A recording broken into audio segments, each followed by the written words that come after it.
Hi guys, it's me ChazzaHD and welcome to race day here in Singapore for the 2022 Singapore Grand Prix, the first race in Asia since 2019. It is great to be back here in Singapore. We've had a pretty exciting weekend, also controversial weekend in Singapore, but from what we saw yesterday, we are going to have, I think, a pretty good Singapore Grand Prix. It's not going to be a Singapore Grand Prix that is full of lots of overtaking, but with lots of cars out of position, which I'll get onto in a moment by looking at the qualifying results, and also updating you guys about a certain team and driver taking a grid penalty, and they'll be starting from the pit lane.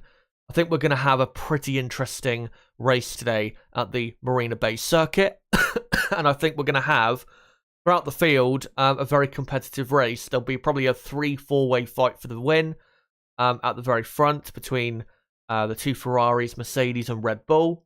And then we'll have a couple of the much faster cars and drivers trying to find and fight their way through the field. And then in the midfield, things are looking pretty close as well, whether it's dry or wet. I don't know for sure, by the way, if it is going to be wet for the race today.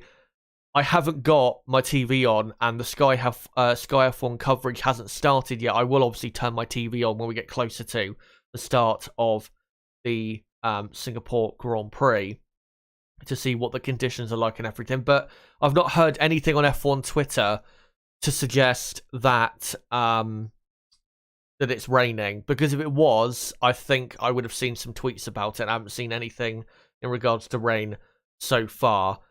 So yeah, looks as though it's dry at the moment. There is a decent chance of rain, but whether it actually happens or not, we'll have to see. If it does happen, especially during the race, it will really mix things up. Not just with the conditions on track, but it will throw a massive curveball at a lot of people out there, and certainly the top teams. So yeah, it's going to be, I think, a pretty exciting Singapore Grand Prix. The last 2 or 3 haven't been the greatest Singapore, or not just Singapore Grand Prix, the greatest races we could have had around here that we maybe had, you know, in the V8 era. But I think because of the grid and how it's shaped up, I think we've got at least a good race for this track on our hands. And yeah, I will get onto the grid and what the starting grid is for the Singapore Grand Prix today in a moment. Just want to say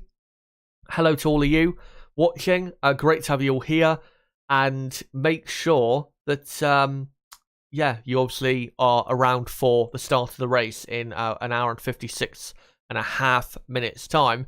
But it would be great, obviously, if you could be along with me for at least most of the stream today. And yeah, it would be great if you guys obviously could watch along the race with me. And I think my co-commentator Niblo will be joining me in about an hour and 20, maybe an hour and 30 minutes from now. So yeah, it'd be great to have you guys along for what's going to be a pretty exciting day in Singapore. And yeah, great to see all of you here as usual for another race day in 2022. And one last thing, or couple last things actually, before I get into the grid. Yeah, hopefully you're all doing well, no matter what time it is in your part of the world, no matter where you're from. Hope you're all having as best a day as possible. And also, do kind of bear with me today, because my throat is quite sore. I did cough quite a lot last night after, obviously, a bit of a marathon stream yesterday where I was live for 5 hours and 10 minutes. And today, I am probably going to be live for at least 5 hours if the race is as long as it normally is here in Singapore, which is close to 2 hours normally. Here in Singapore. So yeah, do bear with me today. I'll try my best, and yeah, we'll just go with it. But let's now get into the results of qualifying yesterday and look at our starting grid for the Singapore Grand Prix today. So Charles Leclerc ended up on pole position, a brilliant lap in the end to just about stave off Sergio Perez and Lewis Hamilton just behind. And yeah, Leclerc and Perez on the front row. That's the first time those two have been on the front row, I think, since Baku. And if you remember that race, and that track has quite a short run to the first corner, which is kind of similar to this one at Singapore. in terms of the run to the first corner not being that long. Perez, you remember, got a much better start and got straight into the lead pretty comfortably ahead of Leclerc. So, yeah, that'll be something to watch out for at start. Lewis Hamilton starts in third and is looking very good for possibly getting Mercedes' first win of the season and his first win in about 18 or 19 races.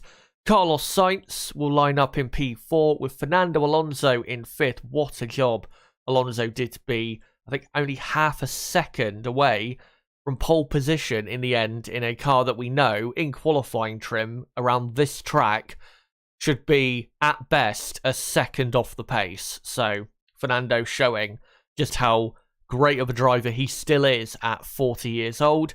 And then the rest of the top 10 on the starting grid today, it's Lando Norris in sixth. Also good job by him to get a decent or a pretty good grid position. Great job by Pierre Gasly to be in P7. Max Verstappen will start from 8th position. Obviously ran out of fuel at the end of qualifying. And yeah, they pitted him because they didn't want him to run out of fuel to the point where a fuel sample could not be given to the FIA, because if that was the case, then he would have been disqualified from qualifying and would have ended up starting from the pit lane. And then completing the top 10 on the grid today, Kevin Magnussen and Yuki Tsunoda both doing very well to get into Q3 here in Singapore. George Russell in P11.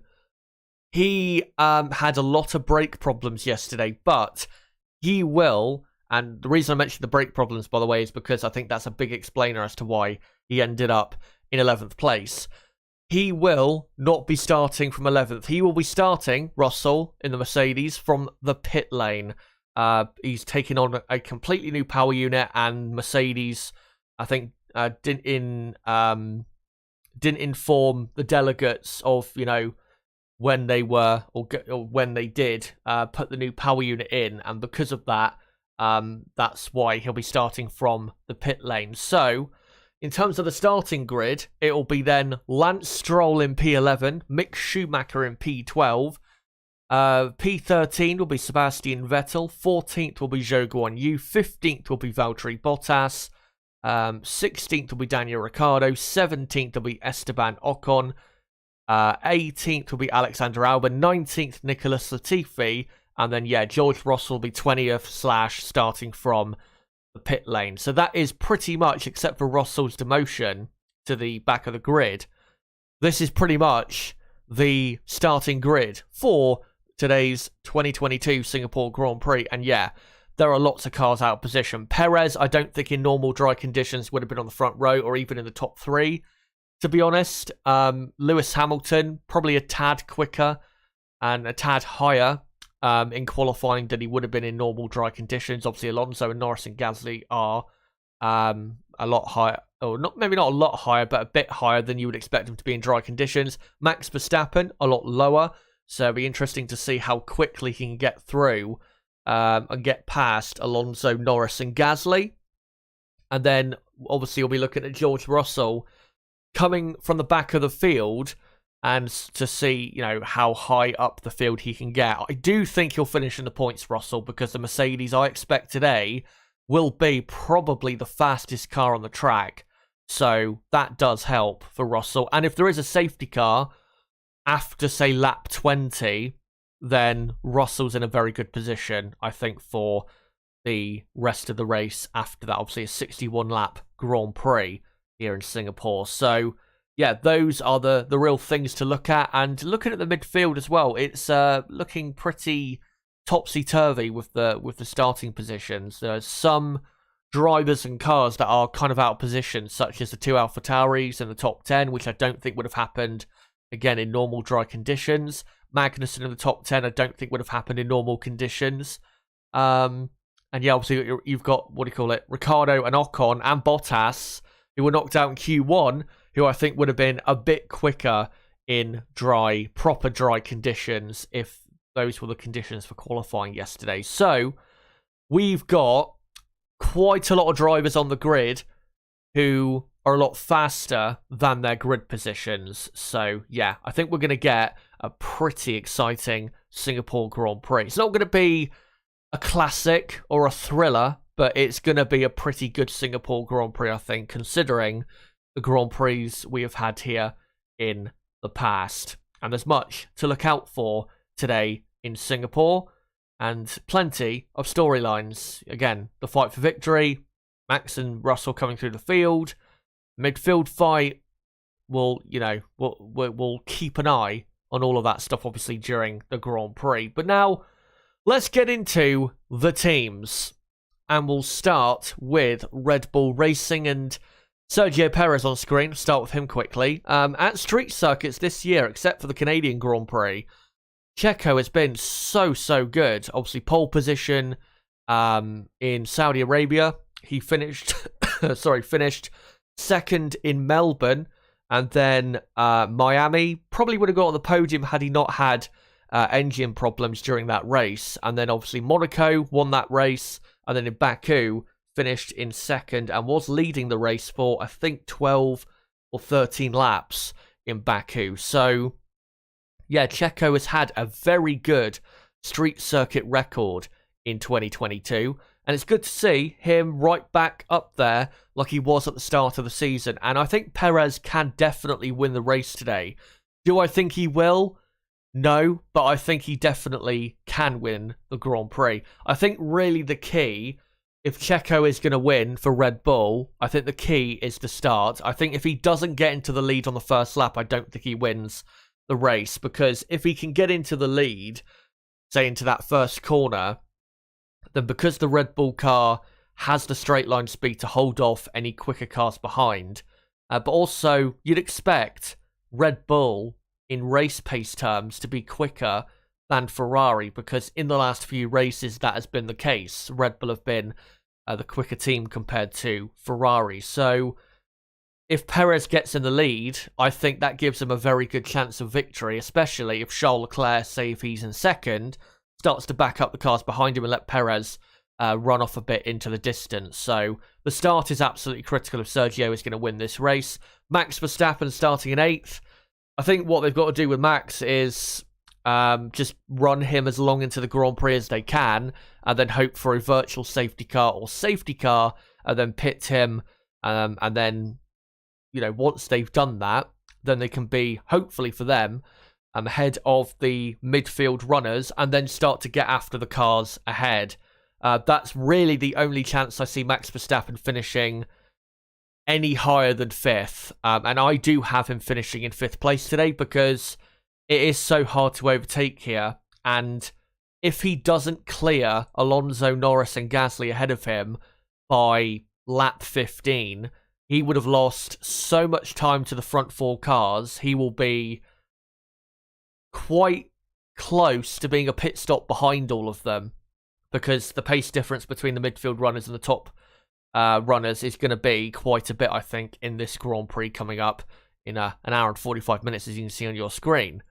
So, yeah, I think Max, the best he can do realistically is P5, unless he does get quite a bit of luck. If he finishes on the podium, for example, yes, it would be a good drive to a certain extent, but it would require quite a bit of luck to get onto the podium. He's not going to get onto the podium purely because of pace. He's probably going to have to rely mostly on a really lucky virtual safety car or safety car for him coming out at the opportune time. So, yeah, that's really, I think, the aim for Verstappen is just run as long into the Grand Prix as possible and try and get lucky from a virtual safety car or safety car.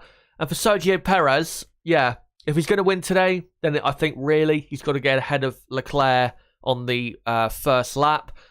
He probably could still, in other ways, win the race, but I think realistically, if he doesn't get ahead of Leclerc at the start, I don't see him being able to quite match Leclerc through the Grand Prix. I think if he has track position, he could absolutely keep the rest at bay, could Sergio Perez. But looking at the pace and the race pace data that I looked through before this stream, I mean, Red Bull didn't really do any representative laps or data at all with their long runs in FP2, so it's very hard to say what is the long run pace of the Red Bull, but given the pace they've had this weekend, which hasn't been as good as what we've seen or what we saw in the last Grand Prix at Monza, for example, I think the chances of them winning today are not that great, to be honest.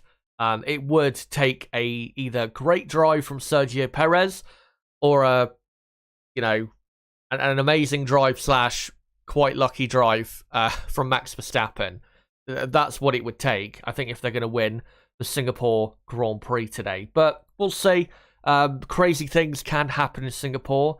And obviously, strategically, this race, very, very important when it comes to triggering that first pit stop. And that could be another way that Sergio Perez maybe wins this race today. If there is a gap he can file into, more so behind on the track to make his first pit stop and gain a load of time through an undercut, then that could give him the race win today. We'll have to see what happens with that. But yeah, I think Red Bull, the best they can do, I think, is a podium with Perez and then 5th place with Max Verstappen. I think realistically that's the best they're going to do in this Grand Prix today. Let me know in the chat though, guys. Do you agree or disagree with that? Do you think they can do better than that? And for Max Verstappen, how do you think he will do today?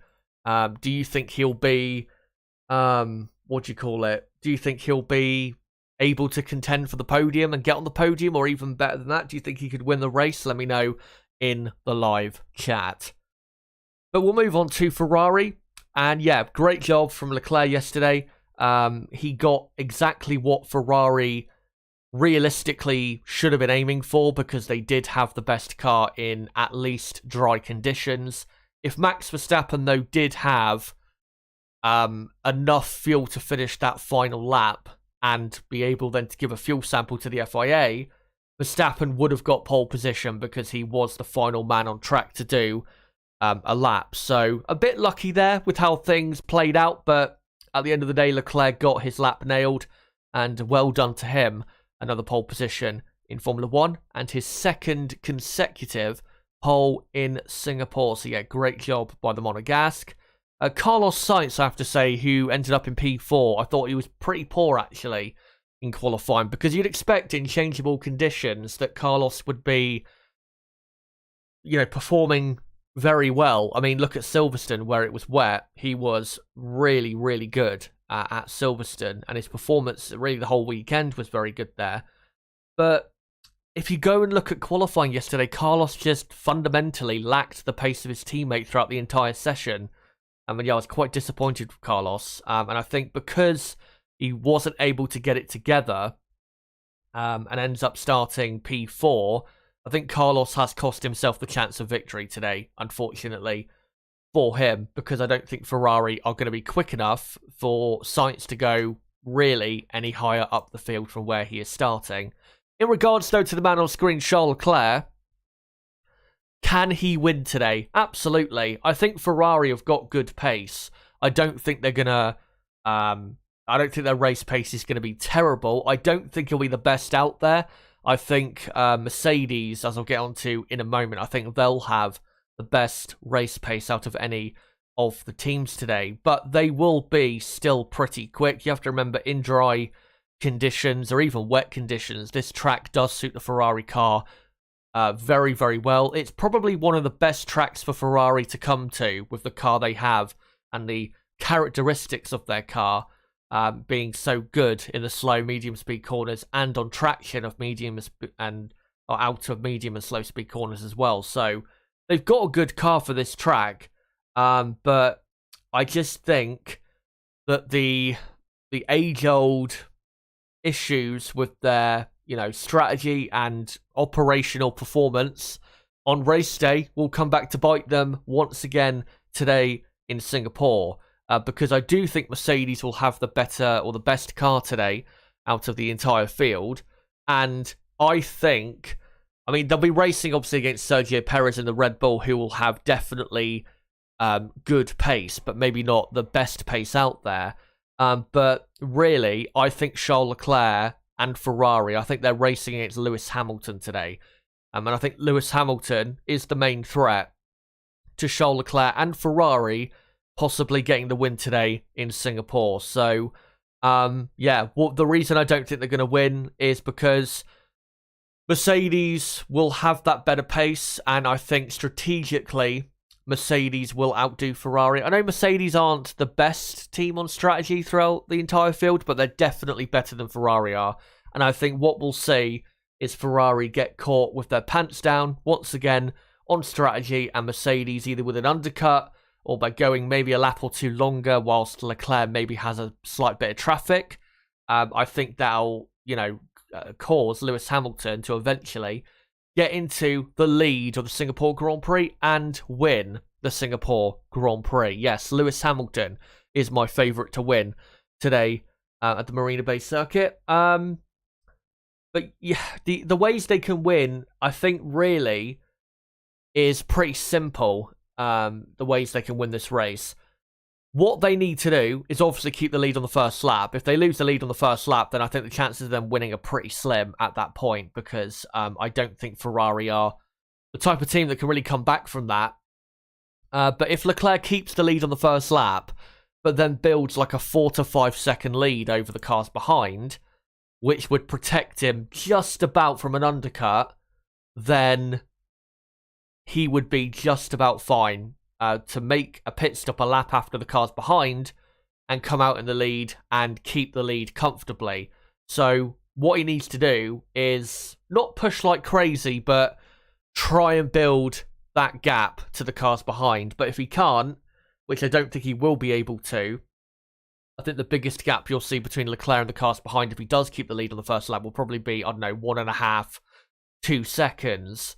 I don't think he'll be able to really build a lead, and I think, I think when we get to the first round of pit stops, I think you'll probably have Perez and Hamilton, and maybe Sainz as well, in a bit of a train behind Charles Leclerc, because I think the Ferrari in the second half of the stint, as we've seen a few times this season, they will struggle with their tyres, and that will then probably put Mercedes and probably Red Bull into action as well, in terms of making their pit stops. So yeah, they've got very good pace around this track, but I just think they'll find a way to fuck this up like they do every single Grand Prix, it feels like. I mean, they don't literally mess things up for every Grand Prix.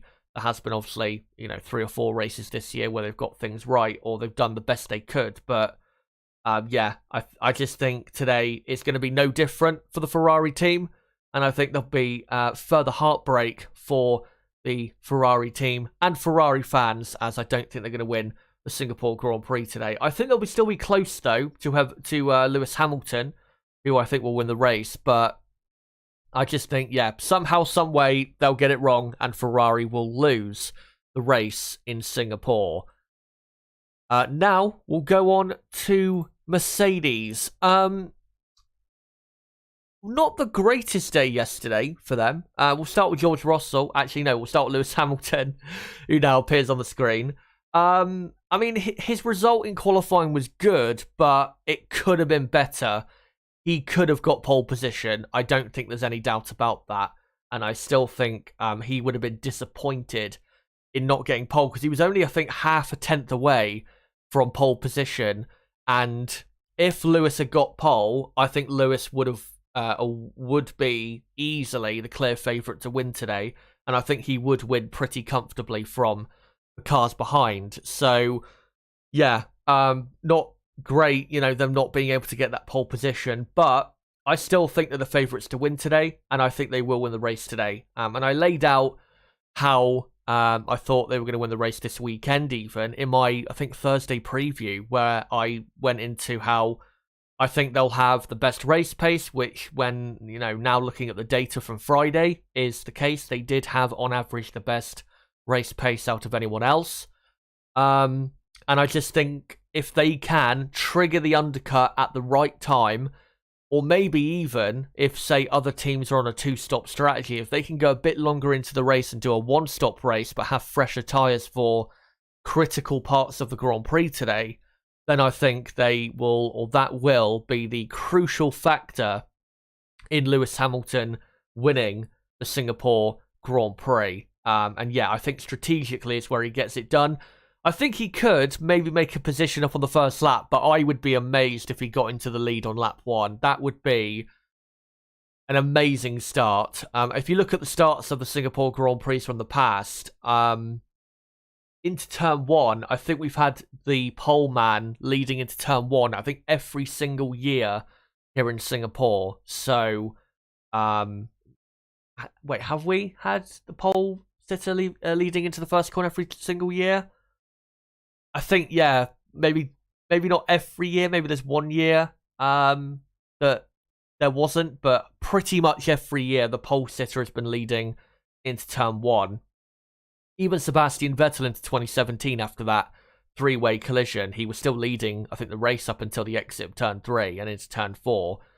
So yeah, I think Hamilton, really, if he can make a position or even get into the lead on the first lap, then yeah, that would be great. But just needs to settle in and look after his tyres, I think, really, in that first stint, so that when the time comes to really go for it, whether it be an outlap from his pit stop in trying to do an undercut, or if he goes longer into the race, yeah, he needs to make sure he keeps those tyres in good condition so he can, push really hard and try and get the lead in that way. In regards to George Russell, yeah, now starting from the pit lane, Russell, as he's taken on a new power unit.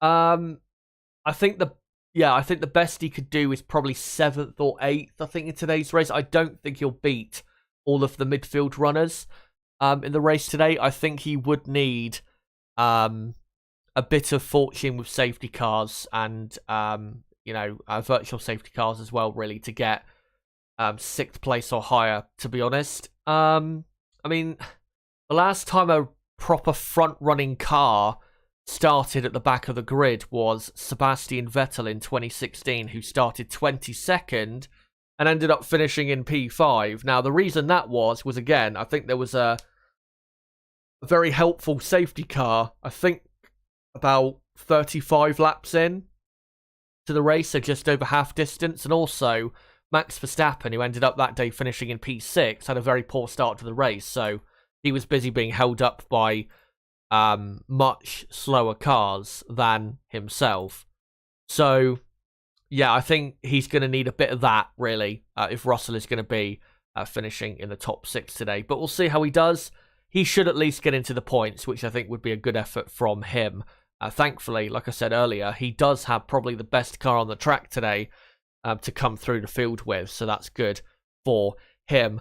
But yeah, for Lewis Hamilton, like I said, I think he is going to win the Grand Prix today. He's won here, I think, 4 times previously, and I think he'll get his 5th win in Singapore today, and his first win of 2022, finally, for the GOAT. Let me know in the chat, guys. Do you agree or disagree with what I'm saying in regards to Lewis Hamilton? Do you think he will win the race today? Do you think he just won't have the pace, or Mercedes won't have the pace? Let me know in the chat. And as well, for Ferrari, let me know in the chat. Do you think they can win? And if you do, let me know how. And if they don't, or if you don't think they're going to win, then let me know in the chat. Just what you think will go wrong for them today, which will not allow them to win the Grand Prix today. But what I'm going to do now is I'm going to go through the rest of the teams, and then I'm going to come to you guys in the chat. So I will come to your comments very soon, but let me just go through the rest of the teams, and then we'll get to your comments in chat. So make sure to keep them coming, and I'll get to them in probably 10 or 15 minutes from now. But we'll go on to McLaren next. Daniel Ricciardo, the man on screen, had a very, very bad qualifying. 17th. He'll start 16th on the grid. And yeah, I think Ricciardo's not going to do anything in this race because the McLaren, we know, doesn't really have the straight line speed to overtake anyone. And McLaren do tend to, this year, if you look at their good results, they do tend to benefit quite a bit from a very good grid position. Getting those results, and Ricciardo obviously has a very poor one. So yeah, Ricciardo, no chance of finishing the points for him, and I think he'll finish probably 17th or 18th, something like that. For Lando Norris, yeah, great job by him to qualify in P6. And I think he'll finish in the points, obviously. I think, though, he'll probably drop back to P8. Max Verstappen, who starts in P8, will eventually get ahead of him. There's no doubt about that. The Red Bull is going to be quite a bit quicker than the McLaren, and somehow, some way, Max will find his way past. And I think, there'll probably be a safety car, say lap 20, lap 30-ish. I think George Russell will benefit from that quite a bit, and I think he will come through and probably finish ahead of Lando Norris just about as well, and get up to, say, 7th place in this Grand Prix. So I'm going to go Lando Norris finishing in P8 in the Grand Prix today. And yeah, Ricciardo, I think, will finish miles away from the points. I think, honestly, he's at risk of getting lapped not just once, but twice. Not because he's that slow, but because he'll probably have better pace today than he had yesterday, but he'll be in so much traffic, he won't be able to go anywhere. So, yeah, I think Ricciardo's going to have a pretty torrid Singapore Grand Prix, but I think, yeah, Norris, I think he gets 8th place, which would be 4 points, but unfortunately, because of Fernando Alonso's great job yesterday and the pace of the Alpine, I think Alpine will be finishing ahead of McLaren today and outscoring them in the Constructors' Championship. And yeah, Fernando Alonso, what a job by him. Watch out for him at the start. He has had so many great starts here. 2013, I think he went from 8th up to 3rd. One of the best starts I've ever seen. Also 2017 in the McLaren, I think he started 7th or 8th, and he got eventually, I think, up to like 3rd or 4th, but then he got slammed into by Raikkonen and Verstappen. So look out for Alonso at the start. He really could gain a couple positions if he gets a lightning start, which we have seen here in Singapore. And he is also, I think, on the cleaner side of the grid, which may matter. I mean, the track doesn't have a lot of rubber down anyway, so might not matter that much, but we'll see if it does help Fernando in any way, shape or form. But I think Alonso will finish in P6. The reason is because he'll finish ahead of the midfield, all of the other midfield cars and drivers, because the Alpine is the quickest car out of the midfield pack this weekend, and Fernando is driving incredibly well. As I said, coming into this weekend, we have to watch out for Alonso because he is so good and so quick here in Singapore. And I think he will just about hold off George Russell for 6th place. So I think we'll be right on his tail by the end of the Grand Prix. Because Fernando, we know, is so good at defending his position. We saw that with him against Lewis Hamilton, didn't we, in Monaco earlier this year, a similar track in, how hard it is to overtake at. So, yeah, Fernando, I think, will finish in the top 6. And, yeah, Alpine will outscore McLaren by 4 points, I think, today. And pretty much put things right for what happened at Monza, where they didn't get a point at all from that particular Grand Prix. And as long as they outscore McLaren, I think that's really the aim for the Alpine team today in Singapore. Next up is Alfa Romeo. Quite sad for Alfa Romeo, to be honest, because their pace in quali, I think, was a lot better than they actually showed, or they actually ended up. Zhou Guanyu, if you remember, towards the end of the session, went for the gamble on soft tyres, but it was just probably 2 to 3 minutes too early for that gamble. So, yeah, he ended up qualifying in 15th place. Valtteri Bottas surprisingly ended up in P16. Just couldn't get couldn't get high enough up with that final lap. Because I think he did go up to about 12th or 13th with his final lap in Q1, but that was never really going to be good enough for him to get into Q2. So disappointing from him. And also disappointing because looking at his average lap time that I've got in front of me on my notepad, his average lap time on his long run on Friday in FP2, he was in that range with Alpine, Aston Martin, probably McLaren as well. So the Alfa Romeo car is a bit quicker than where they're starting, but yeah, a very poor qualifying result, and they start, because of Russell's penalty, 14th and 15th. I don't think they'll go really anywhere in this race today. I think qualifying, they really blew what could have been a decent couple points for them yeah, Alfa Romeo, I don't see getting in the points today, unfortunately. I think they'll be caught up too much in traffic. Next up is Haas F1. Very good qualifying for them, 9th and 13th, which I didn't expect at all after Friday, where they looked like they were one of the slowest teams on the grid. Kevin Magnussen, shout him out, great job in qualifying. And yeah, another Q3 appearance. He's had quite a few Q3 appearances this year, despite not having had a points finish in quite a long time. I think the last time he finished in the points was in Austria, which was, 2.5 months ago. So, yeah, good job by Kevin. And even though Mick Schumacher was out-qualified by Magnussen, I still think he did a decent job yesterday because, 13th, or what's going to be now 12th on the grid with Russell's penalty. Considering he's never raced here before, that's a pretty good effort from Mick. And to be honest, I don't think it was realistic to expect him to out-qualify Magnussen yesterday. So, yeah, I think 12th on the grid, that's a pretty good result for him. And I don't think anyone should really criticise that. And we'll see how he does today in the Grand Prix. If he can stay in that position or finish any higher, that would be, I think, a good result. Even if he finishes in P11, I think that would be a pretty good result, considering, again, he has never driven here before, obviously, this weekend. But realistically, I don't think Haas are going to finish in the points with Kevin Magnussen, starting in P9. I think he will drop back. Like I said, George Russell, I think, will get into the points, so that'll be one position lost for Magnussen.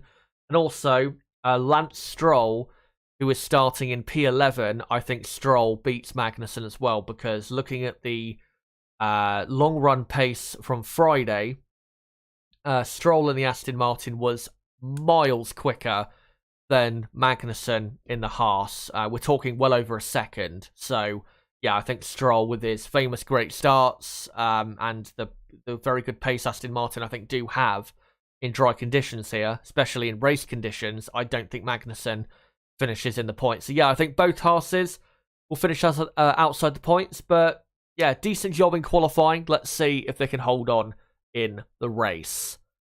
Next up is AlphaTauri. Very good job for them. Got to shout out Pierre Gasly. What a drive from him in qualifying to finish up in P7. Definitely one of the stars of qualifying. Also, Yuki Tsunoda, we've got to shout him out as well. He's never driven here before as well, and he ended up in P10. So great job by the Japanese driver, who's recently now signed on for AlphaTauri for another year, and I think definitely does deserve it. So, yeah, great job by him, but I don't think AlphaTauri quite have the pace. Similar to Haas, I don't think they quite have the pace to maintain their grid position. So, Gasly, I think, will drop back from P7, but I think Gasly will finish in the points. I'm going to go Gasly in 9th today. Because it is so hard to overtake here, I don't think Gasly's going to, tumble through the field. Tsunoda, though, I think will just about miss out on a points finish and finish in P12. That's my prediction. By the way, my race predictions that I normally show on screen, I will show them on screen pretty soon, so don't worry about that. But, what do you call it? Yeah, Gasly, I think will get a couple points for AlphaTauri, but Yuki Tsunoda, I think, will just miss out. But, yeah, great qualifying session, which I think will lead to a couple points for the AlphaTauri team. Next up, Aston Martin. Their result in qualifying of 12th and 14th and their starting position of 11th and 13th does not really tell the whole story of the pace they have for this weekend. If they had not gone for the soft tyres at the end of Q2, I think they would have got into Q3, probably with both cars. They were very quick in Q1, I remember, at least with Lance Stroll. And Sebastian Vettel wasn't looking too bad either. So, yeah, I think if they had gone for the intermediate tyres, then I think they would have ended up at least having one car pretty high up in Q3 in 7th or 8th place, say Lance Stroll, who has looked very good this weekend in the Aston Martin, who we've got to shout out as well, because, to be ahead of your teammate, Sebastian Vettel, who is the record holder for most wins here in Singapore, is a great job. Very, very good job by Lance. So, yeah, great from him. But yeah, I think if you look through all the practice sessions and their dry running pace, Aston Martin are definitely a lot quicker than where they were on the grid. And Stroll, starting from P11, I think we'll get into the points, and I think he'll finish in P10. The reason I don't think he'll finish any higher than that is because Gasly, who will finish in 9th, will be starting too high on the grid for Stroll to really get past. And Stroll would have to have an absolutely incredible start to the race to get past Gasly on the first lap in Singapore. But yeah, I think Stroll will get a point, and I think Sebastian Vettel will move his way up the field, and I think Sebastian Vettel will just miss out in P11 in his final Singapore Grand Prix, sadly. But yeah, if Aston Martin had got both cars into Q3, I think both cars would have got a decent amount of points for them. So really, qualifying, if they don't come away with barely any points or any points at all, then they have only themselves to blame for what happened in qualifying and the debacle there. And for the Williams team, yeah, they'll be at the very back of the field. I don't think that's really a shock. They were very slow in qualifying yesterday, and they have, looking at the long run pace, I mean, their pace is better than it looked in qualifying, but because they're starting 19th and 20th, I don't see Albon or Latifi really moving, that much further up the field. So the two Williamses will be at the very back. Now, quickly, before I come on to you guys in the chat, what I'm going to do is I'm going to look through or show you guys the comparative average lap times from the long runs in FP2 to show you from Friday who has good race pace and who doesn't. We'll get into that now. Just quickly, though, what do you call it? I wasn't able.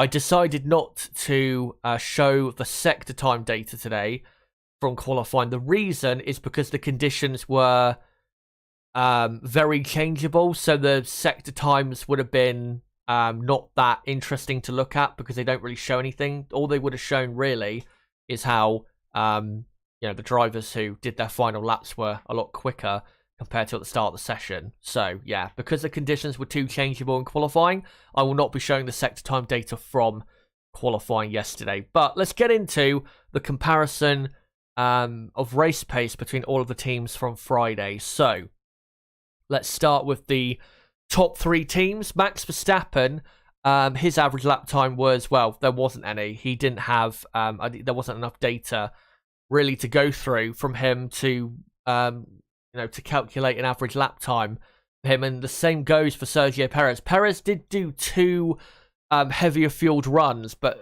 that's not enough really for me to be able to count that as a serious long run. But for Carlos Sainz, he did a few laps, and his average lap time was a 1:49.1. And you can see there for George Russell, his average lap time was a 1:49.0. By the way, Leclerc and Hamilton also did not do really any long runs at all, which is why I'm using Russell and Sainz as the main focus. So yeah, on Friday, Mercedes were, 3/4 of a tenth on average quicker than Ferrari. And we know on a Sunday anyway, Mercedes do tend to have better pace than Ferrari. So look out for Mercedes. I think they will have the best pace today. The only thing that could surprise us is Red Bull, because again, we don't have any data from Friday to know how quick they really are in or at this Grand Prix this weekend. So we'll have to see in the race itself, which, should be exciting. But yeah, we'll see in the race. But Mercedes looking very quick. For the next three teams, not enough data, unfortunately, for both McLaren. So that's why I put not enough data there. Fernando Alonso, though, his average lap time in his long run was a 1:49.6, which was only, about half a second away from the best average lap times in the long runs in practice too. So Fernando looking very quick this weekend, which I think is another reason he'll finish in the top 6 today, because his pace is actually pretty good. And for Valtteri Bottas, his average lap time in his long runs was a 1:49.9, which again plays into what I said about Alfa Romeo blowing what could have been a decent result for them with their poor qualifying result, because their pace on heavier fuel is pretty good Not the absolute best from the midfield teams, but it is pretty good. So, yeah, that is a shame for Alfa Romeo. And they will pay for it today, I think, with a, both cars not finishing in the points. But if they can somehow get clear air during the race and maybe get a bit of luck with safety cars, you never know, they could find themselves a bit higher up, we'll see. For Haas and AlphaTauri, pretty much on the same pace with their average lap time in FP2. 150.7 for Magnussen, 150.6 for AlphaTauri. AlphaTauri, though, do tend to be on a Sunday quicker than Haas F1, which is why I've got Gasly finishing in the points and Magnussen finishing outside the points today in Singapore. And then for Aston Martin and Williams, Lance Stroll's average lap time in FP2 in his long run, very impressively, was a 149.3. Very, very good laps by Stroll. So that's why I say look out for Lance Stroll and Aston Martin today, because the pace is very, very good from Aston Martin. But again, just like Alfa Romeo, the qualifying result is too poor for where they really should have been in qualifying, and they won't be able, unfortunately, to fully capitalise on this very good pace that they do have. And for Alex Albon, there you can see he's actually around the same pace. He was actually quicker than Gasly and Magnussen with his average lap time in the long runs on Friday by a tenth or two compared to Magnussen and Gasly. So look out for him for a possible surprise if he does find himself a bit higher up the field for whatever reason. But yeah, Lance Stroll, you've definitely got to look out for him today because his pace is looking very good. And also Aston Martin's pace is looking very good. But those are, or that is the data from Friday and the average lap times for the fastest cars and drivers from Friday. Let's now get into my race predictions. Now, you guys will know if you've watched the last 3 or 4 races and you've watched my race watch-along streams that I base my race predictions mostly on the data from Friday because I do think it is very, very important to look at that data and giving you a good idea for what's going to happen in the Grand Prix. So now let's get into my race predictions, and also I've done the gaps again. So I think Lewis Hamilton will win the Singapore Grand Prix. Leclerc will finish about 5 seconds behind him with Perez right on Leclerc's tail.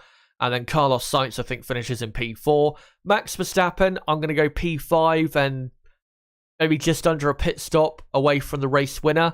Again, I think he'll lose quite a bit of time in traffic, which will cause him to be quite far off in the end. Fernando Alonso, I think, will finish in 6th, just about holding off George Russell in P7. Lando Norris, I'm going to go in P8, not too far behind Alonso and Russell. And then Gasly, Stroll, 9th and 10th, and Gasly will be the highest placed man a lap down.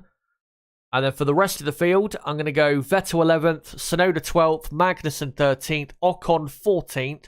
I know Ocon and the Alpine car is a lot quicker than where it is on the grid, but because it's so hard to overtake here, I don't think he's going to go really anywhere or massively anywhere in the Grand Prix today. So yeah, Ocon I think will finish in 14th with Schumacher in 15th, Bottas 16th, and then Zhou 17th, Ricciardo 18th, Albon 19th, and Latifi in 20th. The reason I've got Schumacher, Bottas, Zhou, Ricciardo, Albon 2 laps down is because I think there'll be quite a big train of cars around, Magnussen, Ocon, Schumacher, Bottas, and I think they'll be ending up Schumacher, Bottas, Zhou, Ricciardo, Albon 2 laps down. And the reason I've gone Latifi to 3 laps down is because it's Latifi. That's simply why I have gone for that. So that is my race predictions, my full race predictions, guys. Let me know in the chat what you think of those, and also give me your top 5 race prediction in the live chat. Let me know right now in the chat what your top 5 prediction is for today's 2022 Singapore Grand Prix. And ignore the timer because I'm going to reset it.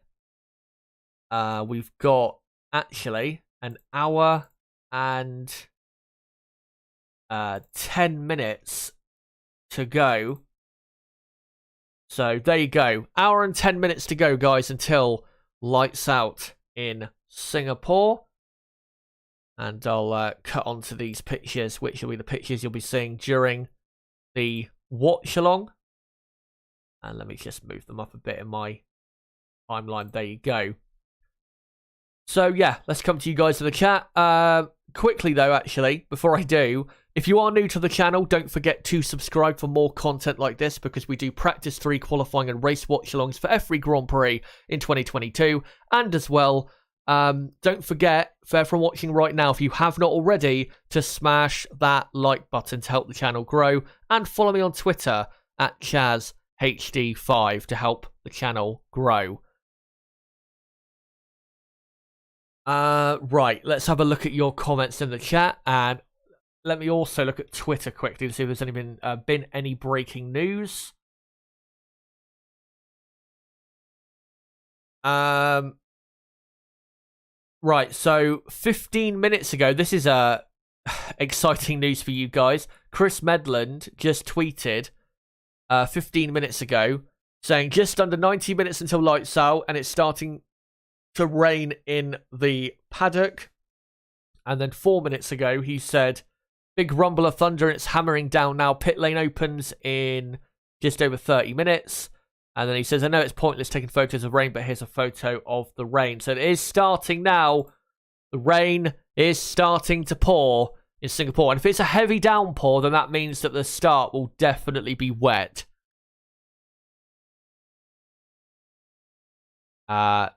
Nib says, so are you going to enjoy Spa 2.0 today? Come on, mate. It's not going to be that bad. Surely not. Good to see you, by the way, in the chat. Obviously, he'll be joining me in, 40 minutes probably or so. But yeah, the rain is starting to tumble, like I said. And we'll see how it, how the rain goes, between now and the start of the race. Because if it was to, have a heavy downpour now for the next 10 minutes or so and then stop, then the start of the race would probably be held in intermediate conditions, you would think. Anyway, let me scroll back through the chat and read out your comments. I'm probably going to read your comments out in the chat probably for the next 35 minutes. So yeah, keep them coming in the chat, and I will, as long as my stream doesn't freeze like it did a bit yesterday when I did a poll in the chat. I am going to do a poll close to lights out asking you guys who you think is going to win the race, but that won't be for another hour probably. I do that, just under an hour. Sean says, morning race fans, Leclerc needs this win. Checo is going to start fast. Lewis Hamilton could pull off a miracle win. The podium needs a change. Wait, it's Nilsson says, think Verstappen will get podium. It would be a phenomenal result, honestly, if he did get on the podium. Because, yeah, starting 8th in Singapore, that's a pretty hard task, even in a car that, he has. Paul Bartolo says, I have concerns the heat and the 2 hours that the Ferraris will actually finish the race. Yeah, you do make a good point that, what do you call it? That, and by the way, just to let you guys know, it's Fernando Alonso's 350th race today. Hopefully he has a good one. Yeah, this Grand Prix is probably the only race on the calendar still like this. We used to have this quite a bit like 20-30 years ago when the cars were a lot more unreliable, but this Grand Prix is kind of like an endurance Grand Prix, not just of the tyres or the drivers, but most importantly the cars as well, because of the heat, humidity, even the rain causing the track condition to be very tricky. And yeah, it is a pretty long race as well. I mean, if it does rain and we get a proper wet race, the race is going to be probably 2 hour time limited, I would imagine. So yeah, it's going to be a tough one. And I think with Ferrari, that's definitely a worry. So yeah, that's a good point you make, Paul.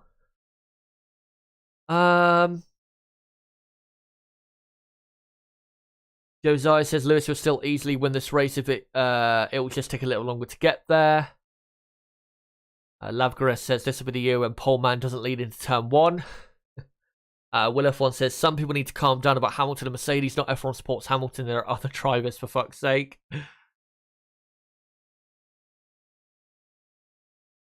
Let's see if I can find some other comments here. Miss Marquise says, I thought Hamilton would be disqualified in the jewellery debacle.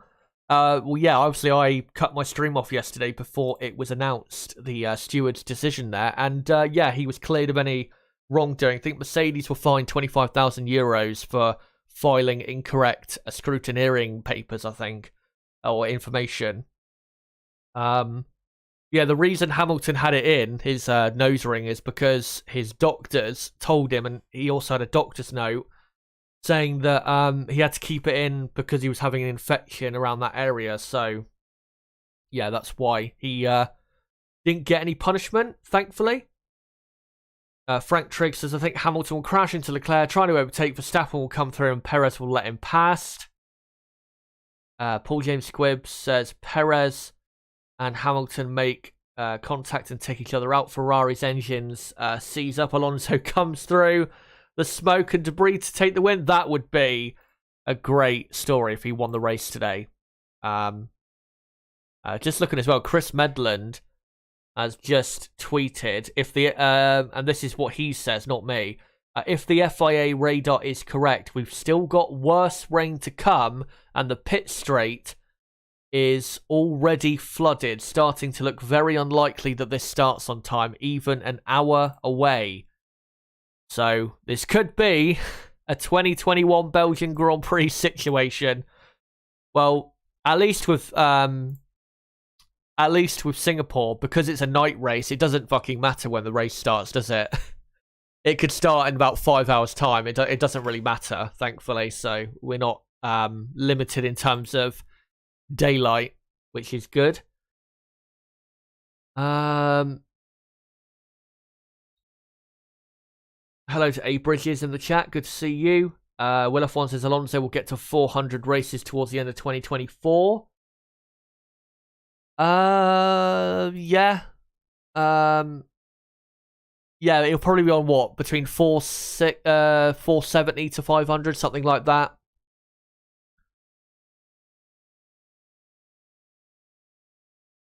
Miss Marquise says, I read today that Alonso's been in F1 longer than Piastri's been on Earth. Yeah, that's what Crofty said yesterday in commentary, I think. Which is true. And yeah, I've just seen a clip from Karun Chandhok on Twitter, and he tweeted a clip out 5 minutes ago of the rain currently in the paddock, and it is biblical. The gods have truly opened. So yeah, this is gonna be, guys, a long, long day. If you were with me during the 2021 Belgian Grand Prix classic stream, then yeah, brace yourself for another long, long day. Because I mean, if the race was delayed half an hour or an hour, then it's still gonna be like a 2-hour race. So yeah. Let's find some other comments here in the chat whilst the rain pours. Omen says, ever since the return from the summer break, Hamilton has been better than Russell. I think he has accepted that the car sucks, but we can all see he is better than Russell when at his best. I think a big reason why Hamilton's been better than Russell, not even since the summer break, since the Canadian Grand Prix, is because they stopped doing the setup testing that Hamilton was doing in practice sessions during Fridays earlier in the season. They were doing that quite a lot with Hamilton, and a lot of the setups they were trying to go for simply didn't work. And then once they stopped doing that and accepted, you know, that there's no real setups they can go for, the car is fundamentally bad and we just need to upgrade the car, then he started outperforming Russell. So yeah, Hamilton, I think, has been very good this season, but just has lacked, obviously, the car. I mean, Russell has been very good as well.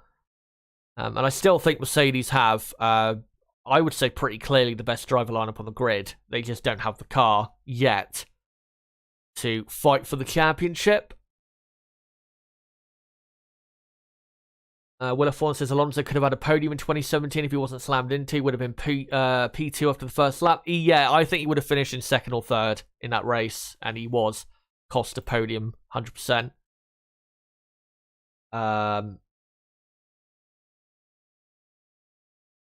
Willathorn says Hamilton took himself out of Spa, so I don't understand how he has been better than Russell in the last 3 races overall. Well, if you look at that triple header, Spa, Zandvoort, Monza, yeah, Spa, I mean, he was quicker than Russell in qualifying, but then, yeah, took himself out in the race. Zandvoort, the only reason Russell beat him was because of the strategy decision by Mercedes not to put him on new tyres, which was the wrong decision. He was better than Russell in that race and in the weekend as well. And I think people would agree with that. And then with the Italian Grand Prix, I mean, it's hard to say really with that because Lewis Hamilton had a back of the grid penalty for that race. But he did out-qualify Russell in qualifying. So, yeah, I think Lewis has been better in the last 3 races. And really, like I said, since the Canadian Grand Prix, he's been quite clearly the better driver. Dane says Alonso is better than Hamilton, but when it comes to prime, example Kimi and Seb, are better than Hamilton and Alonso. Okay. Omen says race result for him will be Hamilton, Max, Charles, top 3. And then says the presenter, I'm guessing you are talking about me, fails to realise how fast the Red Bull was in race trim. If you're talking about previous races, I mean, I fully realise that, but Max Verstappen is starting too far down in my view. And then says Max might start on the hards, which will help him clear the midfield and attack Leclerc. If he starts on the hards, he'll probably have a poor start to the race if it is dry, which it's not going to be, I don't think. And then he'll probably lose a couple positions at the start on a cold tyre, and then be even further away. Let's look at some other comments here in the chat. Squiggy55 says, yes, I believe Lewis has a serious shot at winning today. Willathorn says Stroll has done quite well the last 5 races or so. He has. He's done very well. I mean, last Grand Prix at Monza, there was no way Aston Martin were going to get a point with either car. The car was... they had probably the slowest car at Monza, or maybe the second slowest car. They were so bad in the last Grand Prix. And then, yeah, Zandvoort, Stroll was pretty unlucky. I mean, he did finish in 10th, but he had a problem in qualifying, meaning that he couldn't start any higher than P10, when he probably would have qualified in 7th or 8th place. And then Spa, he finished in 11th. Hungary, he finished 11th as well, I think. And then France, he finished in 10th. Yeah, Stroll's had... honestly, looking at this season, I've not really looked at Lance Stroll, very keenly, obviously, because he's normally qualifying towards the rear of the field. I think Lance Stroll's had a good season. I just think the Aston Martin car is really bad. And honestly, this year, I wouldn't necessarily say Sebastian Vettel has been better than Stroll this year. I mean, I'd have to look at it more, I'd have to look more deeply into it. Maybe Vettel has, but I think Stroll's been very good when you consider who his teammate is. But again, this Aston Martin car is so bad. It is such a bad car.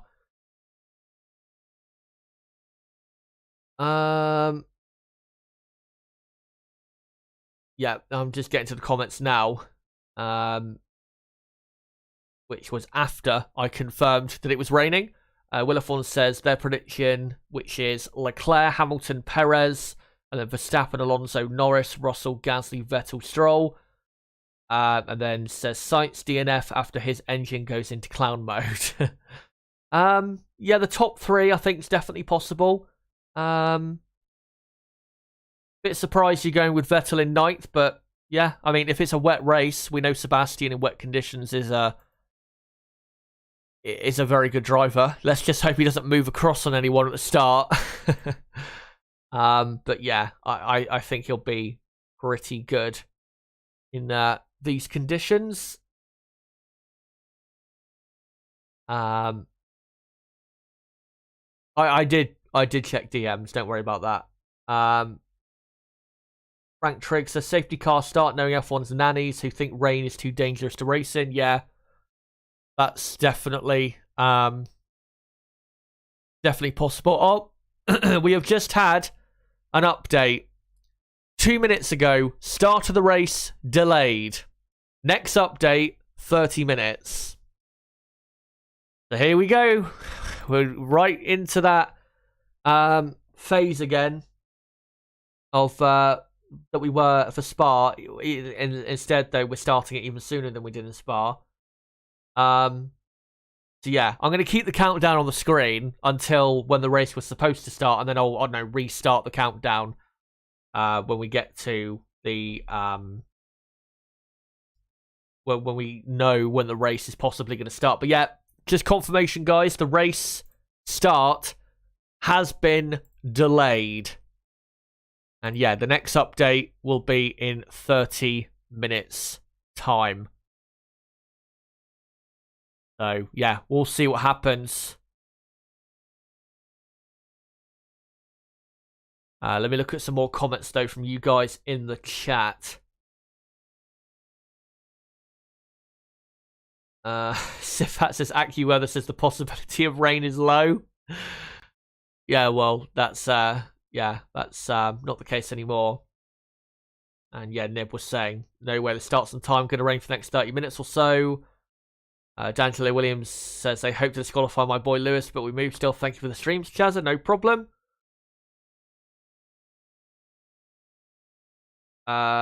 Wait, it's Nilsson. How long would the delay be? Worst case scenario? I don't know, to be honest. It depends on the severity of the rain. Because they've not said how long the race is delayed for. It's probably going to be delayed until 1:30 p.m. my time, UK time. So we're probably waiting at least another hour and 20 minutes until the race starts. But we don't know for sure yet. It could be a 1 hour delay, even more. We'll have to see. This is obviously the problem with racing in Asia, as you guys will remember, if you're an older F1 fan from the Malaysian Grand Prix days, is in Asia, when it rains, it rains. It doesn't just spit with rain, it unloads a absolute apocalyptic amount of rain onto the surface. So yeah. And yeah, Nib saying in the chat, that's not the worst of the rain according to the radar. And yeah, that's what Chris Medland said on Twitter. So yeah, this is gonna be a long day. Rivaldo says, I like that Spa stream. We ended up talking about football. Yeah, we could end up talking about football today, to be honest. Will F1 says Vettel's had a lot more luck, or a lot more bad luck than Stroll. Yeah, he has had a couple bad moments. Paul James Squibb says, I imagine Stroll has been learning a lot from Vettel, considering it's been Vettel's last season, and he seems like the kind of guy who'll pass on the knowledge to a younger driver. Yeah, I mean, there is a lot to learn from a driver like Sebastian Vettel. So it's been great for Stroll to have these couple years, because it will help him, no doubt, for the future. And yeah, Nib saying this is huge 2009 Malaysia vibes. But like I said, the only good thing is we're not limited by light like we were at Spa, where we had to get the race underway, or the time available to get the race underway was limited by it getting dark. At least with a night race, we have a bit more time to allow, and we'll see what happens. Yeah, and what I'm going to do actually is I'm going to what do you call it? I'm going to turn my Sky box on my TV on and just have a look at the Sky F1 broadcast and see what's going on quickly. Keep your comments coming, though, in the chat, guys. And I will keep the timer running until when it was supposed to start. So, yeah. Don't worry about that. I will keep the timer on screen. I'm not just going to put race delayed because we don't know how long it could be delayed for. When we get to when that timer runs out in 49 minutes, then I will redo it or whatever based on whatever new information we have. And obviously, the FIA just said, what was it, 5 minutes ago, that the next update will be in 30 minutes at, 12:35 p.m. UK time. So, yeah, we will see. Just putting on the Sky F1 broadcast now. And, yeah, still raining very heavily. And looks like all of the media people have now gone inside the TV pen where all the drivers are interviewed, where there's a cover from the rain. Because it is that bad. But, yeah. Let me have a look to see if there's anything else on Twitter I can bring you guys quickly in regards to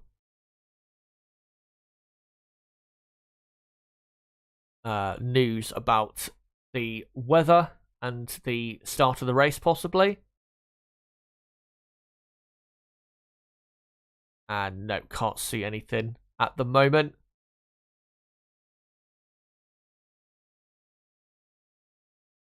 And actually, I have got some news in regards to George Russell. So the reason he's took a new power unit on is because of a newly discovered reliability issue that was found. So that's why he's starting from the pit lane. Nib says, I'll still come on in 20 minutes. Okay. Nibs as well says, gonna rain for another 15 minutes, Ted said. The thing is, though, once what do you call it? Once it stops, if the worst of the rain is yet to come, and once the track is finally starting to dry out, if that even worse rain comes, we could be waiting a long time. We really, really could. So yeah, we will see what happens. But the next update is at 12:32 p.m. UK time, which is in 19 minutes' time.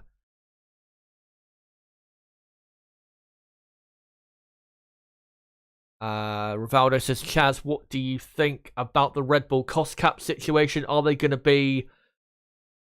Nib says, no, there is not worse rain after this. I thought you said there was, or did you say that earlier before the actual bad rain fell? I'm not sure.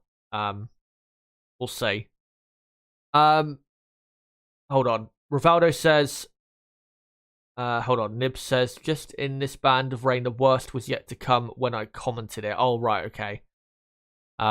Yeah. Right, well, we'll see how things shake out with that once the rain stops. Hopefully in about 10 minutes, like you said. From now, Rivaldo says, Chaz, what do you think of the Red Bull cost cap situation? Are they going to be disqualified? What's the harshest penalty they could face? The harshest penalty available to the FIA, I think, is expulsion from the championship, which would be removal, if I can speak English, from the championship, I think, for, or at least the championship standings. Maybe not a ban for like a year or anything, but at least being disqualified from the standings for a certain year, is one of the penalties available to the FIA. If it is a significant breach of the restrictions, the budget cap restrictions, which the rumour is that is the case. Again, though, it is a rumour, and I want to stress that, especially with Christian Horner now threatening legal action against Mercedes and Ferrari. I want to stress, as I have been all week, I want to stress that it is a rumour and an allegation, and there is no factual evidence yet to suggest that Red Bull broke the budget cap restrictions, or Aston Martin did. We don't know for sure. We wait till next Wednesday to see if that is the case or not.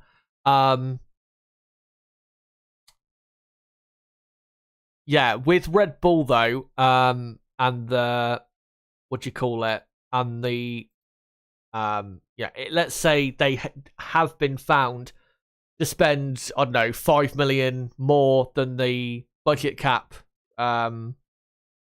restriction, the highest level that you're restricted at, then I think they've got to be at least deducted quite a lot of Constructors' Championship points. I think that's got to be at least the punishment if that's what has been done. If they, like I said yesterday, and like I said on Friday when I covered this as well, if they only get a fine or a reprimand, then the cost cap is dead straight away. And teams will go back to spending as much as they want because they know there won't be really a punishment for breaking the cost cap. So the next week or so is vital to the future of Formula One. It really, really is. I can't stress it enough. So yeah, we'll see next week. Yeah,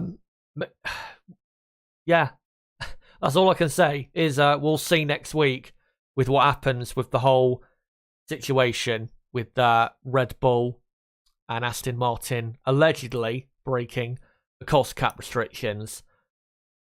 Patrick says F1 will never do that because two teams will leave. Yeah, I don't think they will go that far, but I think they need to give them enough of a punishment for other teams to know, right, well, if we are guilty of the same thing in the future, we'll get massively punished for it. They need to, the other teams need to know that, and a line has to be drawn for the other teams. Paul James Squibbs says, I think the harshest penalty for a minor breach, 5% extra, is points deductions for drivers and constructors. Championship, yeah. I think to be honest, that is most likely what it should be. In terms of punishment, but it shouldn't be just a few points. It should be a bit more than that, like a significant amount of points. Not like, don't wipe out half their points or anything like that. I don't think that's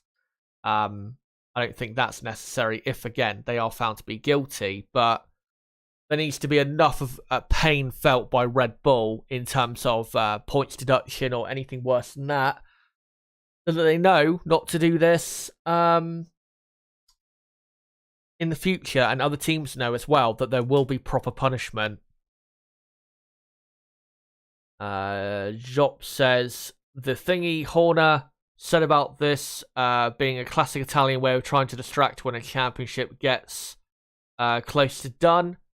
Yeah, he's said quite a bit as Christian Horner about the other teams and why why the other teams are deliberately trying to do this to try and bring down Red Bull and to cloud the whole F1 world with this story rather than the possible story of Max Verstappen winning the championship.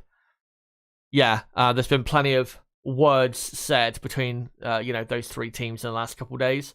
The only thing I'm hoping, though, because Christian Horner has flat out denied that they broke the cost cap restrictions for last year, and even threatened legal action against, I think, Ferrari and Mercedes. As I'm just seeing quickly a live shot of the pit straight in Singapore. Yeah, if they started now, they would literally all float into the barriers at turn one. There would be no chance of there being any grip on track with that amount of rain. And the rain still hasn't stopped, unfortunately, in Singapore. What I'm hoping is that he is telling the truth. Because if it gets to Wednesday and they're found to be a few million over, he is going to look like such a dickhead in not just in the media and on social media, but just to everyone. And he also will be guilty of lying if that turns out to be the case. But again, I stress, if that turns out to be the case, because we don't know yet. Just looking at Twitter quickly to see if there's any other news I can bring you guys. This is some news from an hour ago. Ferrari have changed Charles Leclerc's engine oil tank and associated O-rings in Parc Fermé. No penalty. Any Ferrari fans out there worrying about possible reliability problems in this, in this Grand Prix that can break the cars? Then yeah, Ferrari are, they're trying to keep that from happening by doing that, which is good to see, and thankfully for them, no penalty for that. And sorry, I'm just seeing someone on Twitter quote tweeting that William Story guy. If you don't know who William Story is, he's the infamous CEO of Rich Energy, who tweeted yesterday, breaching the budget cap is unambiguous cheating and should lead to disqualification if proven. Unbelievable revelations given the Abu Dhabi scandal. In my view, Lewis Hamilton was a clear champion last season. And then the tweet just says, you should know about dodgy accounting. Yeah. He should be one of the last people to be talking about that, honestly. Right, let me just have a further scroll to see if there's any other news. And I'll quickly update my Twitter as well. And yeah, can't see any new news at the minute.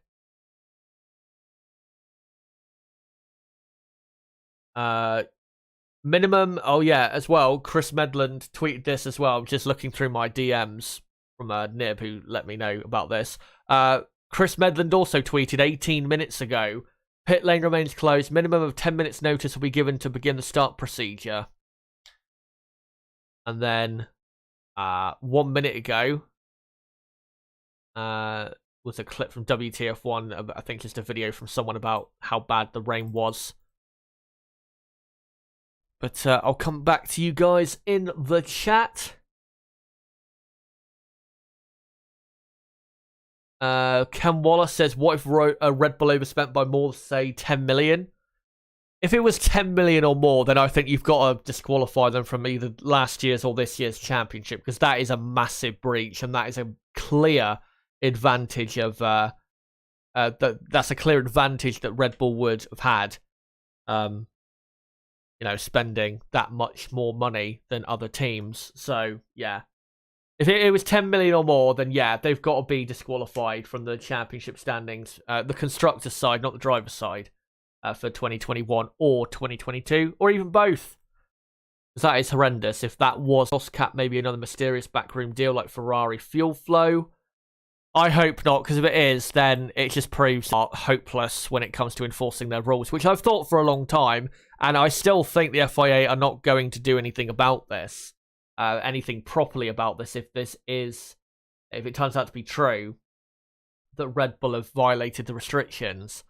I don't think they'll do anything about it. I think they'll just give them a reprimand, because I don't think the FIA actually have the strength to enforce their strongest rules. Paul James Squibb says, will they take into consideration how far ahead Red Bull are and just take enough points to put them on equal points to Ferrari? Knowing them, they probably would just deduct enough points to make it equalish with Ferrari if it required that type of punishment. Abby says, then that should take everything. Then they should, take everything away. Championship points and constructors. Don't care if Red Bull leave. Patrick says Leclerc won his races for the most part with an illegal car.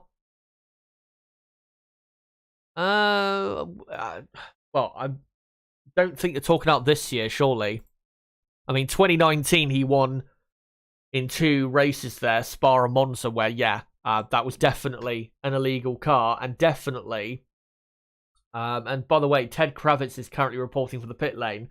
The main part of the pit lane where obviously they drive through is literally flooded. It's like underwater pretty much. And I've got to say, there's not really many fans in the grandstands either, so I think there's going to be another delay here for the start procedure, because there doesn't look to be anyone really about at the minute. What was I talking about? Yeah, if Ferrari had a power unit, or were running a legal car that year in 2019, then Leclerc wouldn't have won those two races, because obviously those two races is where Ferrari were at their best with that illegal engine. Right, let's look at some other comments here if I can. Paul James Squibbs. There's a hope doesn't turn into some crazy litigation war between Red Bull, Mercedes, Ferrari. Enough drama in F1 already.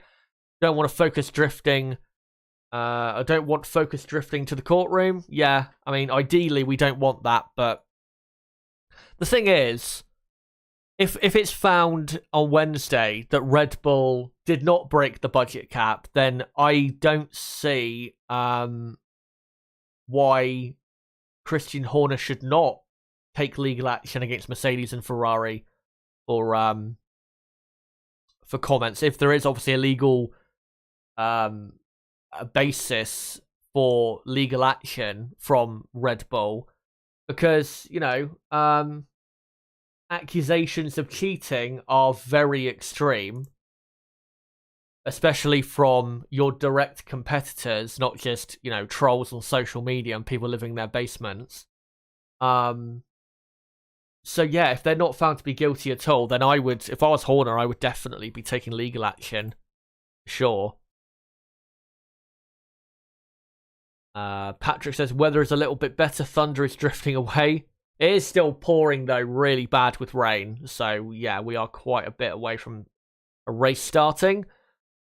Paul James Squibb says, I don't understand why all the teams are saying they had to make half their staff redundant when the driver's pay is not part of the budget cap.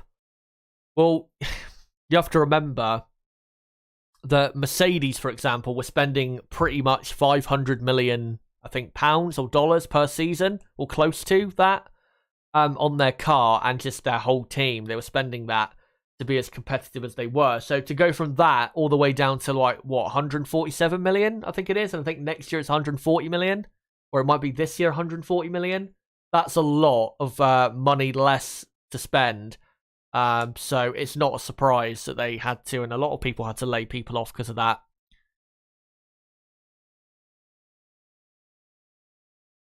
David Taylor says, and what if they're not guilty? Is there any sanction on the accusers? In terms of from Formula One and the FIA, I don't see how there could be. But again, legally, I think Christian Horner probably would have definitely a leg to stand on. Because, yeah, those are, again, pretty serious accusations from definitely Toto Wolff. Because when Toto Wolff did an interview with Sky F1 on Friday, he was making it sound as if it's an absolute fact that they did do it. So yeah, but yeah, still looking at the rain, and the rain's still pouring incredibly heavily. And we are, I think, 3 minutes away from another update by the FIA, which is probably just going to be the start delayed again. Helmut Marko, I've just seen, has said to Sky Germany that there will be some track changes to the track next year for Singapore. The chicane will be gone, and there'll be 2 DRS zones, apparently. So we'll see about that. Also, Helmut Marko has had some things to say about the budget cap talks or accusations, and he said this to Sky Germany, quote, "Today, there is no final report, no concrete figures. From our point of view, there are some points where we see the situation differently from the FIA in terms of interpretation. which to me sounds like a possible admittance of guilt there. And then he says that has to be discussed. And we've issued a statement to the FIA. Nothing has come back yet. If these points, 6 in total, if only 2 are taken into account, then we are under the budget cap, even massively. So what rumour floating around is complete nonsense. And Helmut Marko also said it's more concerning how details like this are out in the open despite no concrete figures and no final report available yet. But when he says, from our point of view, there are some points where we see the situation differently from the FIA in terms of interpretation, that to me sounds like an admittance possibly of guilt.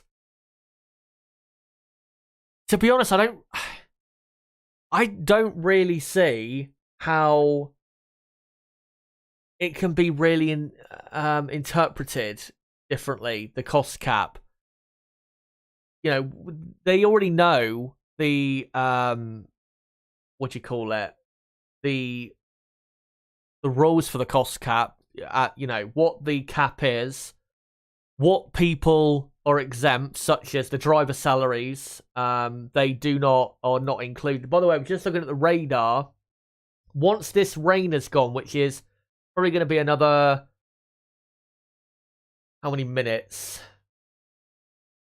I think the rain is just about to stop in the next 5-10 minutes. After that rain has passed, there doesn't look to be any more rain coming, which is good. So we will get a race. I just don't know when we're going to get that race.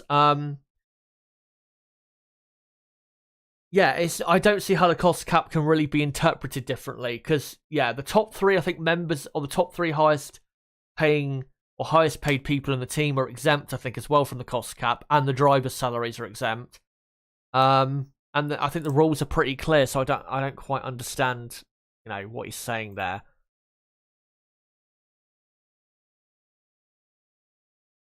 Check DMs, says Nib. Hold on.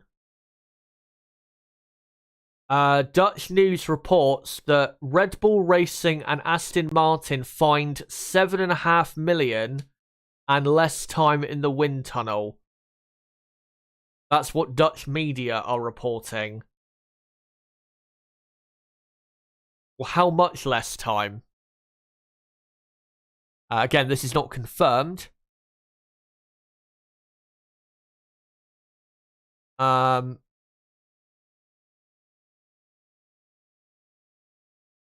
me just have a look at the... Yeah, if that's the actual punishment, that's not... I mean, it does obviously depend on... It does depend on how much they broke the cap by, if they did break the cap. But to me, that doesn't sound like a good enough punishment, as where I'm just looking at the track now, there is a part of the track that is literally just underwater. So yeah, this is going to be a while, guys. But I am about to bring Nib on, so let me just get my headphones. And I'll just bring him on in a sec. Just want to say, don't forget, guys, if you are new to the channel, to subscribe, because we do Practice 3 qualifying and race watch-alongs for every Grand Prix in 2022. So make sure, if you are new to the channel, to subscribe. And as well, don't forget to, if you haven't already, don't forget to smash a like button on this video to help the channel grow. I'm not going to post a link out again for the stream yet, because we obviously are not going to be starting the race on time. So, yeah. Let me just quickly, before I bring you in, Nib, let me just quickly check if there's been another update. Right, Chris Medland has just tweeted another 15 minutes until the next update. So, what? In about 13 minutes' time, we'll get another update. So let me bring Nib in just a sec. Just going to put my headphones in. Hold on.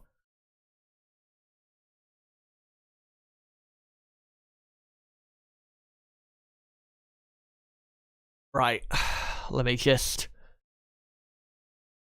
join the call. Right, are you there, Nib? I am indeed. Right, yeah, and I've got you coming through on stream. How are you doing, mate?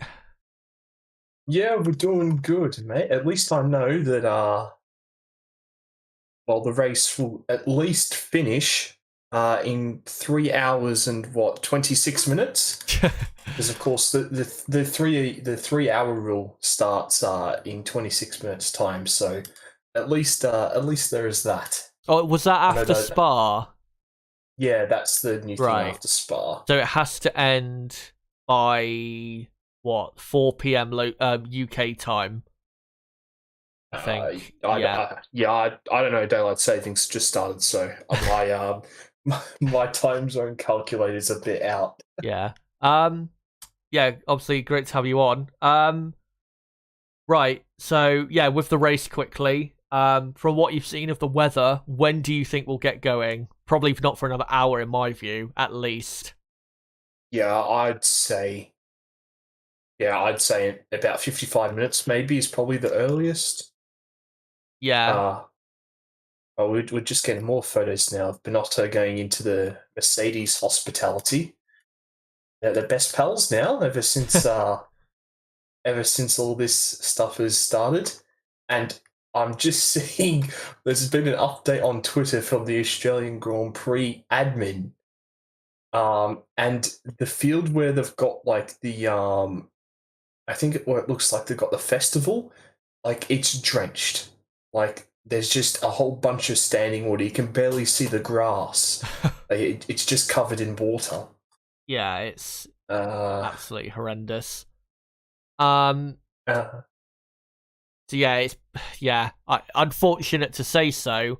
It's gonna be probably another hour, or not hour from now, but it's probably gonna be an hour and 20 minutes from now, I reckon, at the earliest. We'll get the race properly started, because obviously they got to do the proper, race procedure, start on the grid, and all of that stuff. So yeah, it's going to be, I think, quite a wait. But once I hear, guys, confirmation of some sort of, plan from the FIA of when the race is going to get underway, if possibly going to get underway, then I will let you guys know soon as possible, and I'll display it on screen somehow. I'm going to still keep the countdown on screen until we get to 22 and a half minutes from now. So, yeah, whilst we wait to see what happens with the weather, I just want to ask you quickly, because you just sent me, obviously, that tweet from apparently Dutch News reporting the possible, or the punishment they're going to be given Red Bull and Aston Martin there. I was just going to ask you, if that is what the punishment is, what do you, firstly, what's your initial reaction to that? Well, I mean, it's from Ziggo. Like, it's not just from random Dutch media. It's from Ziggo. So, I mean, it depends, because we don't know the details. But I mean, I still think even if they have just gone a little bit over, that it's a very soft punishment. Yeah, I mean, if they've gone like a million over, say, then I guess, or even maybe like a couple 100,000 over, then you could argue that, yeah, this is a fair punishment. But if it's like, because I think in the reports or the rumours, it was rumoured that one of the teams, and I think Red Bull was the rumoured team, that were significantly over. If they're significantly over and that's their punishment, to me, that just seems, very soft. I mean, 7.5 million, it's quite a big fine, but it's not going to make a difference to Red Bull and Aston Martin. Because Red Bull, obviously the person who owns the Red Bull team and Red Bull the company is massively rich, and so is Lawrence Stroll. So it's not going to make a difference with the fine. And then we don't know how much wind tunnel time for next year is going to be took away from them. It'd probably only be like 10% in the FIA.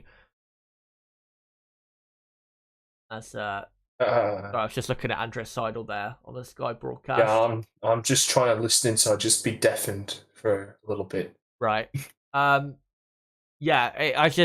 is the punishment, that would be very, very soft. Let me know, guys, in the chat, if that is the punishment, that it is rumoured from Ziggo Sport, who are, they're quite close to the people in the know in regards to this.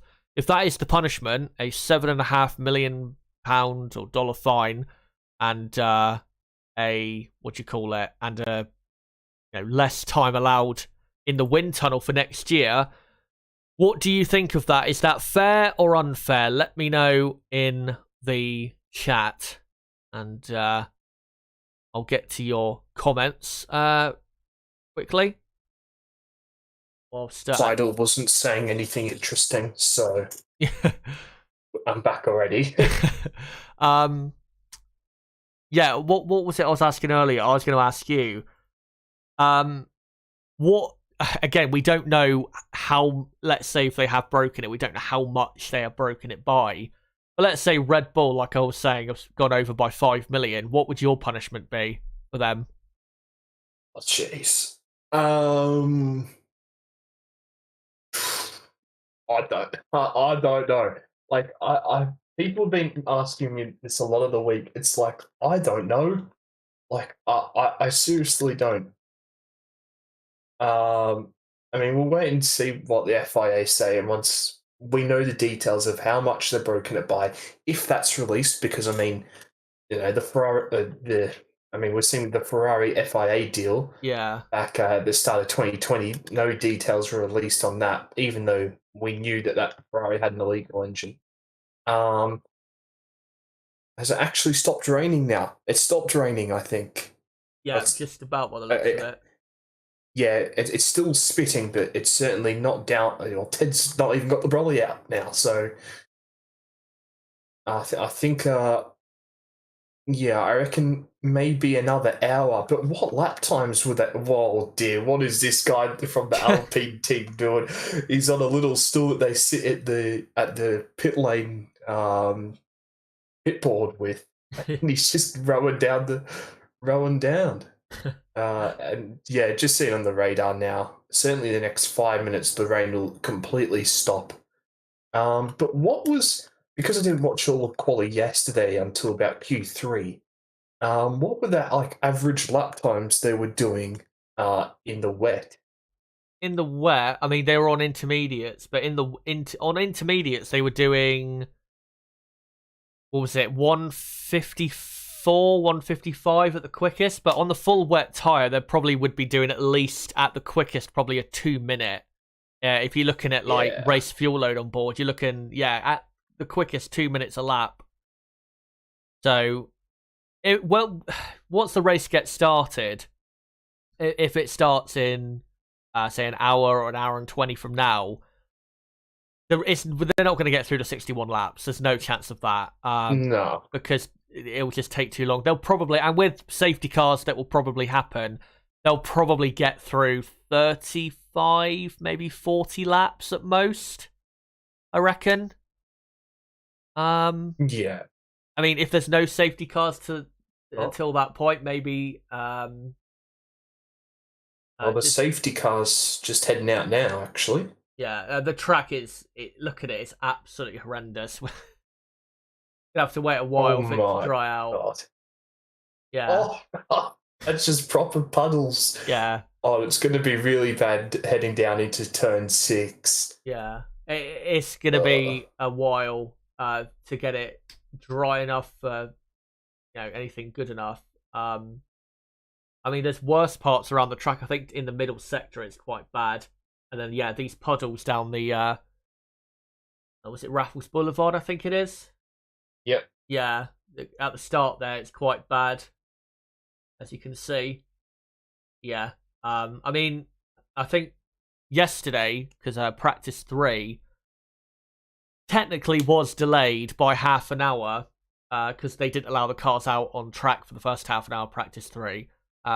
Eventually, the marshals started to sweep away some of the puddles and start to dry up some of the puddles as well. But the rain's only just barely stopped, and then we got to wait for it now to dry up enough, which is going to take a while. So yeah, I'd say we're waiting probably at least another hour, maybe hour and a half at most, if it doesn't rain again, for the race to start. So I'll keep you guys updated in regards to that, and I think in 2 or 3 minutes we should get another update.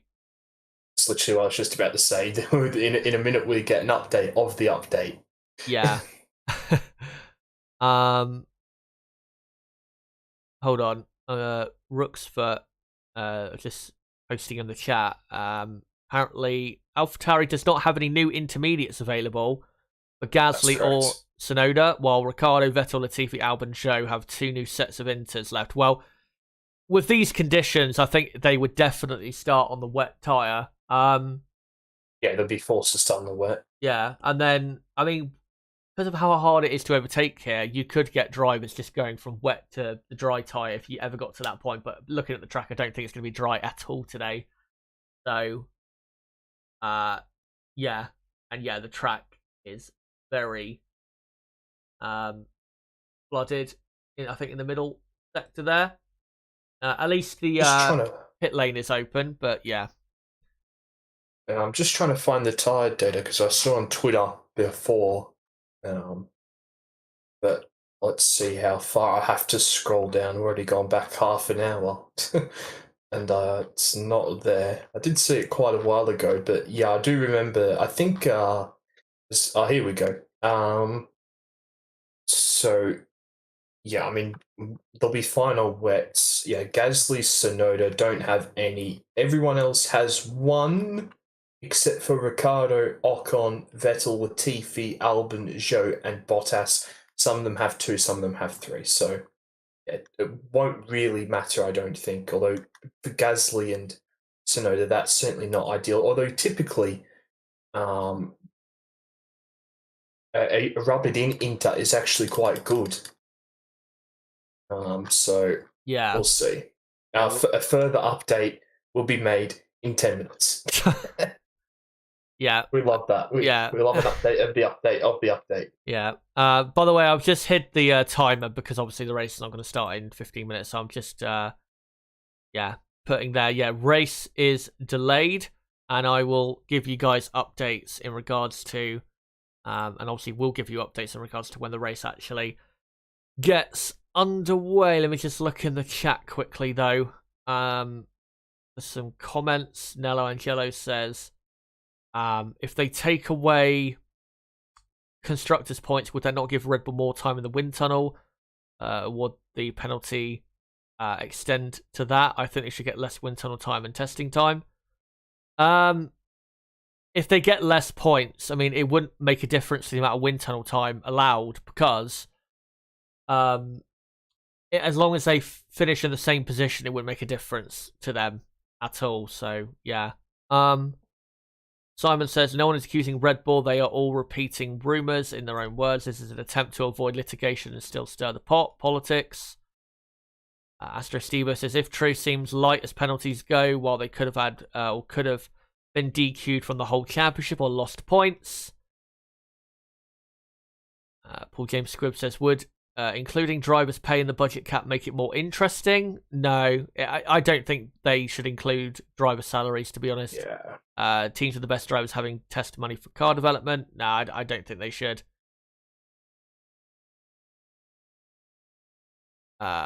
Of course, the FIA has to put down regulations accordingly.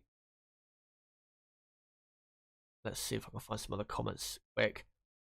Paul James Squibb says, if that's the penalty and teams went 5% over the budget cap, it sounds like a green light to take the extra 5%. Might as well just increase the budget by 5%. In fact, it benefits the richest teams. That's the problem. If you don't properly punish them, let's say if they have overstepped the mark, because again, we don't know for sure, then teams will just start taking the piss and then there won't be a cost cap. It will just be whatever the teams want and whatever they can get away with. FFP. That's all that needs to be said. Yeah, exactly. You have that in football, and that does literally nothing.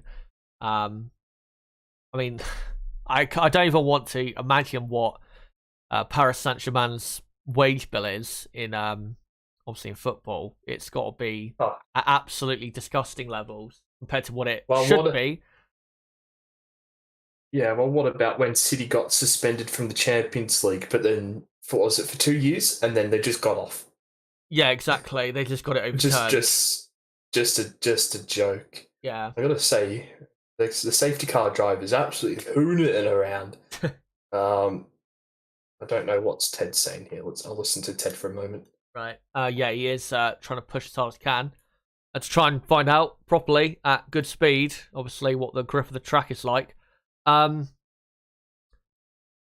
Yeah, I hope it doesn't play out like financial fair play in football because, yeah, basically FFP, it's a good idea, but it doesn't get properly enforced because UEFA are too weak. And that's basically what would happen with the cost cap if Red Bull and Aston Martin don't get punished heavily enough if they are found to be guilty. The FIA would just be found to be a weak organisation that don't properly enforce their rules, and the teams would do what they want. So, yeah. Squidgy says points deduction of a point per every 1,000 over the budget would be fair. Well, if it's like 3-4 million that they've overspent, that's going to be a lot of points. So negative points. Yeah. Let's see if I can find some others to do with the cost cap. Patrick says, I think it's because it's the first year with the cost cap, they would be lenient. They shouldn't be. Doesn't matter. Just because it's the first year doesn't mean you should be lenient. In fact, I think you should be more strict to enforce and to show that if you break it, you will be as... for some reason, the marshal said waving yellow flags. Don't know why. Oh, no, it's because the marshals on the track sweeping the water away. That's what they were doing yesterday. So they are trying to do that. What was I going to say? Yeah, you can't be lenient in the first year, because if you do, then you won't have the power later to actually enforce the rules. You've got to be hard enforcing the rules, a new rule early, and then you really make sure to draw a line in the sand so that teams know not to go over it or go over it. So yeah, I don't think it should be lenient in the first year. Ken Wallace says, when Helmet says we interpreted the rules differently, then come on, it's obvious they're guilty. Yeah, it does sound like an admission of guilt, that does, when Helmet Marco says that, to be honest. Paul James Squibbs, financial penalties are never good. It just means less wealthy teams have more of a disadvantage in reality. They need to take points for a penalty. Go on, Nib. I've got Christians talking, so I'll be deafened again. With Paul's comment, yeah, financial penalties to most of the teams make pretty much no difference. Yeah,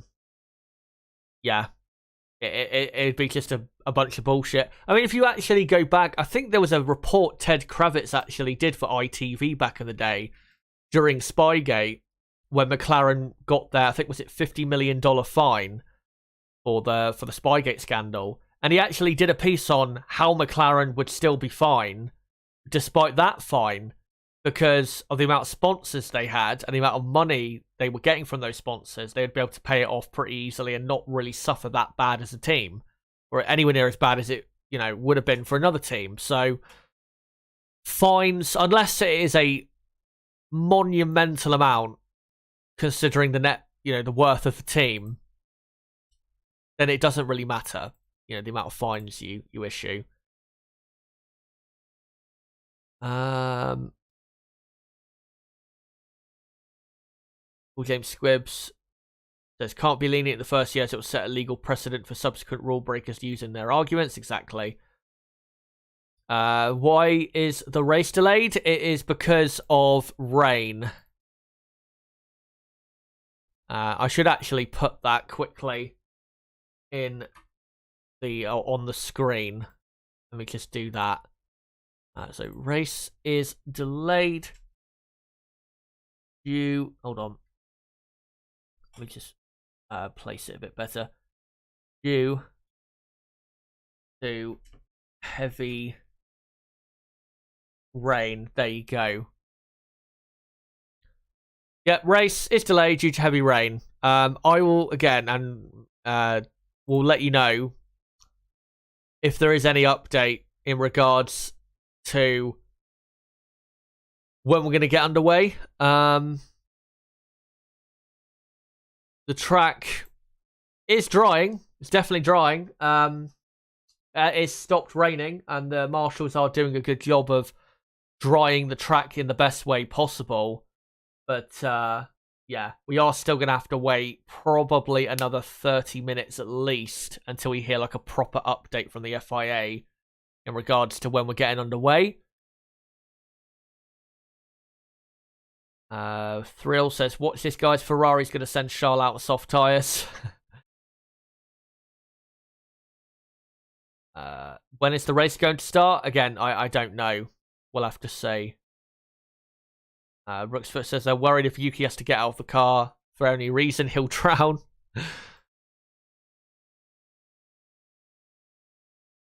I'm just saying on Twitter, I know you're listening there, but I'm just saying on Twitter, Christian Horner expects the drivers to be out on track reasonably quickly.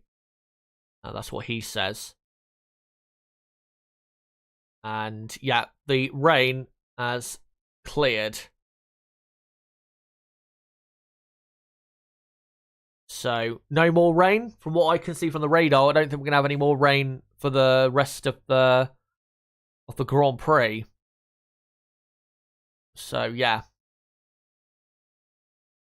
Let me see if we can find anything else on Twitter quickly.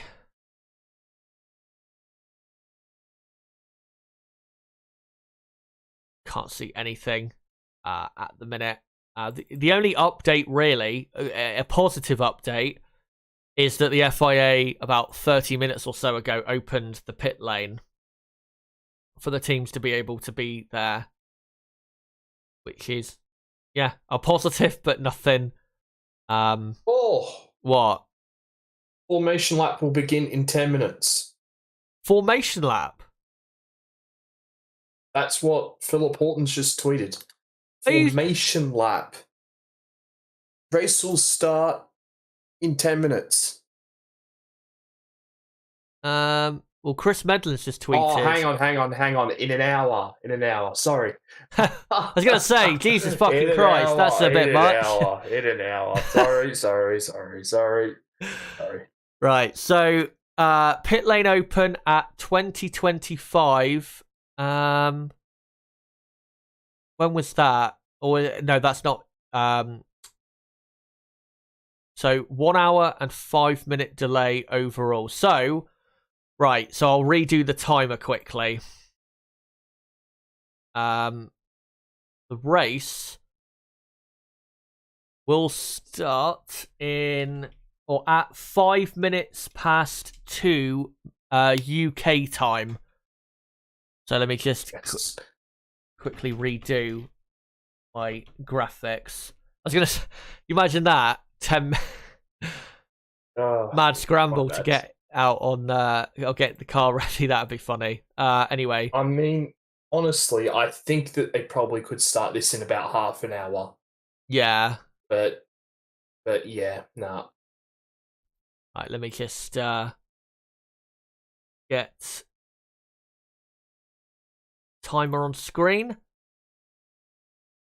quickly. There you go. So we've got 1 hour and 7 minutes to go until the race begins. The race will begin at 9:05 local time. That's 2 or 5 minutes past 2 p.m. UK time. Time limit of 3 hours. Yeah, that still will be in effect. But if the race starts at 5 minutes past 2, I think we will probably get just about enough in for full race points, probably.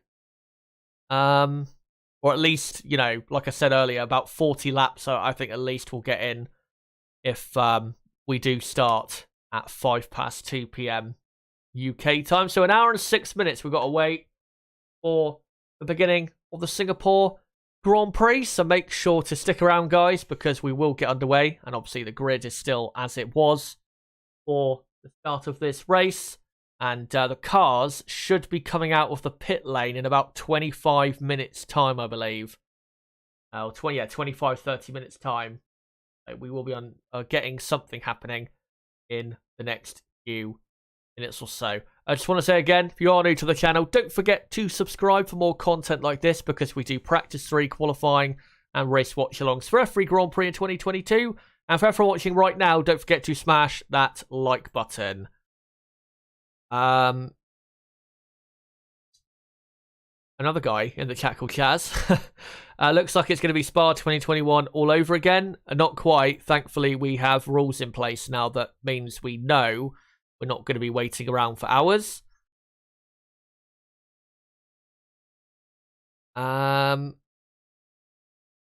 So So the reason why the race is starting that late is because they've got to do the full race procedure.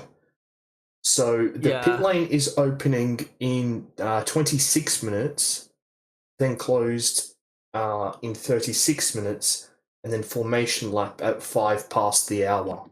Yeah. So because of the regs. Yeah. So it's bloody annoying. Yeah, it is. I mean, yeah, like you said, they could get this done a lot quicker, probably 20 minutes quicker at least. But you know, that's the race procedure that's in place. It's normally obviously fine when you don't get a delayed start to the race, but yeah, that's the procedure. So, but that's what we are faced with, and that's what we'll have to wait for. The race would have started, or the formation lap would have started actually just about now, and it got underway on time.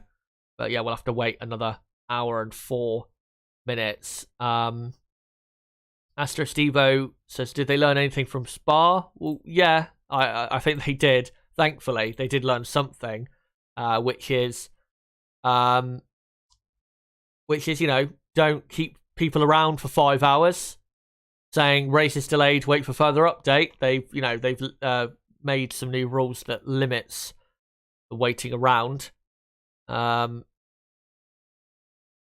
One thing to think of though, Nib, is how dry will the track be in an hour and 3 minutes? It's going to be probably dry enough for intermediate tyres, isn't it? At least. Yeah, that's what everyone on Twitter is saying. Yeah. Let's just say Twitter is not happy. Yeah. But Jesus, what? I'm just watching, and ants just crashed it into the walls. They're recreating Nelson Piquet Jr.'s stunt. And bloody gonna give themselves a concussion crashing into the wall like that. It's not very smart. Yeah, not quite sure why he's doing that. Yeah, I don't understand why it's taking, you know, so long, but at least we know when the race is going to start, and I'm 100% sure it's going to start then, because I don't think there's any more rain coming or anything else coming that could further delay proceedings. So yeah, that is at least something that we didn't have at the Belgian Grand Prix last year. What else was I going to say? Yeah, it should be when the race starts. They'll probably be on intermediate tyres, I'd imagine. And then probably 20, 30 laps in, go onto the soft or just the dry tyres. It may dry out enough for maybe a couple teams to risk dry tyres at the start. We'll have to see. But it'll be at worst intermediate tyres for the start, because this track, because of the heat and humidity, and also some parts of the track are well covered from rain with, you know, the trees and the buildings and that. It won't be as wet, the track, as it would have been, you know, at other places that are colder or more open to rain. But yeah, just over an hour to go. 61 laps for this Grand Prix, isn't it, Chaz? Yeah. Okay, I'm just trying to figure out how many laps and stuff. So if they complete 56 laps, 46 laps, then we have what's it called? They'll get 4 points. So I don't think we're probably going to get that, considering that there's going to be safety cars in this race for sure. So we'll probably have, in the end, where it's 19 points for the race winner, where it's awarded 50 to 75% of the race distance completed. Yeah. Because of course they've got the new point system for that this season. Yeah. I mean, the only way I could see them doing the 46 laps is like, if they get to the limit, the time limit, and they're only 2 laps away, maybe they'll try and extend it just to get full points in. But most likely, yeah, I don't think they'll get to full points. It's probably going to be 75% race distance and 75% points for the teams and drivers. Why hasn't the race started yet? Due to heavy rain. Astro Stevo says, lesson from Spa should just be start the race when you can and race as much as possible. The problem is the teams didn't even get their cars out onto the track yet. So yeah, they just weren't, at all ready to get going. If the cars were already on the grid and this rain shower happened, then I reckon we'd be getting underway. And let's say the race was supposed to start at 12:30 p.m. UK time, then I reckon the race probably would be starting in about 20 minutes or so. But yeah, they need to go through the whole race procedure, so that's why we got to wait another hour. But yeah, we'll obviously wait with you guys until the race gets going. Let me just read out some more comments quickly in the chat. And by the way, if you don't know when the race starts, just look at my screen. I've got the timer counting down until the race begins.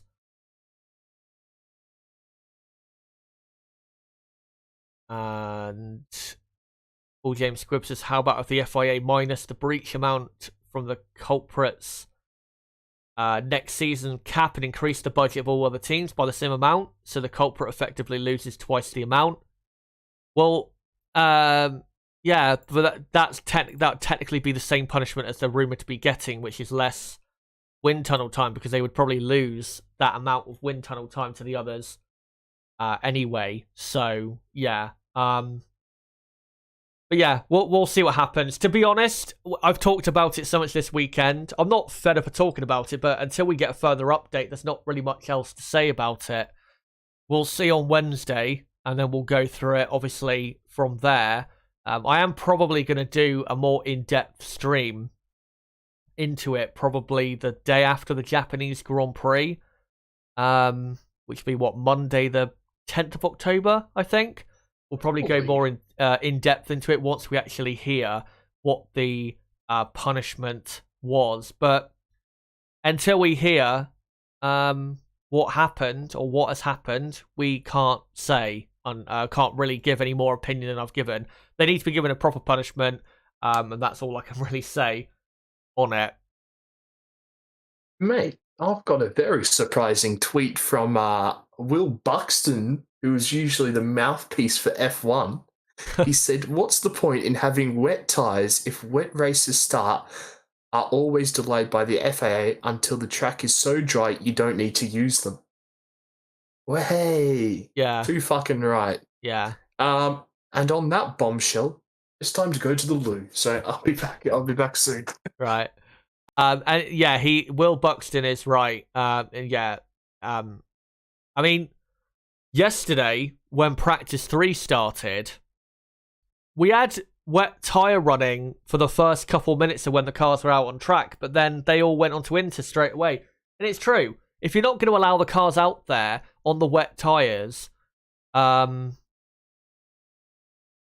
in conditions that would be suitable for the full wet tyres, then what is the point of having wet tyres? May as well just have the Inters, have more intermediates to replace the wet tyre, and then just say, well, until it's good enough for intermediate conditions, we're not going to start the session or start the race or whatever. He's absolutely bang on. And he is right. What do you call it? Nib, that, yeah. What's I going to say? That Will Buxton does tend to be a mouthpiece for F1 normally. So it's rare to see him, criticizing something that should be criticized. So good to see. But as we wait, I'm just going to quickly mute my microphone and have a quick drink of water to clear my throat a bit. So keep your comments coming in the chat, guys. And then we will get, more into your comments. And then once we get into the final 20 minutes or so, we'll properly start getting back into the build-up of the race again. Obviously, I've already gone through the build-up of the race on my end. I've already done the race preview part of the stream. So, yeah, in about 30 minutes or so, or just over 30 minutes, we'll get properly building up again into the Grand Prix. So just give me a minute or so.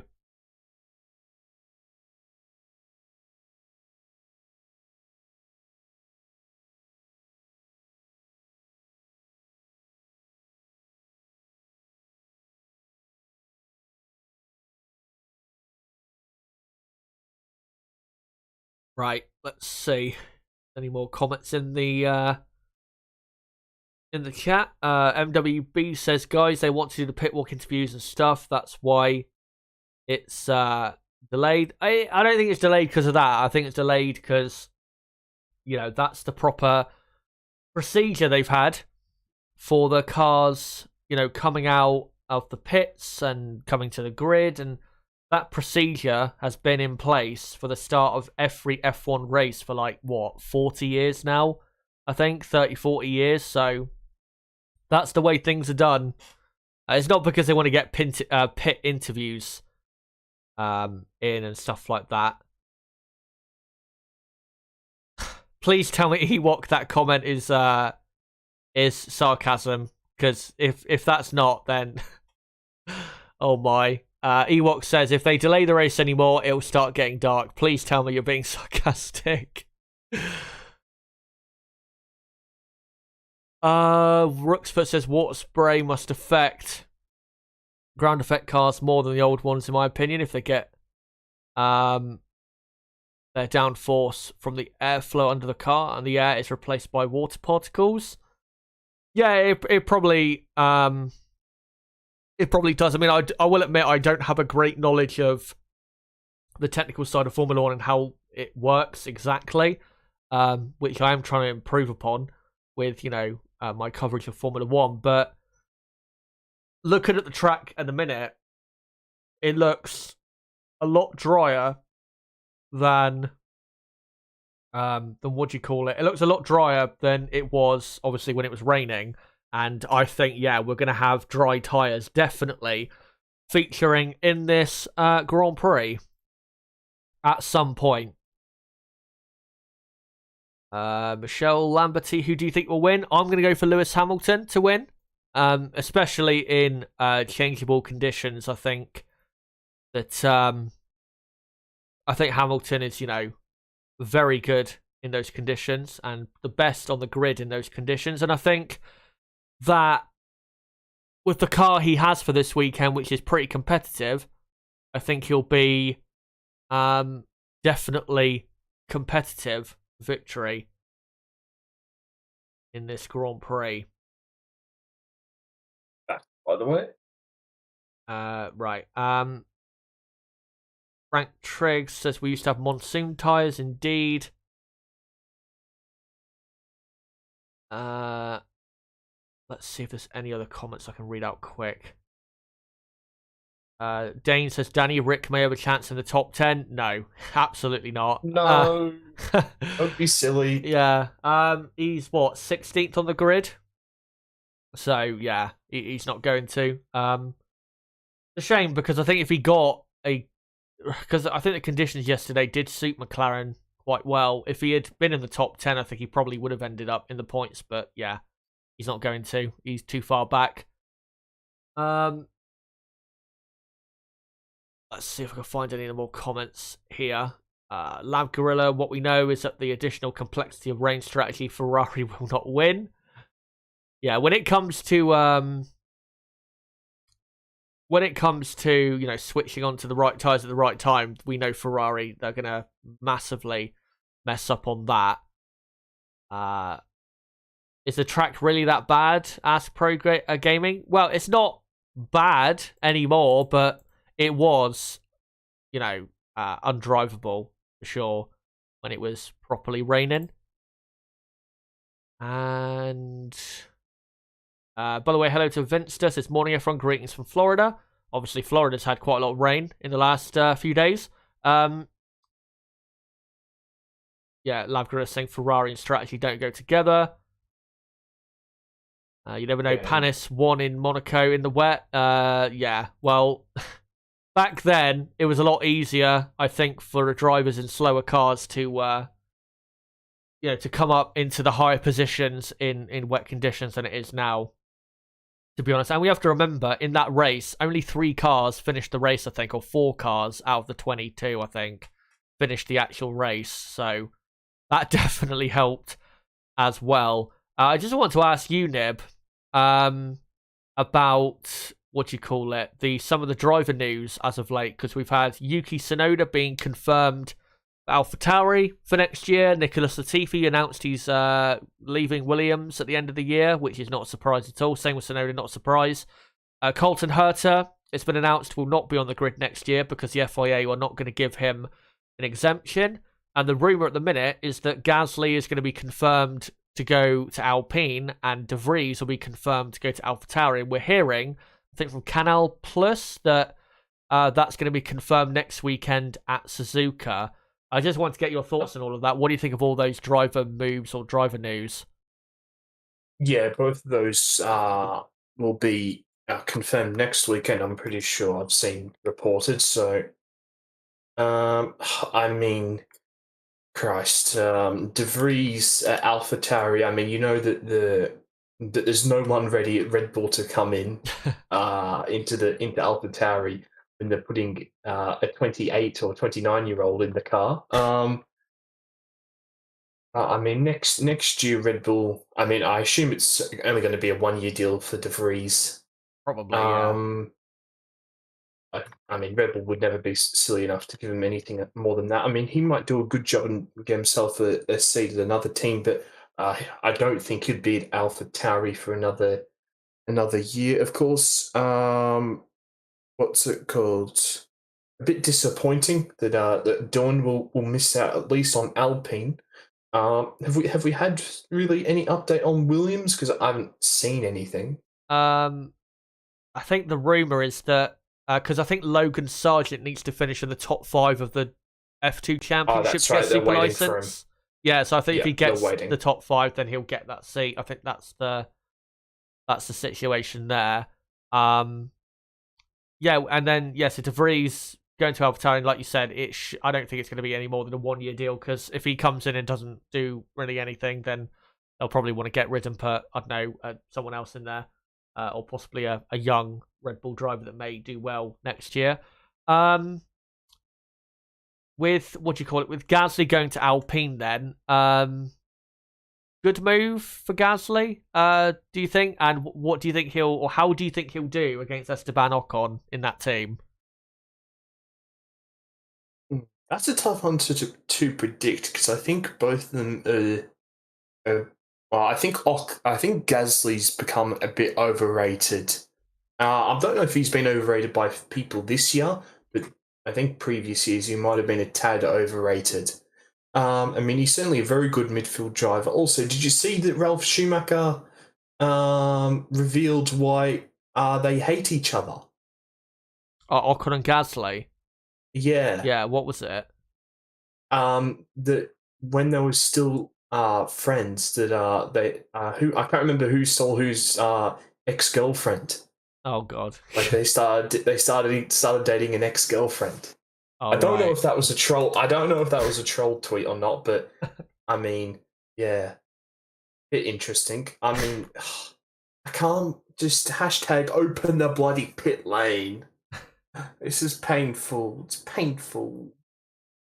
Yeah, I'm just so bored. Yeah. Well, like, as well, I mean, for me, this stream, I mean, my stream yesterday was 5 hours and 10 minutes, I think. I was live for. You're an idiot. And then, I mean, I've already been live for 2 hours and 20. So, yeah, I'm going to be live probably for another 3.5 hours at least.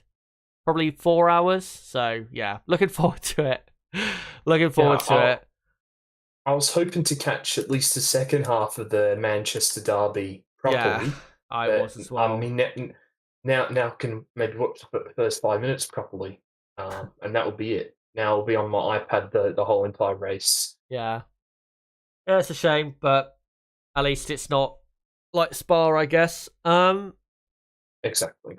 What was I going to say? Yeah, to be honest, with that thing that Ralf Schumacher said, that would not be a surprise at all if that's what that was. It would not be a surprise because that does sound like a thing that people at that age would, basically fall out over. So, yeah, or just people any age, really. But yeah, I think if they are teammates for next year, I do agree with you. I think Pierre Gasly is a tad overrated. I don't think he's one of the top drivers in Formula 1. You know, 2020 he was good for AlphaTauri, no doubt. 2021 he was very good, especially in qualifying. I thought his efforts in qualifying were stunning in that car. But if you look at last year in 2021, the drivers he was competing against, even though he was very good, I don't think he was performing as well as, you know, Hamilton, Verstappen, Leclerc, Sainz, Norris, and drivers like that. And even Russell in the Williams, who I thought was amazing in the Williams last year. So, yeah, I think Gasly's a upper midfield driver, I guess you could say. I think he's probably looking forward for the rest of his career. He's probably going to have a career similar to like a Sergio Perez, where if he's in like one of the best midfield cars, if he has a chance at podium, he might nick one, you know, here or there.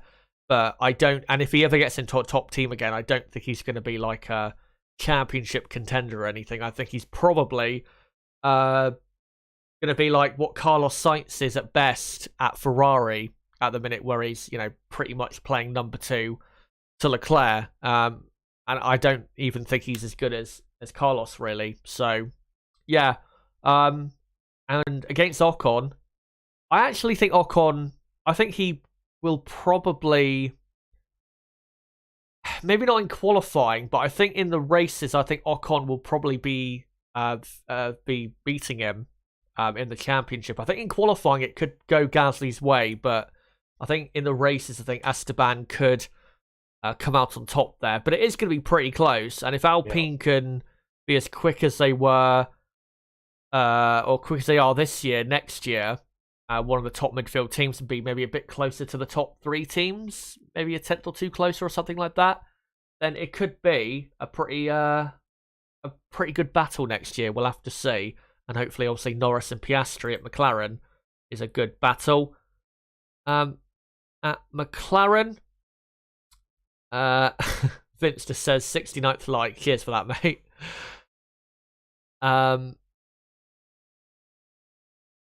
Astro Stewart says Gasly has been really underwhelming this year. Then again, there's a few drivers that can say that.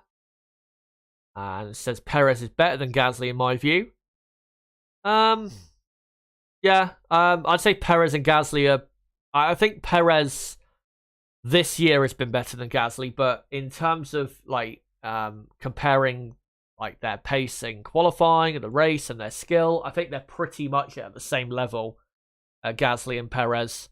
I think Pierre's the faster driver over a single lap, but I'd rather have Sergio for a race day, to be honest. I'm just ignoring what you've said there. You're usually a big Perez fan. I am a big Perez fan, but I know he's quite a bit slow in qualifying most of the time. He's better than bloody Gasly. Give me a break. I was going to do, I remember this, I was going to do a stream earlier this year, I think at the very start of this year during the winter break. I was going to do a video or a stream. I might actually do this again and properly do it, because I didn't actually do it in the end. But it was going to be about what has Perez been actually closer on pace and better than Gasly and Albon. Now, when it comes to the races, yes, Perez has been better than Gasly and Albon. There's no doubt about that. But I actually calculated for 2021 the average lap time loss from Perez to Verstappen, and then calculated it from Albon to Verstappen and Gasly to Verstappen. I think, if I remember correctly, Gasly was the closest on average in qualifying to Max on pace. I know Gasly only had, was it 12 races, I think? But exactly. Yeah, I think Gasly was slightly quicker than Perez in terms of being slightly closer to Max on pace. So, yeah. Okay. All right. Well, whilst you've been waffling on about that, no offense, we've got some good news. Sky saying that because the start procedure was delayed, the 3-hour clock has not started, and it will start when the formation lap begins. Oh, good. So we will get probably the whole race in then. Yes, and I will, at this rate, be up until about 3 a.m. Right. Yeah. I mean, race starting, 40 minutes time. I'm going to be, by the time my stream finishes, it's going to be, I'm 2 hours 25 in. It's going to be another 3 hours at least, probably another 3.5. So, yeah, I'm going to be pretty much dead on my desk by the end of this Grand Prix. No. Come on, you can't be saying you're going to be dead on your desk when it's going to be 3 a.m. for bloody me. Come on, we've got to keep the positive energy flowing through our veins and flowing through the chat. You can't allow me to get tired. I've been up since 7:30. I have, so yeah. Well, whose fault's that?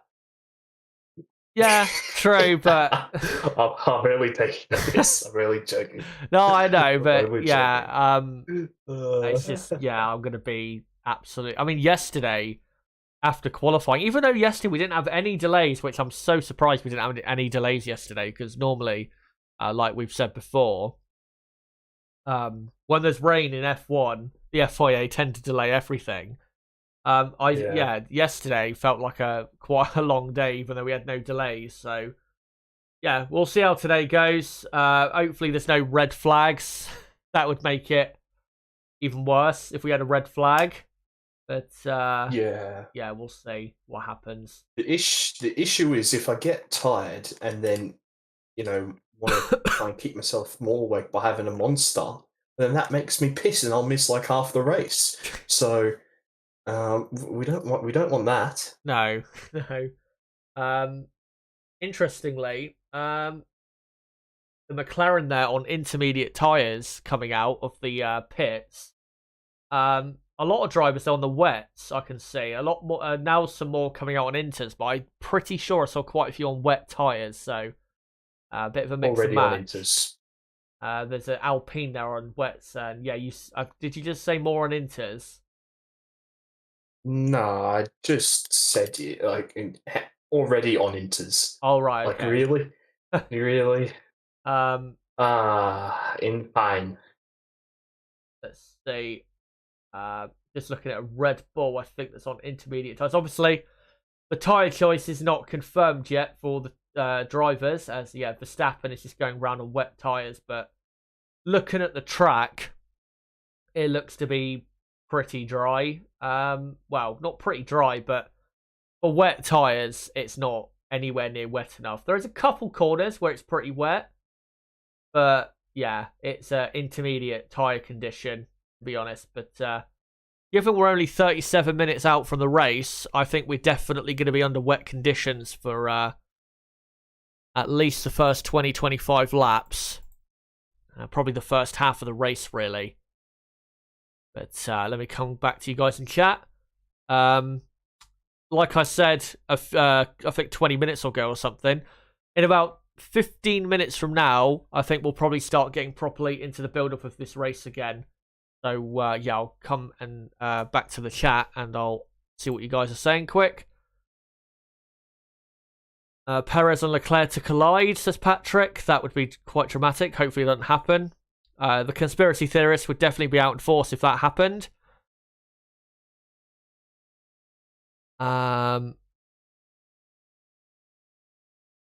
Simon says, Red Bull do not cheat. They simply have the most creative accountancy department. Astro Stevo says, this season has shown that judging drivers based on just one season, especially this one, can be pretty unfair and unrepresentative of true pace and talent. Hamilton, Ricciardo, Gasly, Vettel.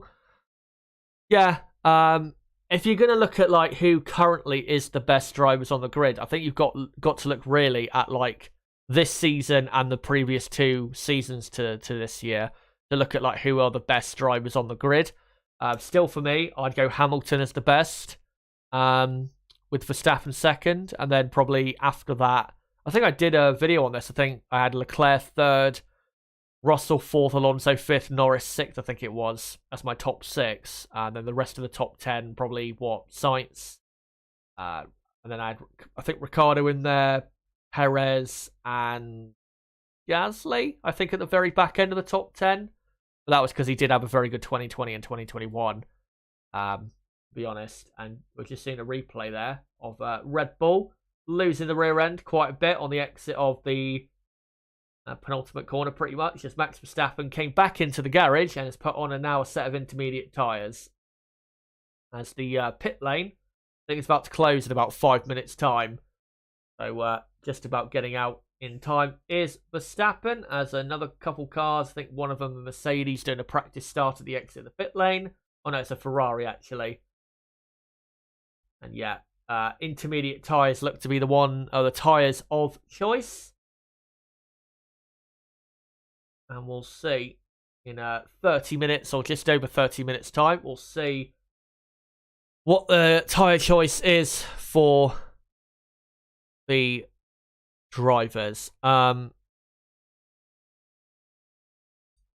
find some other comments here quick. Come on, Hamilton.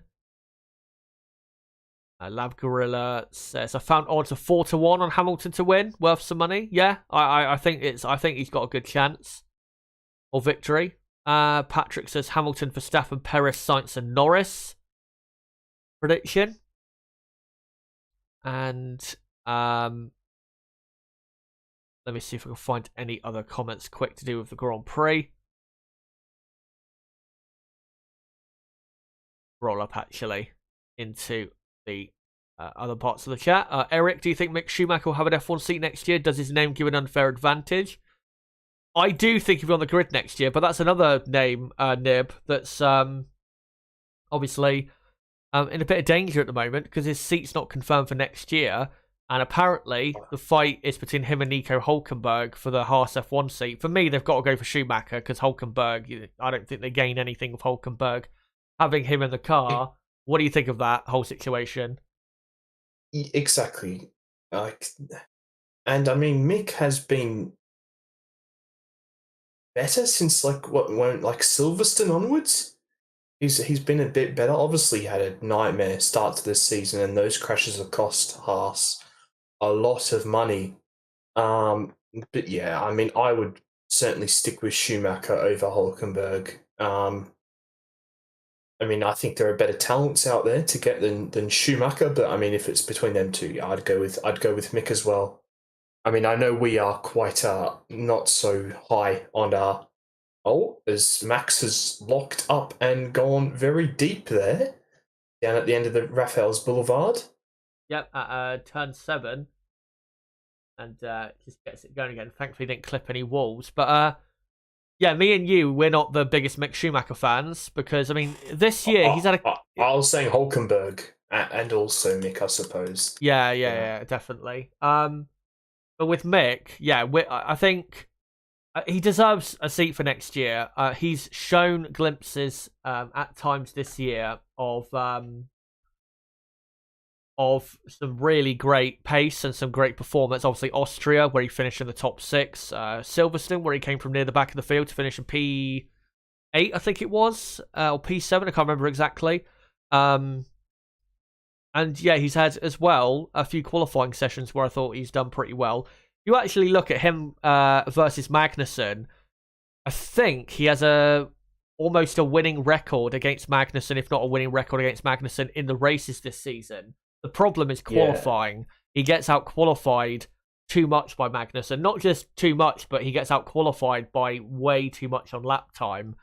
So if he can just get closer to Magnussen on pace in qualifying, then he will be pretty much the number one guy at Haas. But yeah, if they go for Hülkenberg, that's going to be so disappointing because Hülkenberg is just, he's had his chance. Yeah, he had the potential to maybe get a win here or a podium there, but at the end of the day, bottled it on every occasion. And yeah, I don't see why you would go for Nico Hülkenberg. He's a good driver to have as like a substitute. And like he has been for the last couple of years. He's a good driver to put in if your driver's missing for whatever reason, for illness, injury, or whatever, because he'll do a solid job. But if you're properly wanting him as a full-time race driver, I just don't see why. I don't see why you would do that, because compared to him and comparing him and Mick, there's no real advantage, or massive advantage that Hulk has over Mick, really, other than experience, and he's a bit more reliable. But I don't think Haas necessarily need that at the minute. I think they need really, firstly, a quicker car, because their car this year, I've got to say, has been quite disappointing because they started the season off pretty quickly. Is it raining again?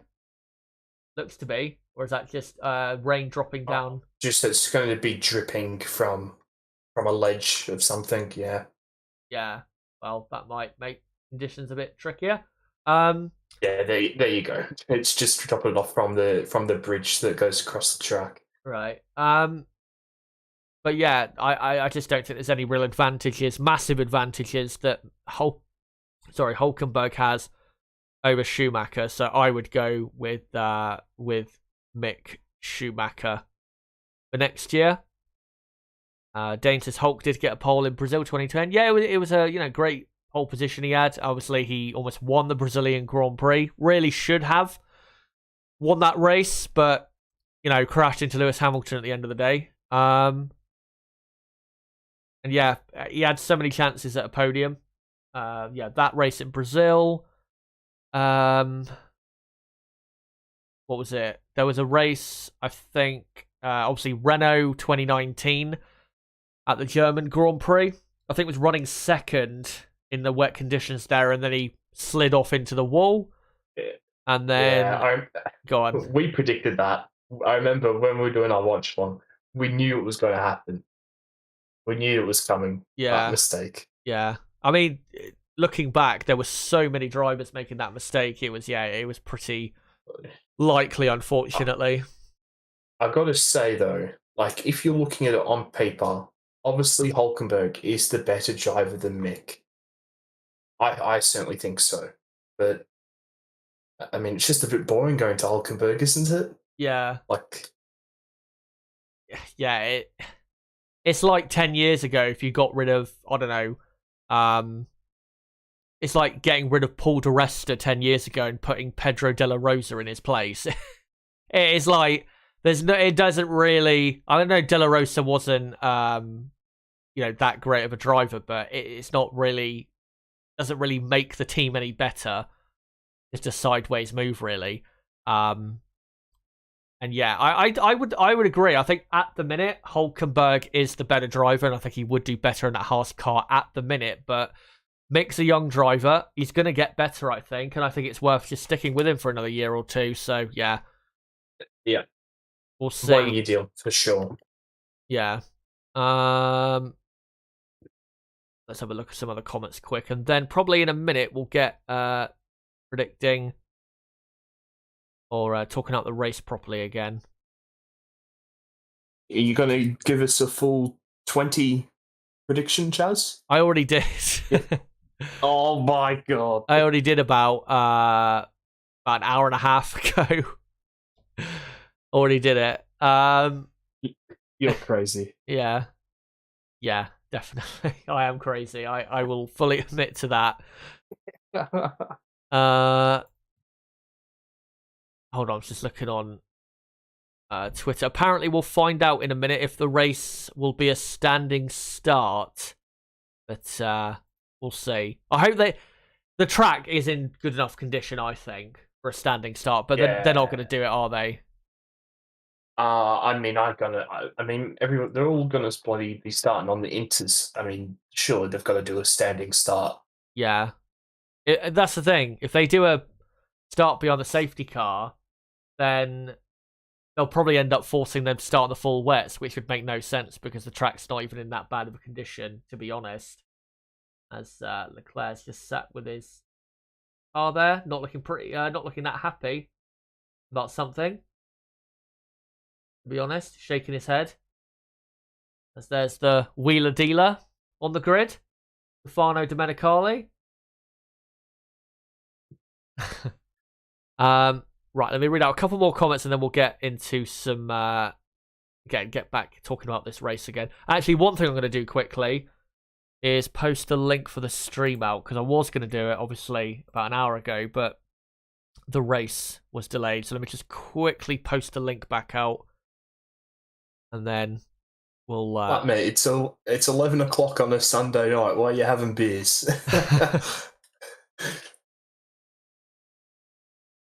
Let me just get this. Hold on. I think I was just going to say Verstappen's just parked on the grid. For anyone wondering, as Martin Brundle was just starting his grid walk now. So yeah, we're about 25 minutes away from the formation not going away. So keep your comments coming in the chat. And let me know, guys, in the chat, who do you think is going to win the Singapore Grand Prix today? Will it be Hamilton, Leclerc, Perez, Sainz? Do you think Verstappen will come through and win? Let me know in the live chat. Come join us here to watch along the race in Singapore. And I'll just quickly post this out on Twitter. Looking at the track, obviously we're not seeing as much of the all-around track now, Nib, but how soon, if you were to guess, how soon do you think it'll be until dry tyres? Say half distance? Maybe the 20-25 laps? Yeah, Maybe that's just under half distance, yeah. Yeah, I've just seen a photo of Stroll I'm and just seeing it now. together on the grid. Yeah. They're best pals now. Oh, God. Oh, dear. Actually, that's something we forgot to talk about. I did actually mention it a couple of days ago. Let's say Aston Martin, they did break the cost cap. How have they broken the cost cap and they're still shit? They're worse than they were before the cost cap got introduced. How is that even possible? You know what I mean? Sure. It doesn't make any sense to me. Maybe that's what this Aston Martin team's going to be going forward, spending shit tons of money and not getting anywhere with it. But I don't understand how you, if you do break the cost cap, how you don't get any better.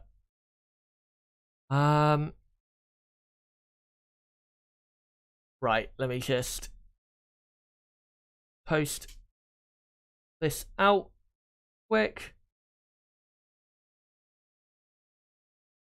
And there you go. Right. So, we are 22 and a half or 23 minutes away now. And so there's Felipe Massa on the grid. Great to see him at the scene of where he lost his World Championship. We've got 23 and a half minutes to go until the race begins here in Singapore. Like I said, let me know in the chat what your predictions for the race are. Give me your top 5 race predictions in chat right now, and I'll make sure to read out what you guys have to say. But yeah, we'll properly start getting into the build-up now. So starting at the very front, we've got Charles Leclerc on pole position with Sergio Perez second. Lewis Hamilton third, Carlos Sainz fourth, Max Verstappen is starting 8th, George Russell obviously starting from the back. And there's I think Will.i.am on the grid as well. I think he's been here before in Singapore, I'm pretty sure. Yeah, he nearly does every year here, I reckon. Yeah, I'm pretty sure I've seen him here a few times before. And obviously here to support Lewis Hamilton. Quite an interesting jacket he's got there. Yeah, in terms AMG Mercedes. Yeah, that's actually quite a nice looking jacket, that is. Yeah, with the fight for victory, yeah, it should be between Leclerc, Perez, Hamilton, Sainz. Verstappen, realistically speaking, given the track layout, should not be able to win the race today. But in these conditions, you never know what could happen. My opinion is that Lewis Hamilton will win because, obviously, in the changeable conditions, he is the best driver on the grid, in my view. And I think the Mercedes car in dry conditions is the best car out there on with race fuel on board. So I'm going to go Hamilton to win, Leclerc second, Perez third, Sainz fourth, and Verstappen in fifth. Because I think it'll get held up quite a bit in traffic. Nib, what do you think is going to happen in the fight for victory? Who do you think is going to win, and how do you think that person who do you think is going to win will win? I think Lewis Hamilton is going to win today. I think he's probably going to get past Perez at the start. I think we know how he's going to get past Charles. A Ferrari mistake. Yeah. I think then in second, I'm going to say it's going to be Perez in second. I just trust Red Bull a little bit more in these conditions to make the right call, even though they have made a pretty bad unforced error this weekend with Max and his fuel issue yesterday in qualifying. Then in third, I think Charles will finish in third. Then I want to say Alonso in fourth. Ooh. And Verstappen in fifth. I do want Alonso to have a good old crack at it today, especially towards the beginning of the race. Speaking of the devil, there he is with Martin right now. Yeah, I think we all want Alonso to have. Obviously, it's his 350th Grand Prix. Yeah, I think we all want him to have a very good race today, starting from P5. Hopefully gets as good of a start as he's had a couple times here in Singapore and shoots up to, I don't know, maybe first place. That'd be incredible. He did gain, I think, 5 positions at the start here in 2013, so it is possible for him to do that. Yeah, in the wet conditions... No curse now, mate. Yeah, that's true. In the wet conditions, though, do you think a podium is possible for Alonso or even Norris? Yeah. I mean, Norris is. I mean, I know we'll make fun of Russia and that, but Norris historically has been pretty decent in the wet. Yeah. And yeah, I mean, Alonso for sure, if it's wet the whole race, can finish on the podium, but it won't be. So Alonso will not finish on the podium. Yeah, it's sad. To be honest, it would have been great. Jesus. Sorry, the cameraman nearly got taken out then. Yeah, I saw that. He almost got clotheslined. It would have been great if Alonso got the podium in Canada, honestly, if he didn't have that ERS problem that cost him a second a lap, because that weekend he was on another planet compared to everybody else, really, in the Alpine. But we'll see how they do. And then the rest of the top 10, you've got Gasly in P7, obviously Verstappen 8th, 9th and 10th, you've got Magnussen and Tsunoda, quite an unlikely 5th row of the grid. And then you've got the 2 Aston Martins just outside the top 10. Obviously, Bottas, Ricciardo, Ocon towards the rear of the field. I don't think Bottas, Ricciardo, Ocon will come through and get a point because I just think it's too much ground for them to make up. Look out for the 2 Aston Martins. I think they'll be making gains today. I think Lance Stroll will definitely finish in the points today because he's had good pace this weekend, but the only reason he ended up P12 is because of the gamble that they went for Aston Martin going on the softs just a bit too early, not paying off in time for them. But finally with George Russell starting from the pit lane, what do you think's possible for him? Do you think he can get into the top 6 possibly in these conditions? Starting from the pit lane, top 6 in these conditions, no. I think he could probably get in the top 10 by the end of the race, with it being probably dry, probably in about an hour's into the race or so. So we'll see on Russell, but top 6 would be a bit too much, I reckon. Yeah, I mean, they aren't going to have, obviously, the top teams as much of an advantage over certainly drivers who are of very good quality in the midfield cars as they would do in dry conditions. And as well, the Mercedes in the wet isn't as good as it is in the dry. We have seen a couple times this season where in the wet, it's not quite as competitive as, say, Ferrari and Red Bull can be in the wet. I remember Silverstone, they were very quick in the dry, but in the wet, they were miles off the pace. So, yeah, we'll see how they get on. With the track drying, though, it should help Mercedes there. But we've got 16 minutes to go until the race or the formation lap begins in Singapore. So, guys, right now in the chat, let me know, what do you think is going to happen for the Singapore Grand Prix today? Give me your top 5 race prediction. I'm going for, again, Hamilton, Leclerc, Perez, Sainz, Verstappen. I think, Nib, you went, what, Hamilton, Perez, Leclerc, Alonso, Verstappen, didn't you? Yeah. Yeah, so let me know your predictions in the chat. Before you do, though, just want to quickly let you guys know again, if you are new to the channel, don't forget to subscribe because we do qualifying and race watch-alongs for every Grand Prix in 2022. And we are close to 100 likes on the stream, so make sure to smash that like button if you haven't already. And as well, don't forget to follow me on Twitter at ChazHD5 as the national anthem just about being performed by the Singapore Airlines cabin crew, which is interesting.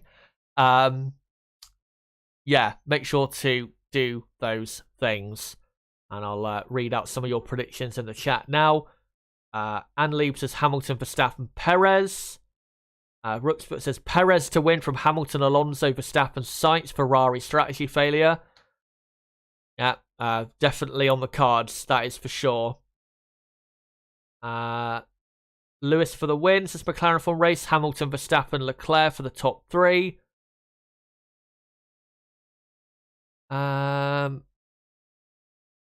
Let's find some other predictions if I can, or comments.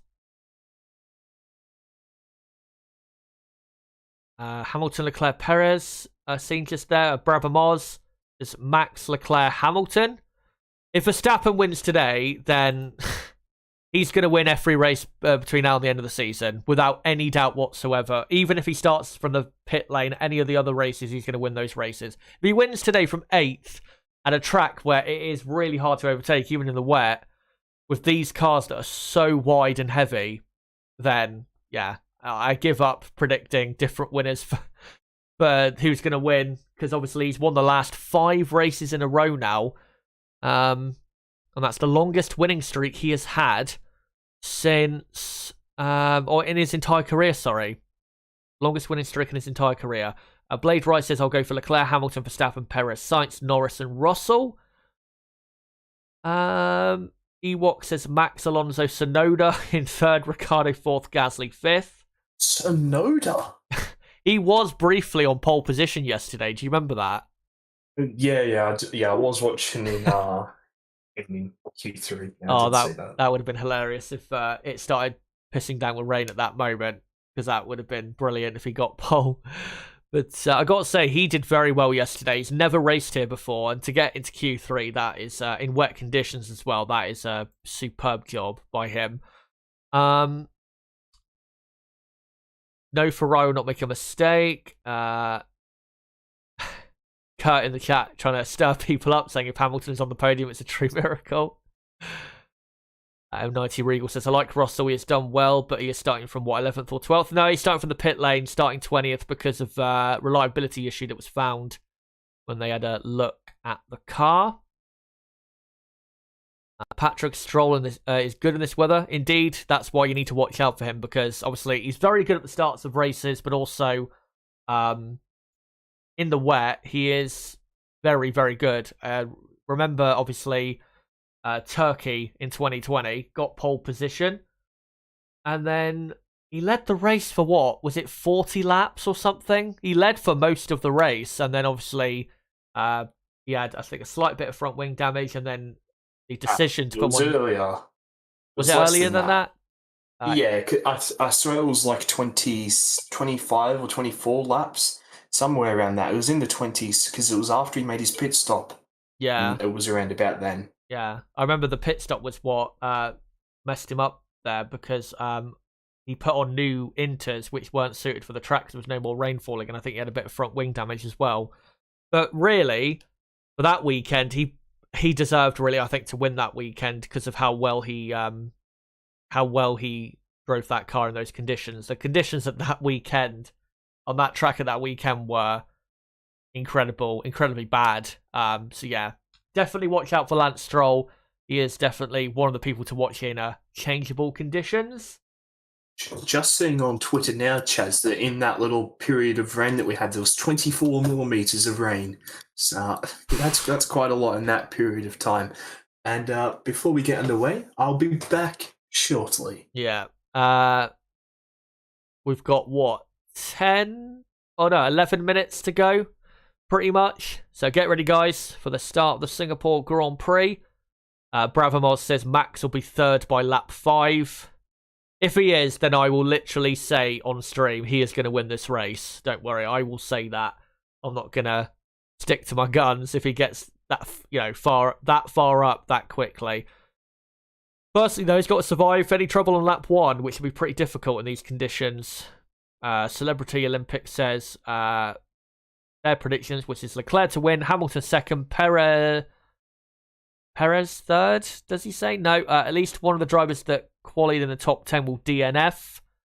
Oh no, these are his predictions. The first prediction is Leclerc to win. Second prediction, Hamilton in second. Third prediction, at least one of the drivers that qualified the top 10 will DNF.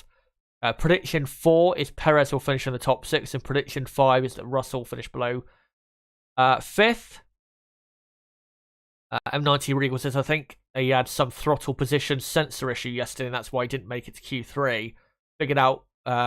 Figured it would be a simple sensor change like on the car, but maybe he needed an all new ECU or something. Yeah. Few people saying Max for the win.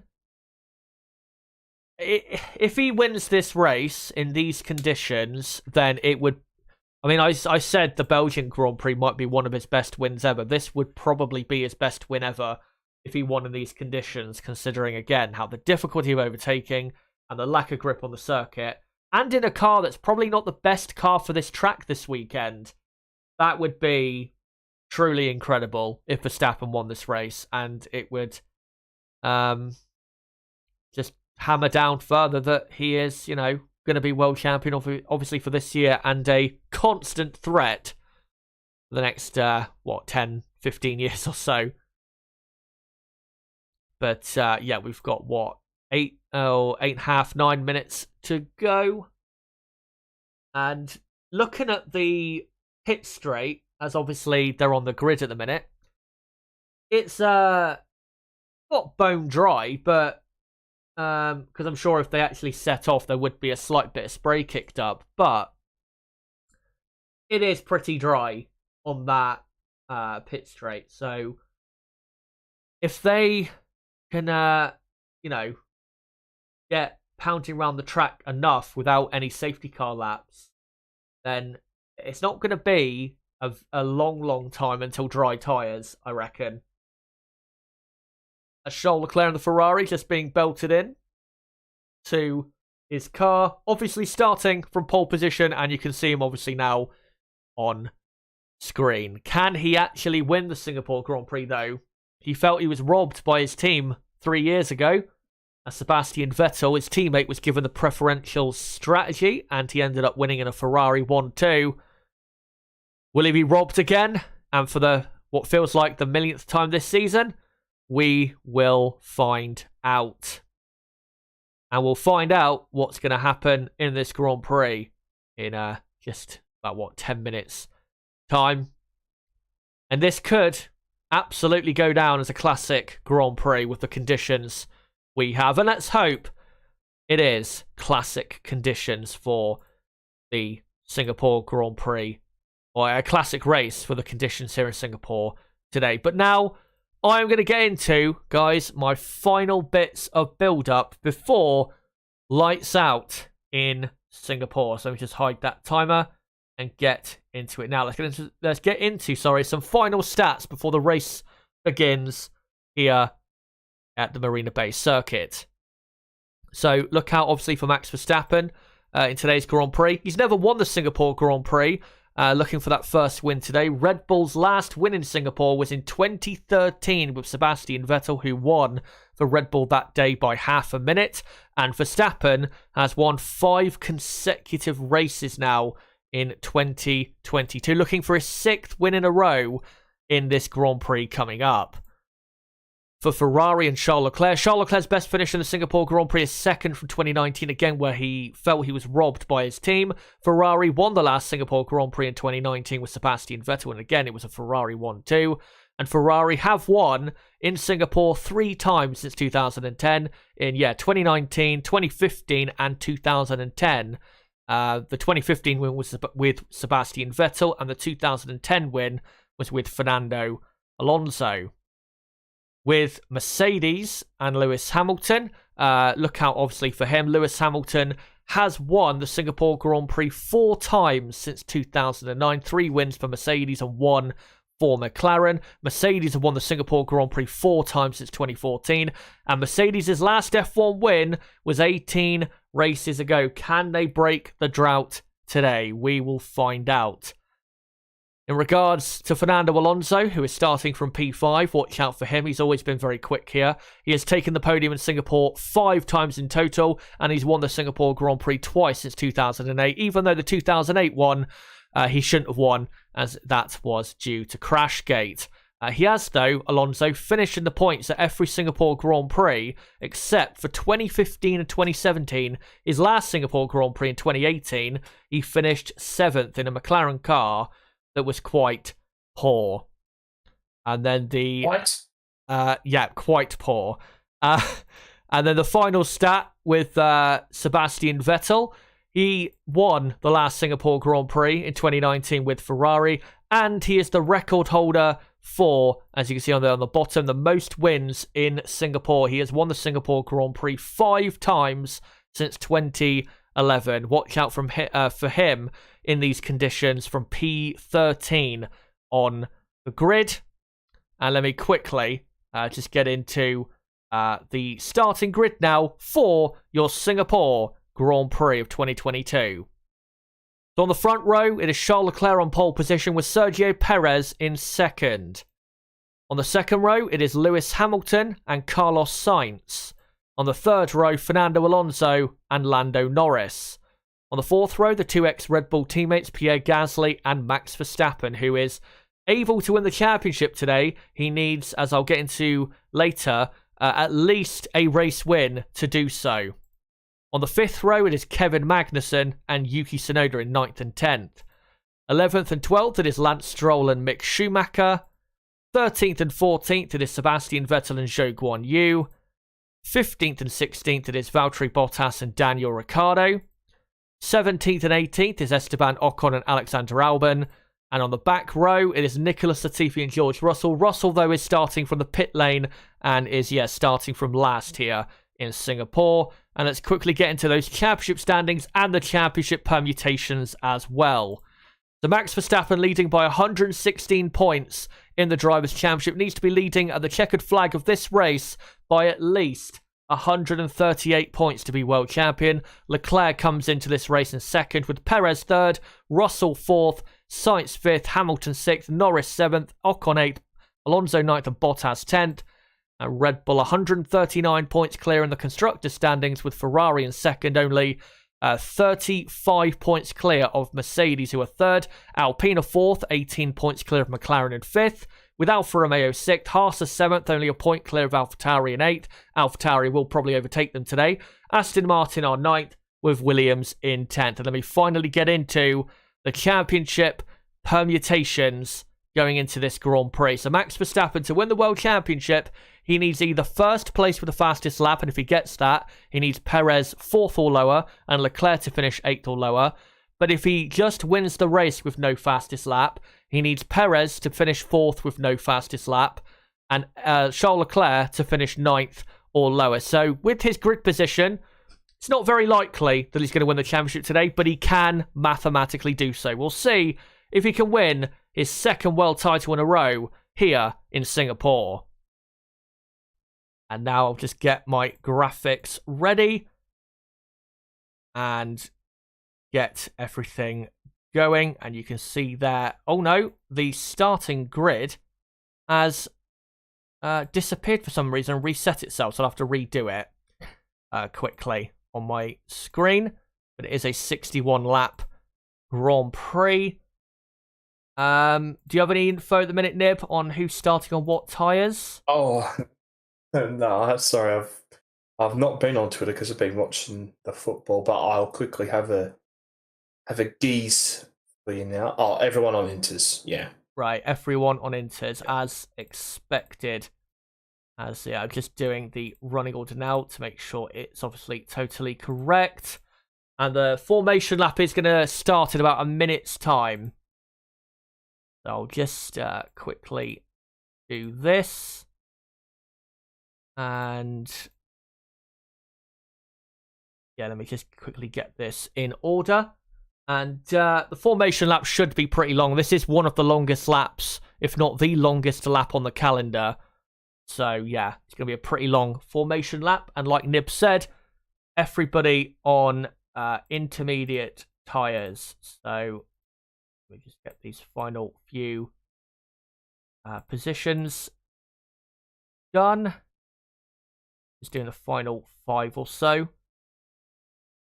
And there you go. So, yeah, that is the starting grid on the left-hand side of your screen. And I will quickly do the tyres. I'll do as many as I can quickly whilst the formation lap gets underway. And I'll just quickly actually, say when the formation lap starts so you guys know. As now all the mechanics have come away from the cars. And, yeah, all on intermediates. And the formation lap starts right. Come on. Now. There you go. So the formation lap is underway. So whilst they come around, I'm going to quickly get all the tyres correct if I can. What do you expect for the start? Are you expecting a possible big crash like we had last time on the grid for a wet start? No, I don't think it'll be quite like 2017, but I expect a safety car off the first lap. Yeah, I think it's pretty likely. I mean, safety cars on the first lap here in Singapore are pretty likely even in the dry. So, yeah, we'll see how it goes. Hopefully there's no safety cars. I mean, if they can get through without a safety car, that'd be a miracle. There's a 100% record of a safety car in Singapore. So yeah, it'd be a miracle if they could get the whole race through without a safety car. Don't think we've ever had a red flag in Singapore. So let's hope we don't get... Memory's not that good. No, I don't think we have. I think red flags have been more of a frequent thing as of late. I don't think we've ever had a red flag.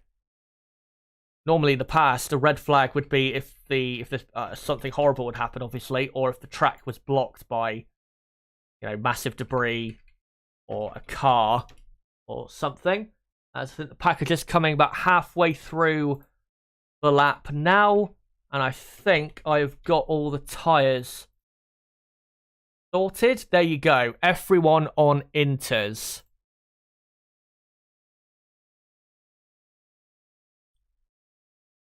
As Leclerc, Perez, Hamilton have now just come into the final sector on this formation lap. I was about to say, where's Alonso? Alonso is absolutely nowhere to be seen. Yeah, well, the thing is, obviously, if you're sat on the grid too long, the tyres will go cold, so he doesn't want to be waiting too long. And look, Verstappen quite far back, considering he's P8 on the grid. So, yeah. Some games going on there. But Charles Leclerc now coming into the final couple corners now of a turn, and there's Russell in the garage. And he will be on inters, I'm sure, as well. As Leclerc leads, and a record-breaking weekend attendance for the Singapore Grand Prix, 302,000. Good to see. As Charles Leclerc leading the front of the pack through the final corner. And now just coming on to the starting grid. And yeah, look at that. Alonso backing off still. Number 350, let's make it a special one. Indeed. Let's hope he has a special Grand Prix today. Obviously, in the 2017 race, he had an amazing start, and then he got took out by Raikkonen and Verstappen. I think he got up to second place at the start there, so he gets another great start. Let's hope he doesn't get hit big time. And I think Russell now just being released from the garage, and he will sit at the end of pit lane. Man City are 1-0 up. Right. Thanks for telling me that. Good to hear, though. Good news. The back half of the grid now coming on, and Nicholas Latifi are just about to line up, and obviously 61 lap Grand Prix.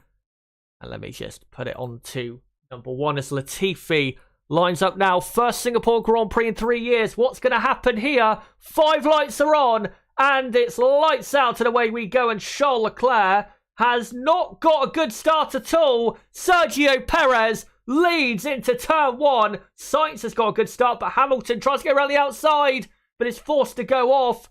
Pierre Gasly has had an amazing start there, or one of the AlphaTauris has, and Norris is up to P5.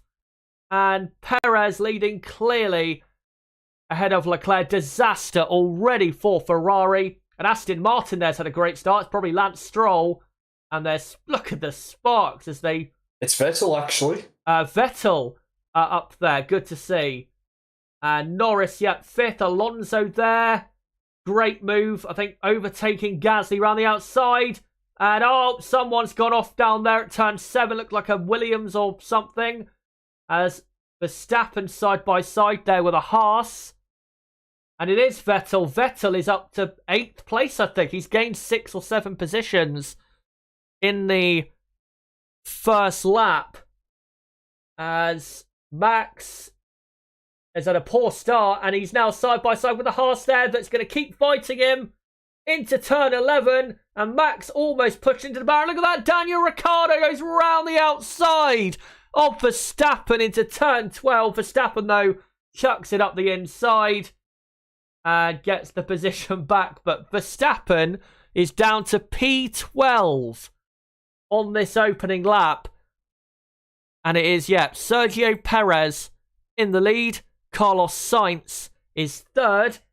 And then it's Hamilton, Leclerc 2nd, obviously. Sainz 3rd, Hamilton 4th. Lando Norris is 5th.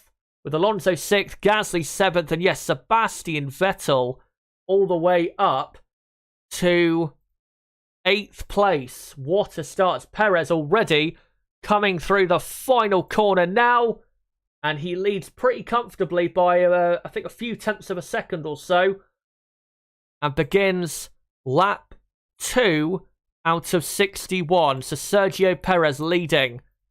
Obviously, the last wet race around a street track we had, Sergio won it. As Tsunoda's had a decent start there up to 9th. And Stroll is up to 10th. So Tsunoda in P9. Magnusson's got some front wing damage. He's had that quite a lot this season. He's had twice this season where he's had to come in to have an end plate removed because it's hanging off the car. So he's probably going to have that again, unfortunately, as Verstappen just overtook him for 11th position, as Lance Stroll is P10. Not anymore. Max Verstappen is into P10. So Verstappen 10th, Stroll 11th, Magnussen is 12th. Great start by Daniel Ricciardo, who is 13th. And then you've got Schumacher in 14th, Ocon in P15, and here's a replay of the start. I'll let you take us through it, Neb. Yeah, I just noticed that Sainz is already 4 seconds off the lead. And as you called at the time of it occurring, it's funny. Actually, Leclerc had quite a good start, but it was the second phase where Perez just launched away. I don't know how there wasn't contact there between Sainz and Lewis. Pretty fortunate to get away with no damage there, as we're just now watching it on board from Hamilton's perspective. And what a ridiculous launch bloody Perez got there, Chaz. Yeah, it was a very good launch. And I noticed that Leclerc got a good start initially, and then in the second phase, he just went nowhere. As well with Sainz there. Do you think Sainz forced Hamilton off the track there? Yeah, but I mean, you know what they're like on first laps. Yeah. Oh my God, Verstappen's start. Horrific. And then he had to, look at that, cut turn 1. And then... Oh yeah, because otherwise he would have got hit by the Aston Martin. Or he would have hit the Aston Martin, actually. Here's a replay of Perez on board. And yeah, Leclerc got a good start, and then Perez just launched off into the distance. So once they were going up through the gears, Leclerc just had no grip. So we're already on lap 3, by the way. And yeah, Carlos Sainz is already 4.5 seconds off the lead. Perez leading by 9 tenths from Charles Leclerc. And, right, let me just quickly do the order quickly. So the top 10 is Perez, Leclerc, Sainz, Hamilton, Norris, Alonso, Gasly, Vettel, Tsunoda, Verstappen. And Hamilton saying, I told you about these tyres in future, you need to listen to me, no grip. Not sure what he's talking about there, maybe tyre pressures, I'm not quite sure. As Stroll is 11th, with Magnussen 12th, Ricciardo 13th, and then Schumacher, Ocon, Bottas 16th, and then Latifi in 17th, with Russell 18th, and then Zhou 19th, Albon 20th. I think that car going off nib at turn 7 was Albon, because he's obviously in the back of the field. We haven't seen a replay, though, of it yet, as Max Verstappen, I think, is about to overtake Yuki Tsunoda, as I'm almost getting epilepsy from those bright flashing lights. And Verstappen, indeed, does go up to P9. He got that stopped pretty well, didn't he? Looked like he broke quite a bit later than Yuki there, but managed to get it stopped. Yeah. And, well, look how far he is off the lead. 18.5 seconds. And we've only just begun lap 4. I think it was 13 after the first lap. Yeah, he has lost so much time. Oh. He will get through some of these cars, but it's going to take something monumental for him to get anywhere near the top 2. You never know what could happen yet still, as is a replay of Magnussen being forced off the track. This is at the start by Vettel, I think. And then here's Magnussen versus Verstappen. Verstappen kept trying to push him out. And look at that. Almost right into the wall there. That was very close between Magnussen and Verstappen. Oh. And then Magnussen, very lucky. Yeah, in the end, got the move done. Here's a replay of Albon at turn 7. And by the looks of it, he just spun. And then I think he hit the barriers as well, so maybe his rear wing might be a bit damaged, who knows. As Sergio Perez leading Leclerc by 9/10, and Carlos Sainz now 5.5 seconds off the lead. Hamilton, 7.7 off the lead. Those two are not in the same race right now as the top 2. And Lando Norris doing a good job. He's almost 3 seconds clear of Alonso, who is behind him in 6th. Gasly doing well to have a couple second gap. Vettel. Verstappen hasn't really made too many serious gains on Sebastian Vettel at the minute. We'll see how he does. Max is now about 21 seconds off the lead after 4 3/4 laps. And yeah, already he'll be praying for a safety car. And George Russell in 18th is already 36.5 seconds off the lead. And Perez comes through the final corner now, pulling out a bit over Leclerc, which I'm surprised by. Perez is very good in wet conditions, but I am surprised that Leclerc's not, all over the back of him. Because we know Leclerc's very good. And Perez did a fastest lap of 2 minutes, 0.3. And Perez leading from 1.3 seconds to Leclerc 2nd, Sainz in 3rd, Hamilton 4th, Norris 5th, Alonso 6th, Gasly 7th, Vettel 8th, Verstappen 9th, Tsunoda 10th, then Stroll, Magnussen, Ricciardo, Schumacher, Ocon, Bottas, Russell now 17th, Latifi, Zhou and Albon is your order at the minute. Yeah, Russell up to P17. And going to be obviously very interesting to see how Max comes through the field, as he's now within a second of Sebastian Vettel, who what a start. He started 13th and found his way all the way up to 8th. Here's a replay of George Russell overtaking Nicholas Latifi into turn 14, I believe. Yeah, and same move that Max did on Tsunoda. He's up 17th. As Verstappen now starting to get all over the back of Vettel. Leclerc just did a purple middle sector. And Max, he's not got a great exit from turn 13 there. So, he's not going to get any move done into turn 14. So he'll have to wait even longer to get a move done on Sebastian Vettel. And the longer he stays behind, he'll keep losing second after second per sector even, not even just per lap. As Perez, I think it's been about a tenth or so quicker, or maybe just about same pace as Leclerc. Nope, Leclerc's been a tad quicker on this lap as they begin lap 6, and Leclerc, tenth of a second quicker than Perez's fastest lap from the lap before, and only slightly quicker than Perez on that lap. And Verstappen gets a decent exit from the final corner, but not good enough to go down the inside for turn 1, I don't think. Nope.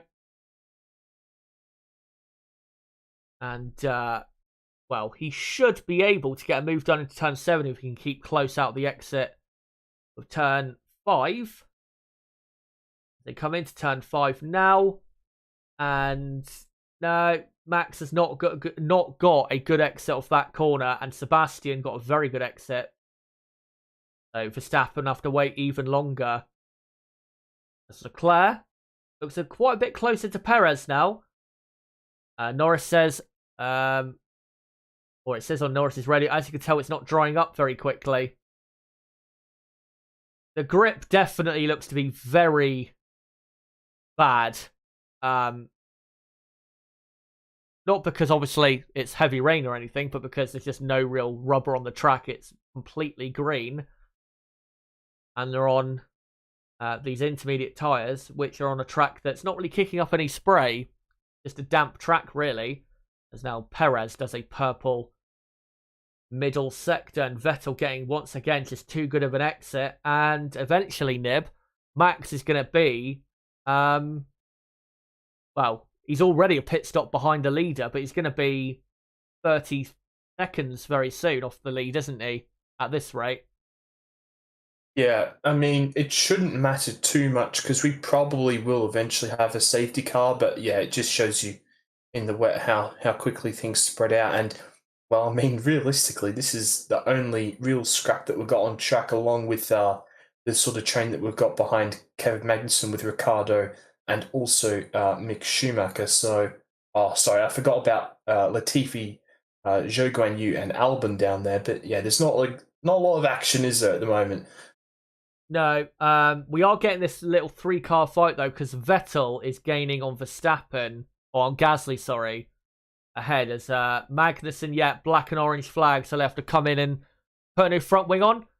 In the end, though, that might not be the worst thing for Magnussen, because he'll get fresher inters, which might help him, we'll see. To be honest, though, in these conditions, you wouldn't expect the Haas car to be that great. We'll see. When he comes in for his pit stop as the Aston Martin there, porpoising a lot. And still, Verstappen waits for his chance to overtake Vettel. Can he have a chance into turn 8? No. And Verstappen at the minute is, he's I think at least 25 seconds off the lead on lap 7. Yellow flag in sector 1. Looks like Latifi and Zhou, because Albon has gone up to 18th. Another incident for the GOAT at the back of the field there. I was about to say, is that your GOAT? And yes, Zhou Guanyu was stopped out on the circuit. Yeah. That looks like down at turn 6 where Vettel retired all those years ago, and GOAT Tifi's got a puncture. Yeah. So, I don't think that should cause a safety car, because he's quite far down the escape road, or they can pull him quite far down the escape road. So I don't think that should necessarily be a safety car. It looks like he's parked sideways, though, and, I mean, in the wet, you're not going to take the risk. This certainly could be a safety car. Yeah, we'll see. Well, maybe it'll be a virtual safety car.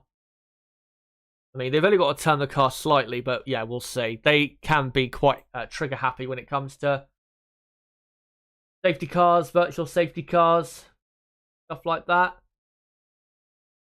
And let's see what happened then. So Zhou gets a better exit from turn 3. And then Bit of a silly accident, but to be honest, I don't know why Zhou put his car so far alongside. Because I'll have to have a look at it again. To me, it looked like he wasn't really that far alongside to be side by side with him, like properly going for a move there. I'm not quite sure. And then Latifi came across opposite to obviously to take the racing line. What do you think of that? It just, just looks like Latifi didn't know he was there. Yeah, well, it is pretty hard for that corner. Yeah, true. Yeah. It's an accident you'd expect between those two. Yeah, which is unfortunate to say. As Magnussen has pitted for his new front wing safety car. I think that's a bit extreme. I think they probably should have gone for a virtual safety car, but yeah, that's the way the FIA are. So what are we gonna get? Are we gonna get some pit stops, or we'll see? No, I don't think so. Max Verstappen. I don't think. Go on. Sorry. I don't think we'll be seeing anyone come into the pits. Really, I think it would be. You don't want to get off of these inters. I don't think it's a tough call because the tires are going to cool down so much. I don't think we'd see any pits now. Yeah, it'd be a bit risky to give up track position as well around here. Yeah, well, as well, because there's no more rain falling. I'm not sure putting fresh inters. I'm not actually sure will be quicker for the track. Yeah. So yeah, I think it's best they stay out there. Which is Perez and Leclerc, by the way, they went through, so they're staying out. As Latifi, are they? Oh, his suspension's broken. Oh right, so Latifi is out as well. I was going to say then, when the safety car came out, Max was 35 seconds off the lead on end of lap 8.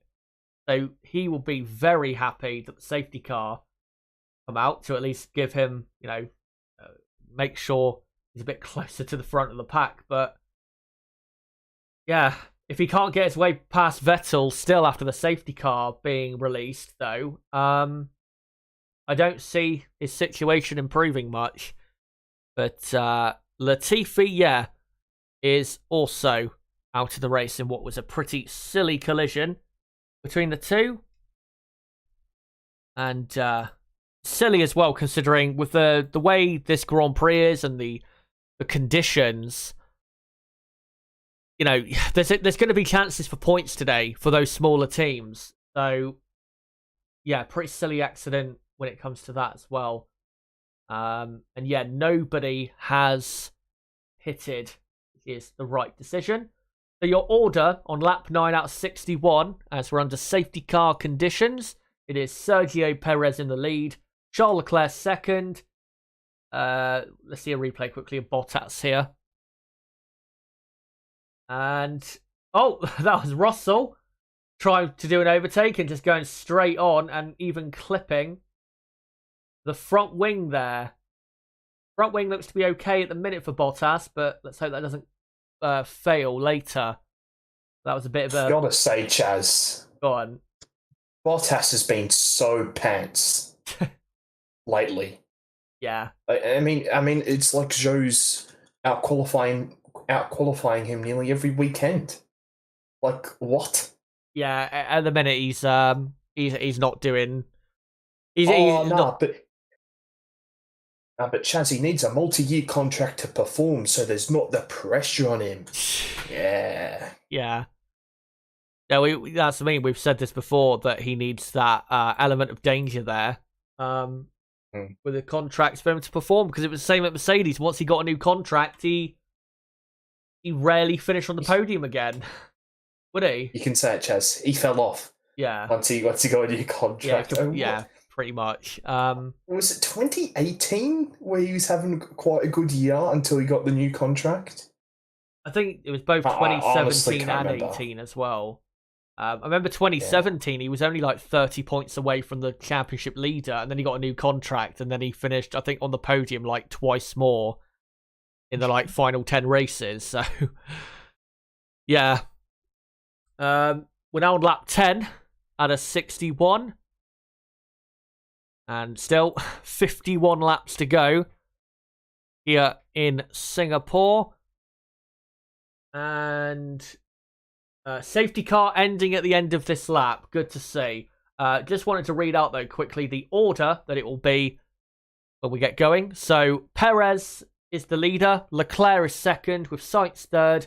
Hamilton fourth. Norris fifth. Alonso sixth. Gasly seventh. Vettel eighth. Verstappen ninth. Tsunoda 10th. And then Stroll 11th. Ricciardo 12th. What a race he's had so far. Schumacher 13th. Ocon 14th. Bottas 15th. Russell 16th. Albon 17th. Magnussen 18th. And your two retirements, of course, of the safety car. Nicholas Latifi and Alexander Albon. Oh, not Alex Albon. Zhou Guan Yu, sorry. And they're just halfway through on this final lap before the safety car comes in. And obviously no overtaking until the start-finish line. So to be honest, I'm not really expecting any proper action on this restart, because I think people will just be trying to make sure they've got the tyres fired up and they don't have a silly spin.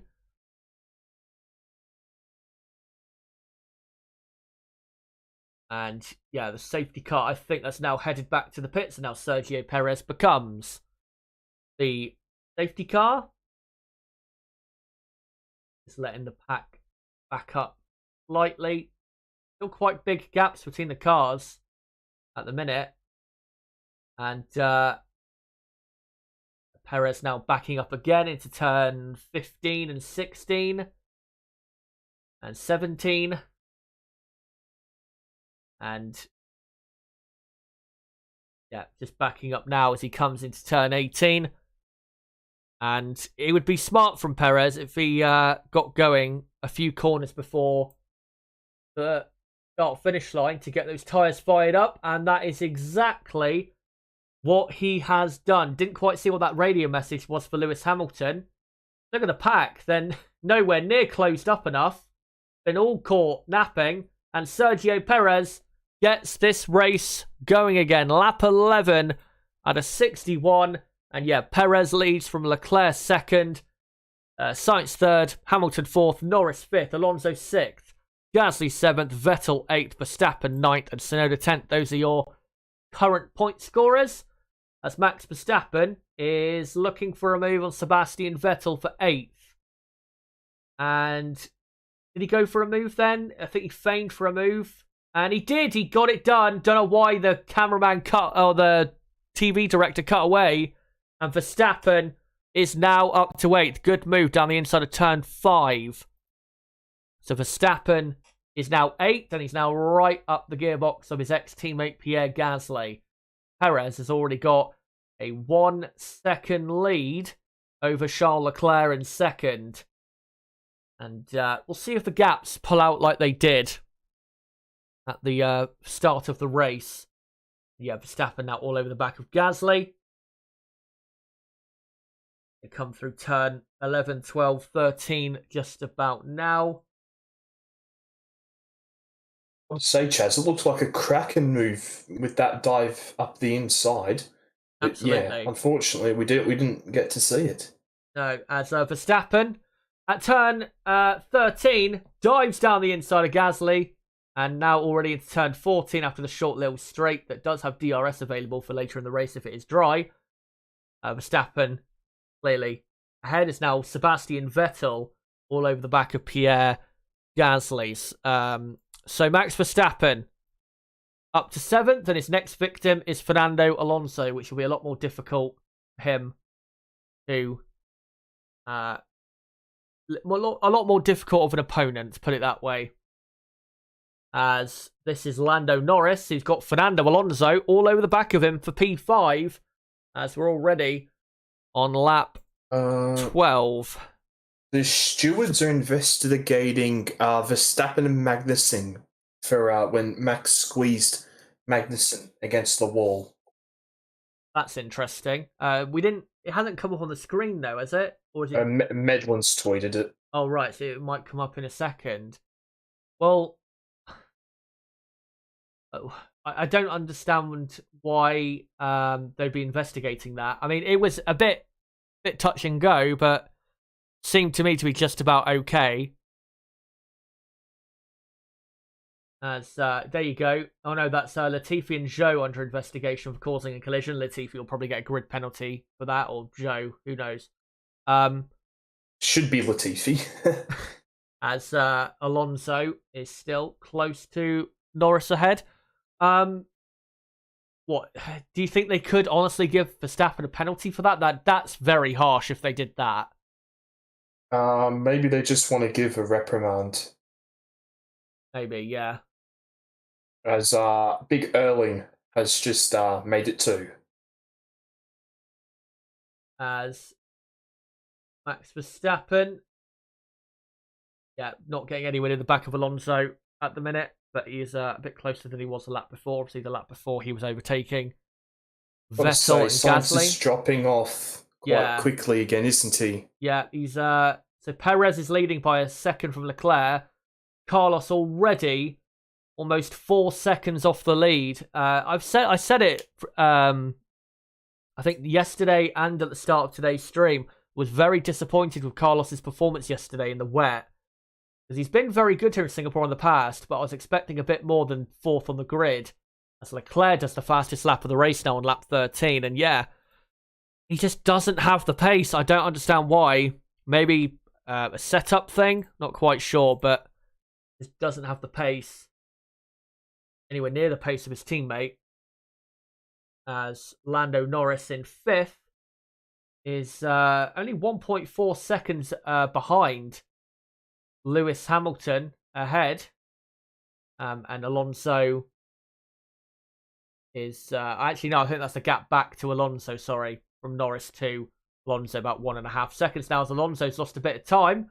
And now he's got Max Verstappen on his case. Yeah, Sainz continuing to lose time. Max feigning for a move down the inside at turn 8. That's not going to work. Fernando going to close the door every time on that little move. And Alonso obviously still clearly ahead. Verstappen a lot quicker under braking, which is no surprise because obviously the Red Bull has a lot more grip than the Alpine. Alonso, though, struggling quite a bit. He's now dropped 2 seconds behind Lando, so maybe that him pushing on that restart of the race may have overheated his tyres. Max not able to go for a move, and yeah, getting now into the same situation he got into with Vettel.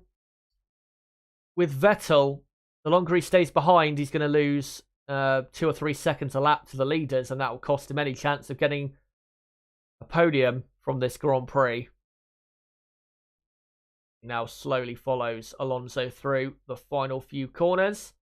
And Perez has now pulled the gap over Leclerc up to 1.2 seconds.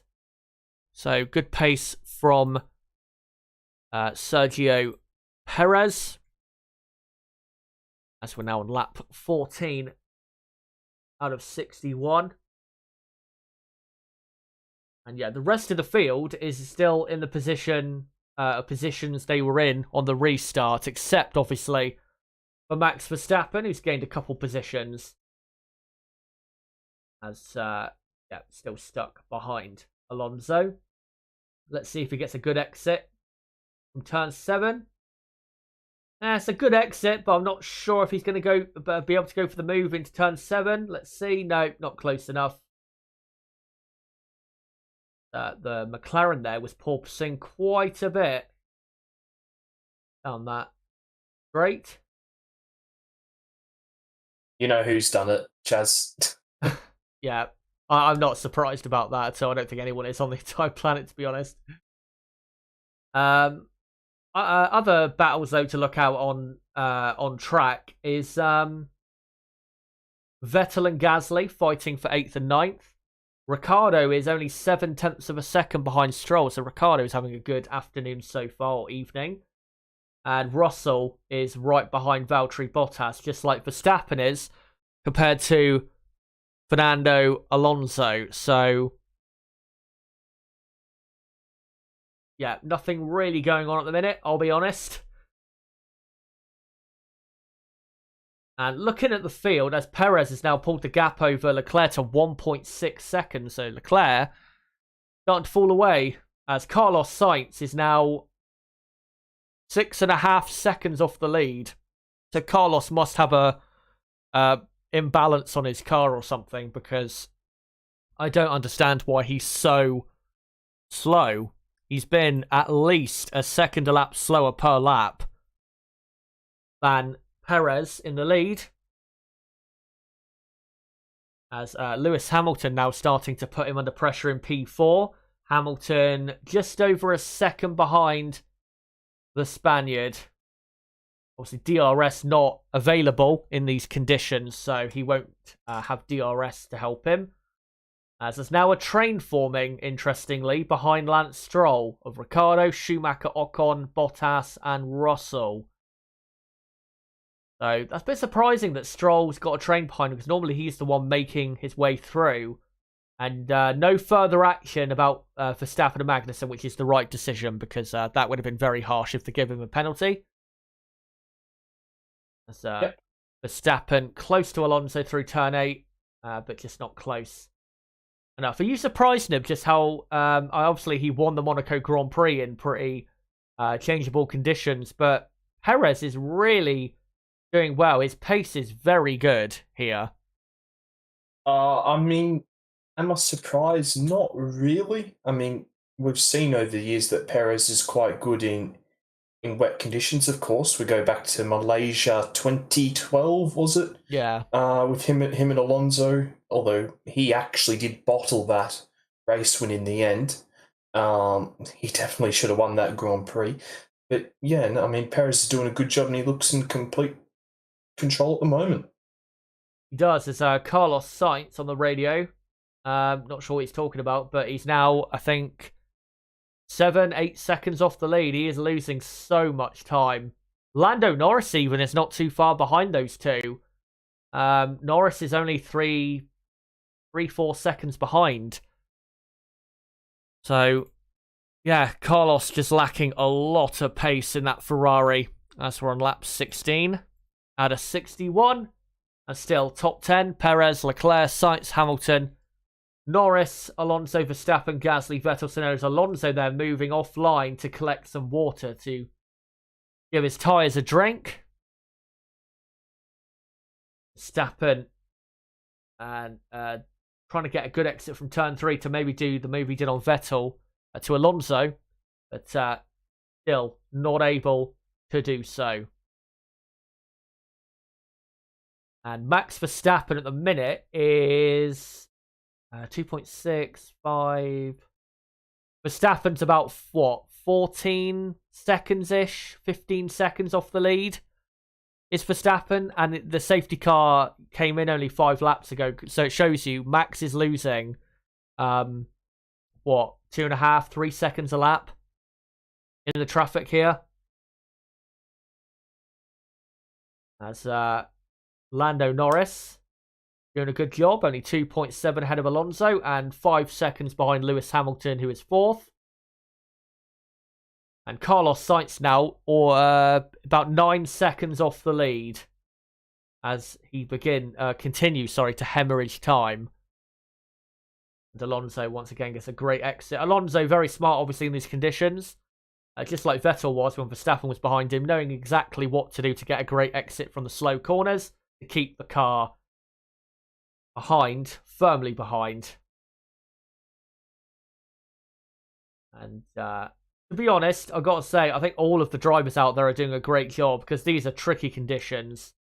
It's in places too dry for inters, but then quite damp in some very sketchy corners. And I've got to say, it's quite clear that once you get stuck behind a car, it's quite difficult to overtake as the tyres just lose the temperature. Geez, Max had a bit of a moment there at the penultimate corner. He did. Slight loss to the rear end. Had one of those in qualifying as well, where I thought he was going to smash into the wall. Oh, got so lucky not to go in the wall as well. Like a couple earlier on in that lap as well. Yeah. He was a bit scruffy in qualifying, but been fine so far in the race, but he's paying for his lack of good laps in Q3 by getting stuck behind Alonso, which seems to be, at this point, an eternal thing, as Sergio Perez on lap 17 leads by 1.5 seconds, and Carlos Sainz is 9.2, 9.3 seconds now off the lead, and Lewis Hamilton has now dropped about 3 or 4 tenths further behind Sainz. It's 4, Chaz. Good to hear. And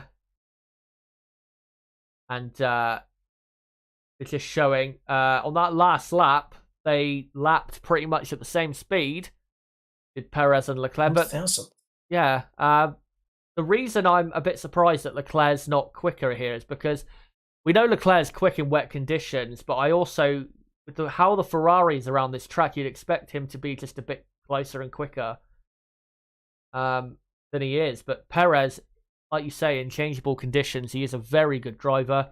Obviously, Monaco in 2016, he got on the podium for Force India. Won this year's Monaco Grand Prix. Finished, second in Turkey in 2020. So he's always been a good driver in these tricky conditions. Has a very reliable right foot out of corners. And what's this? Discussions in the Ferrari pits. Let's hope they're not cooking up another master strategy or master plan. As George Russell probably cursing in that helmet, as Carlos saying not far from slicks now. I've got to be honest, I think that's a bit ambitious. No. I mean, we saw yesterday that the crossover point was like a 53. I mean, although that is on lower fuel. Yeah, I mean, the lap times... I don't think so. The lap times in the minute, I think, are like a 2-minute or 2-minute 1 at the front. They need to be going about 3-4 seconds a lap quicker, I think, for to switch onto dry tyres. Yeah, I'd agree. It is Ferrari, though, so let's not count anything out, as Perez still about 1.5 seconds clear, and Verstappen on his radio. Maybe they're talking about slick tyres as well. Not sure. He's still obviously stuck behind Alonso. The thing is with Sainz, this is the problem, is they can't... I don't think they can put them on dry tyres yet, because I don't think the track is ready for dry tyres, especially through that corner of turn 17 there. Perez just went through. Yeah. But also, they can't put a new set of inters on, because he'll be even slower, because new inters need like fresh water to go through, and if the track's just constantly drying, then he'll be even slower. So there's nothing they can do. The Sainz is just too slow. As Perez does do the fastest lap of the race. What is it? A 1:58.9. That's a lot more like it. Now we're getting close. The crossover point. Probably another second or so, I reckon, because obviously you were saying the crossover, I think yesterday, was in the 53s. And if you add the fuel for now, it's probably going to be a 1:57 or a 1:58, isn't it, for the crossover? Something like that. Yeah, Perez now on lap 19. And Lando Norris. Clearing the water, they're getting ready, Chas. They're getting ready. Right. Let's see what happens. Obviously, this is an absolutely critical decision. Okay. Not ready to pitting, but they're clearing the water around the box. Oh, right. So that sounds to me like they're about to bring him in a couple laps. Sorry. Yeah, definitely. So Verstappen getting quite close to Alonso in turn 7, but not close enough. He needs to just try and get a couple tenths of a second extra, better exit from turn 5, and I reckon he'll have Alonso into turn 7, but he still just can't do it, and is still stuck behind him. And they're just showing that the average pit stop loss, 28 seconds in Singapore. I think it's the worst of the season here. So you don't want to be getting it wrong with when you pit, because, yeah, you lose a lot of time. Verstappen still stuck behind Alonso. And Perez is now 2.2 seconds clear of Leclerc. So Perez starting to make a break for it. And Perez did do a purple middle sector as well. Carlos Sainz is 10 seconds behind his teammate and 12.5 seconds almost off the lead. And yet, fastest lap for Perez, a 1:58.7, so only 0.2 quicker than his previous best. But, yeah. Conditions are improving, there is no doubt about that. But I still think we are probably 4 or 5 laps away at least from dry tyres. Yep. As massive lag on the upshift, says Verstappen on the radio. Let's hope for no reliability issues for him.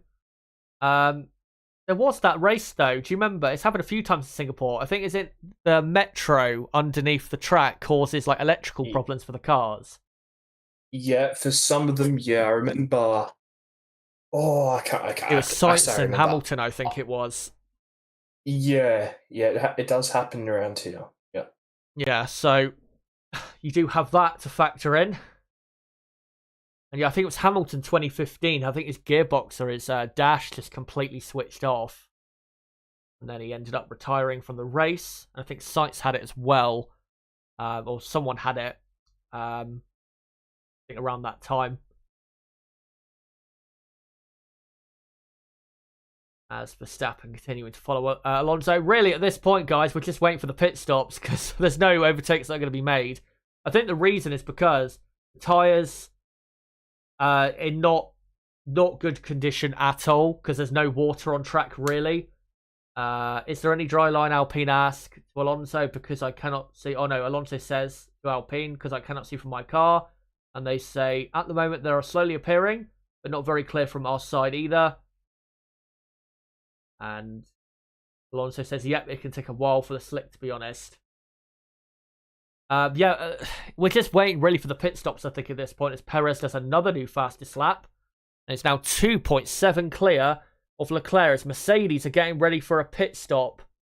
Probably for George Russell, I'd imagine. Hamilton comes across the line and is 1.1 seconds behind Sainz. He is not pitting. And yeah, we've got 40 laps to go. So still a long way to go in this Grand Prix. Who knows what could happen? Hamilton starting to put the charge on again to Carlos. And Mercedes, I think, just putting the tyres away. Or just maybe waiting. Just maybe another lap or so. As Sainz here continuing to lead over Hamilton. I think, to be honest, it'd be worth trying it with Russell first, because Russell is going literally nowhere right now. He's in 16th and he's stuck in a train of cars, I think, still. So there's nothing to lose with George Russell in 16th place. So if I'm Mercedes, I'm pitting Russell to at least try it, if they think it's worth a try. As Alonso has lost 6th place. Yellow flag. Must be something happened to Alonso or something. Tsunoda's also losing position for some reason. And Alonso has parked down an escape road and must have, for the look of it, he's got some sort of car issue. He's out. Fernando Alonso, what a shame, on his 350th Grand Prix. Fernando Alonso is out of the race, and Tsunoda has lost a few positions for some reason. Virtual safety car now on lap 22. Unfortunately for Perez, he only just crossed the line when that came out. If you're going to go for dry tyres, I think now might be the time to try it. That's such a shame for Alonso. It was looking good. An apparent engine failure. So let's see at turn 10, and yeah, something clearly let go there, and then he just let Max go. That is a shame. That's 2 engine issues in a row. Oh yeah. you can see the vibrations through the rear wing of it just going. Yeah. What a shame. The dude seriously has not had any luck this year. No. And yeah, that's 2 races in a row now with an engine issue. Here's what happened to Tsunoda. He slid wide at turn 10 and then he went into anti-stall. He must have accidentally pulled the clutch in or something. And that's why he lost a few positions. As George Russell pits, also Daniel Ricciardo is now into the points. Which is good to see. As Russell pits for Mercedes. And he's going to go on the dry tyres. Medium tyres, which I'm going to say is a bit of a surprise. We do have, though, the 3 softest compounds for this weekend. But, yeah, let me just quickly update that Fernando Alonso is out. And also Tsunoda is now in 12th position. So we'll see if Russell gains any time. And once the virtual safety car finishes, all the other teams will be staring frantically at the sector by sector and even corner by corner timing screen to see if he is gaining any time. As Verstappen on his radio, probably again talking over, should we go for soft tyres or something? And yeah, let me just update as well that Russell is 17th. And on the medium compound tyre.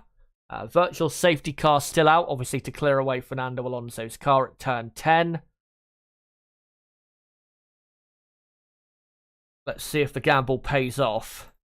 And by the way, just to let you guys know, if they all switch onto dry, or when they all switch onto dry tyres, do bear with me when it comes to changing the tyre graphics. I'm probably going to wait until they all go onto dry tyres before I actually change it all around, because it'd be pretty hectic, I reckon. And a replay of Russell at turn 3. Bit of a drift. Yeah. Firing the tyres up. Virtual safety car ending, I see. And it is ended at... now with green flag racing, Perez 3 seconds clear of Leclerc. And it's ended about for Perez, where he's now at turn 7.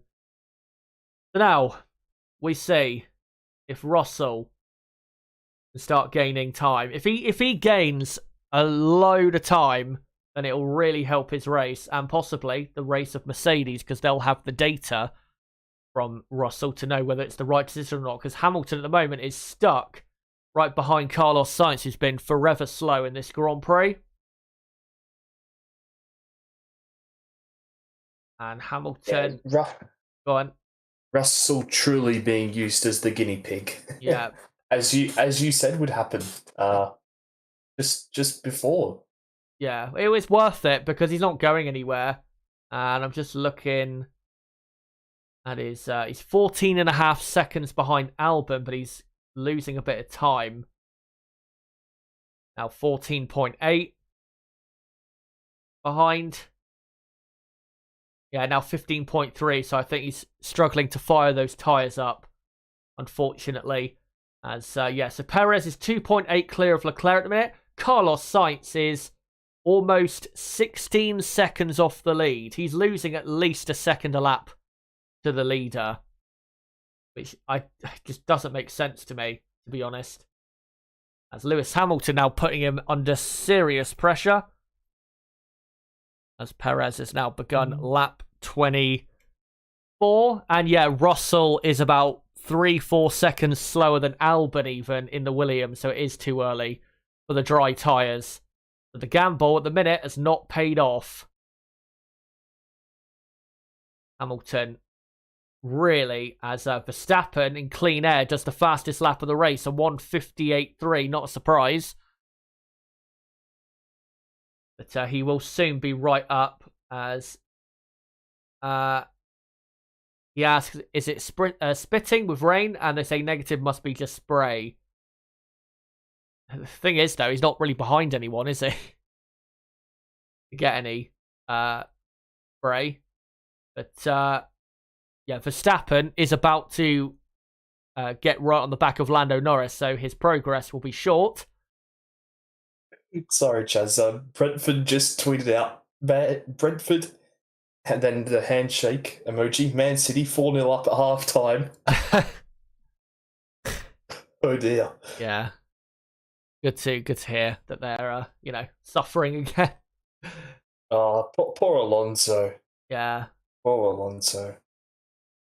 It's a story of his career, isn't it? Really, since 2010, really. Just not had the luck. I mean, could have made better decisions at times, but just hasn't had the luck, unfortunately.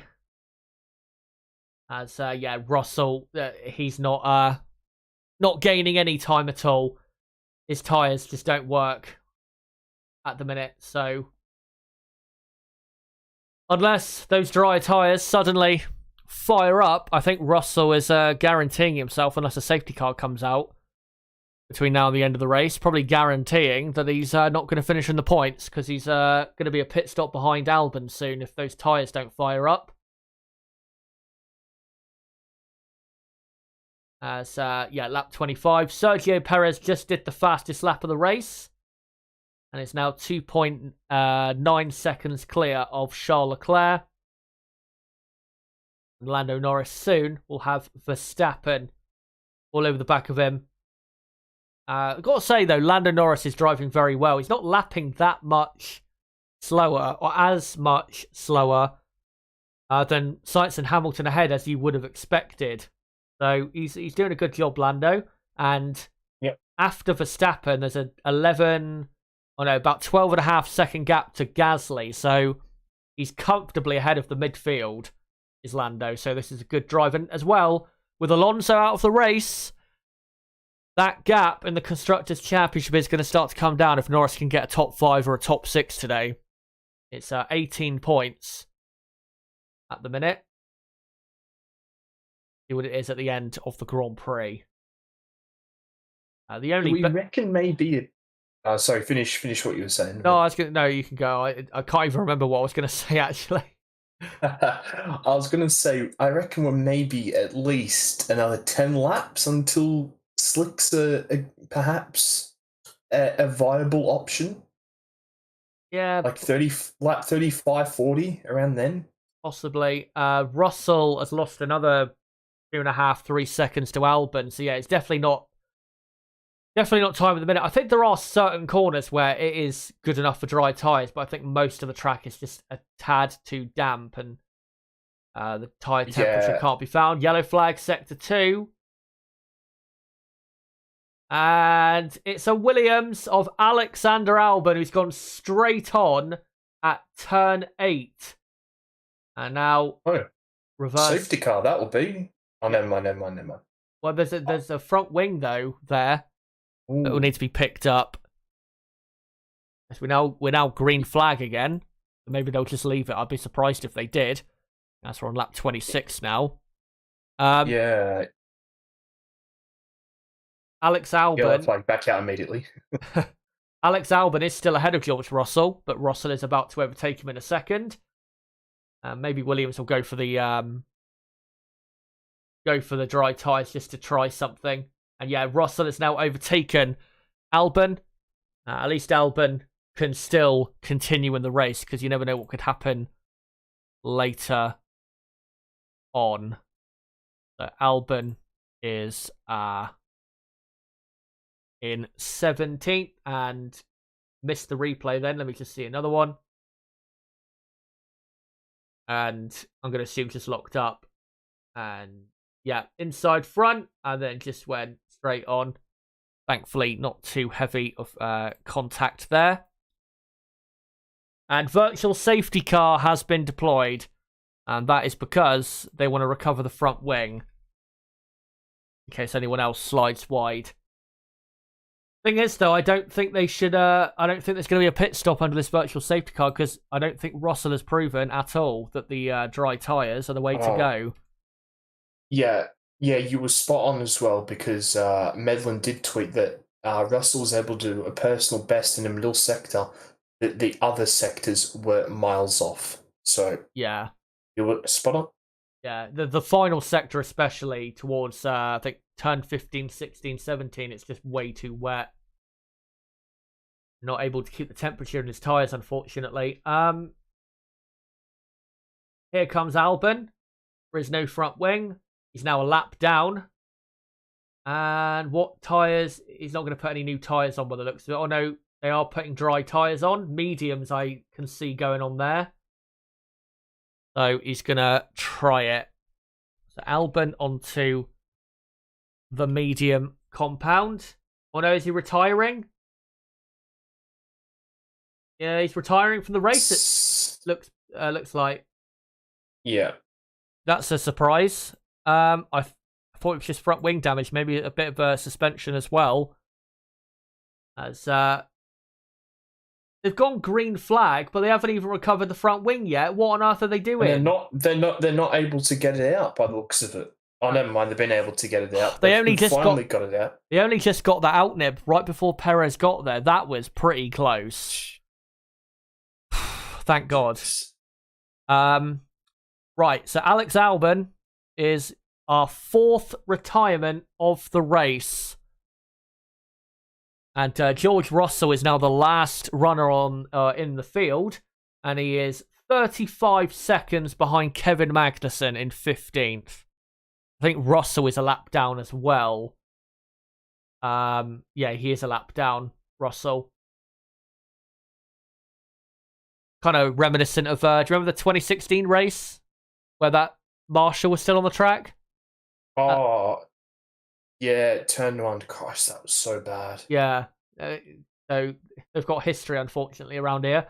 Perez is now 4.2 clear of Leclerc, so Leclerc's had a poor restart, or just been caught napping on the restart. As Carlos Sainz is now 19 seconds behind Perez in the lead. As Hamilton says, I'm just losing so much time behind this guy. He's really slow, which is, yeah, true. Sainz is very slow. As we're now on lap 28. As Medford just literally tweeted, what a fuck up that appeared to be. It's true. That was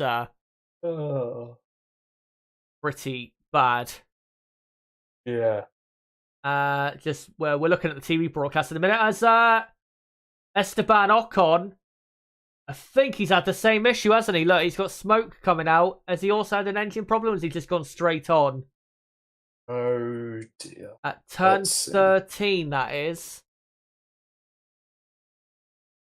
And he's yeah. I'm not sure if that might just be heating rear brakes. I'm not sure. Yeah, well, he's slowly reversing. Oh, yeah. What's going on here?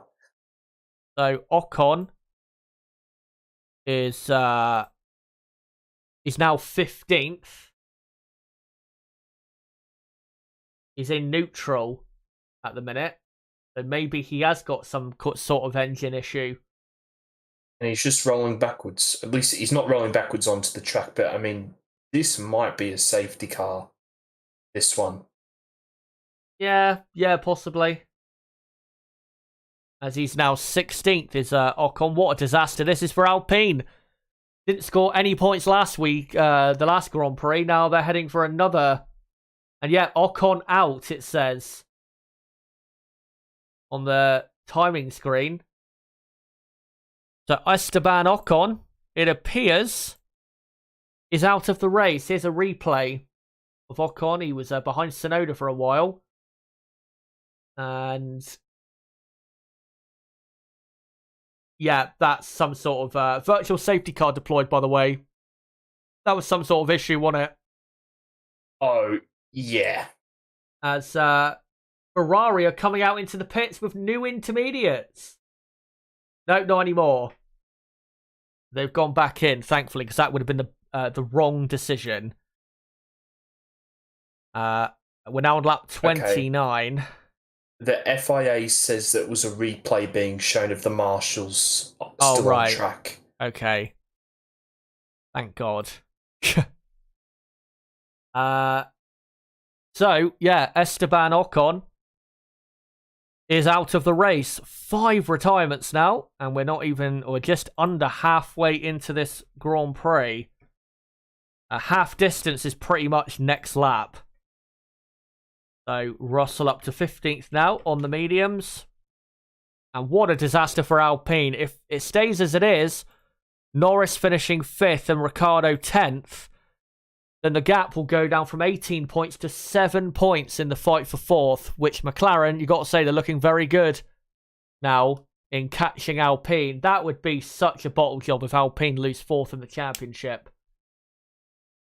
And, oh, there you go. We didn't see that. Look at that. That is a colossal engine failure. That's a proper one, yep. Yeah, that's a proper old school engine failure. What a disaster. 2 engine failures in the space of what? 10 laps. You don't see that very often. Yeah. Well, that's peak Renault for you. And there's now no Renault-powered cars left in the Grand Prix. As Hamilton is all over the back of Sainz here during the virtual safety car period. He's trying to make sure he gets a very good restart so he can try and catch out the Spaniard.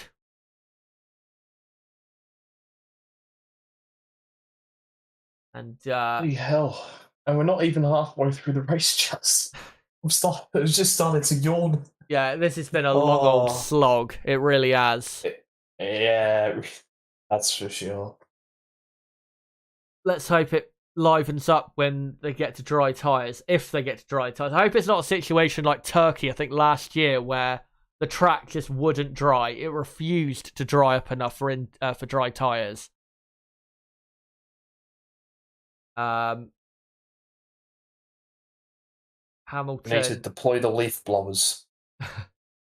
As Hamilton, it's now lap 30, so we are halfway through this Singapore Grand Prix. Hamilton still sticking close to Sainz. Just wanted to say, though, quickly, if you are new to the channel, don't forget to subscribe for more content like this, because we do race watch-alongs and qualifying watch-alongs and practice 3 watch-alongs for every Grand Prix in 2022, so don't forget to subscribe. Bottom right of the screen, you can do it right there. And for everyone watching right now, if you have not already, make sure to smash the like button to help the channel. And yeah, we're just halfway through this race. The race has been going now, I think, for 1 hour and 7 minutes. Yeah. So, yeah, is it still time limited to the 2-hour mark, or is it now 3 hours? It'll be the 2 hours of racing, won't it? Yeah. I mean, we'll probably get like 50 something laps in. Yeah. And Hamilton almost overtook Sainz there under the virtual safety car. Can't do that, obviously. Virtual safety car about to end. Verstappen, almost collided with Norris there, I think. And Verstappen's let Norris back through. I think he may have briefly overtook him there. I think he overtook him there. I think that might be a penalty coming for Verstappen. I know it was brief, but I think that might be a penalty for Max Verstappen, because you are not allowed to overtake, even if it's for just a second or two. Under the virtual safety car. Well, we'll see. Maybe they'll say, well, it was only brief. Lucky you didn't cream into the back of him. I was about to say, nearly it could have been an aeroplane crash there, fucking between those two. So we're about to see a proper replay now, Chaz. Yeah, and Verstappen, he's trying to see if he can catch him out. And then Norris, I think, just brakes. And I think Max, if he did overtake, it was only just for maybe a second, if that. Yeah, we can't really see from his on board, can we? It was very, very close. Yeah. Close, very close there. So thankfully, no contact there, because that would have been an airplane crash into the escape road. As Perez has now begun lap 31 out of 61, so 30 laps to go here in Singapore, and it is still your top 10, Perez, Leclerc, Sainz, Hamilton, Norris, Verstappen, Gasly, Vettel, Stroll, and Ricciardo is your current top 10. George Russell is in 15th place, and he's almost a minute, or he's 50 seconds behind Magnussen.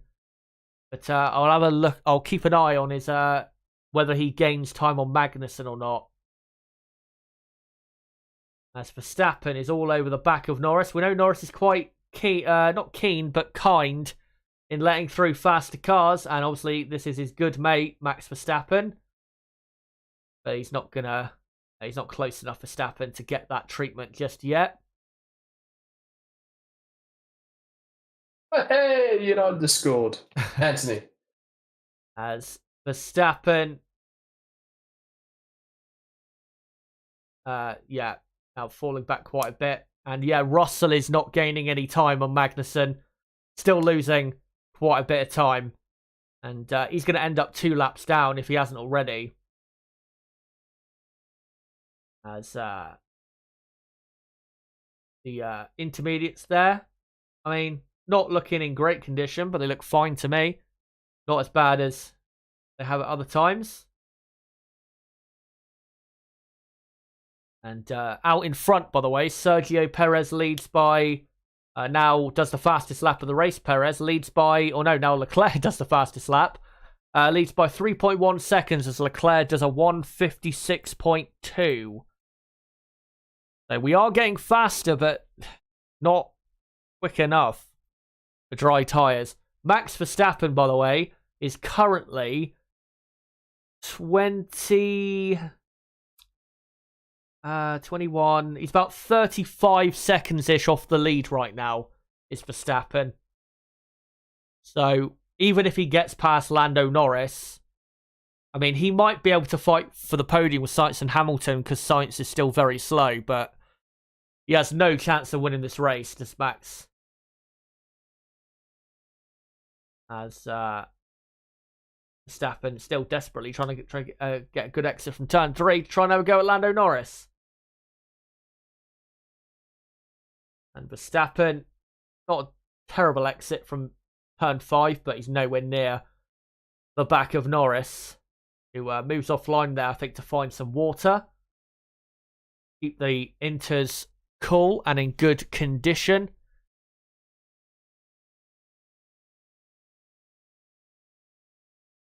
And that's the only fight on track. There's nothing else really happening. Everyone else is quite spaced out. I mean, Vettel is only 1.3 behind Gasly. But yeah, this is the only fight on track. Max and Lando. We wish it'd be in much more equal cars, but we're just waiting for the inevitable, which is Verstappen to pass Norris. Norris didn't have the greatest exit there, I don't think. And Verstappen, is he going to have a go down the inside? No.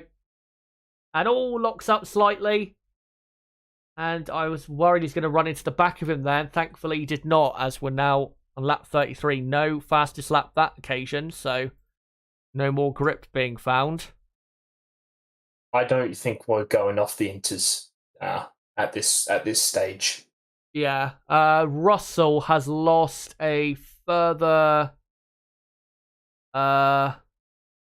Did I say he was 50 seconds off Magnussen? I did, didn't I? Yeah. He's now 54 seconds off. Yeah, he's doing personal bests in the first sectors, but the last sector is still just so wet that he's like about 2 seconds off his PB. Yeah. I believe. At this point, he's lost so much time that even if those tyres become the best tyres, he's too far behind to gain from it.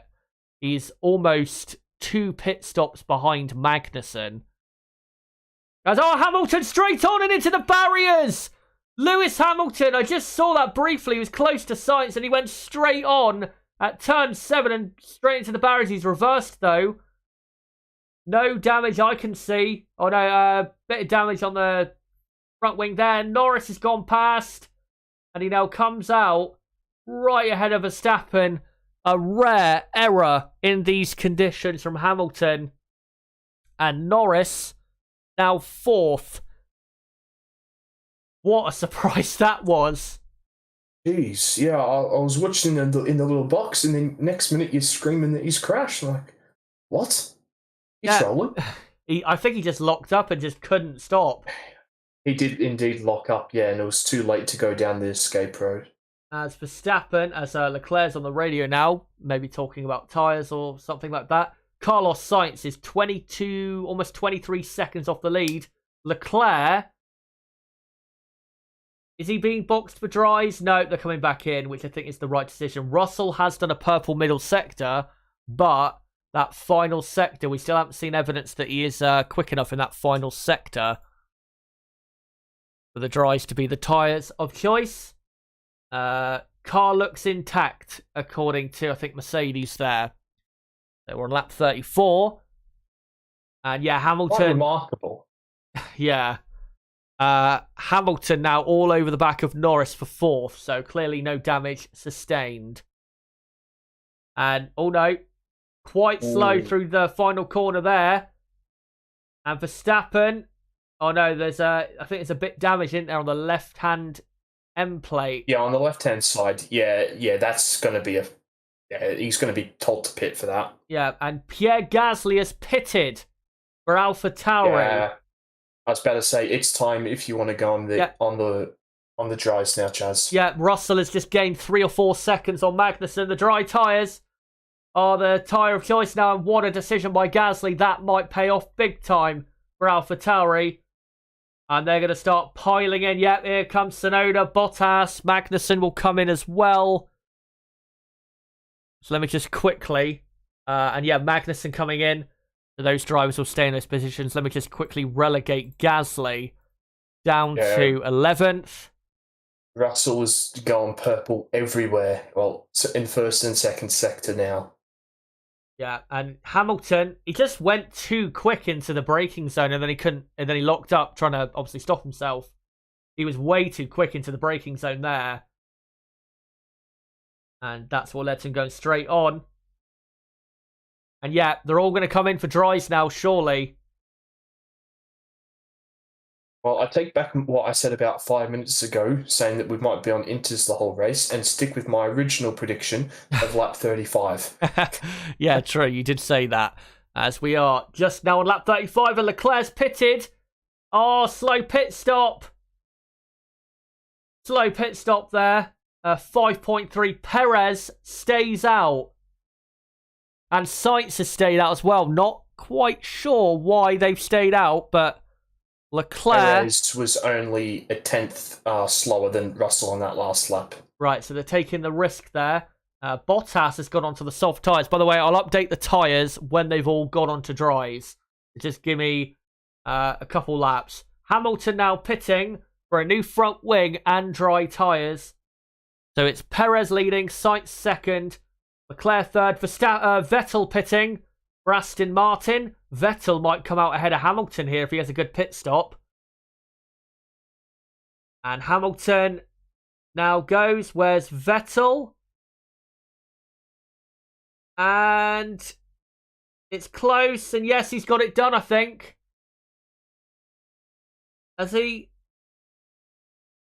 Yeah. Yes, he has. Sebastian Vettel has passed Hamilton in the pit stop phase. So, Hamilton is now 9th, and Vettel is now in 8th. Mick Schumacher has just pitted. Oh. I tell you what, Chaz, the warm-up on those tyres is quite bad. Those who just pitted onto them had 5 seconds slower in the middle sector than Russell. So I think perhaps waiting might be the correct call here. Yeah, well, Perez and Red Bull not waiting any longer.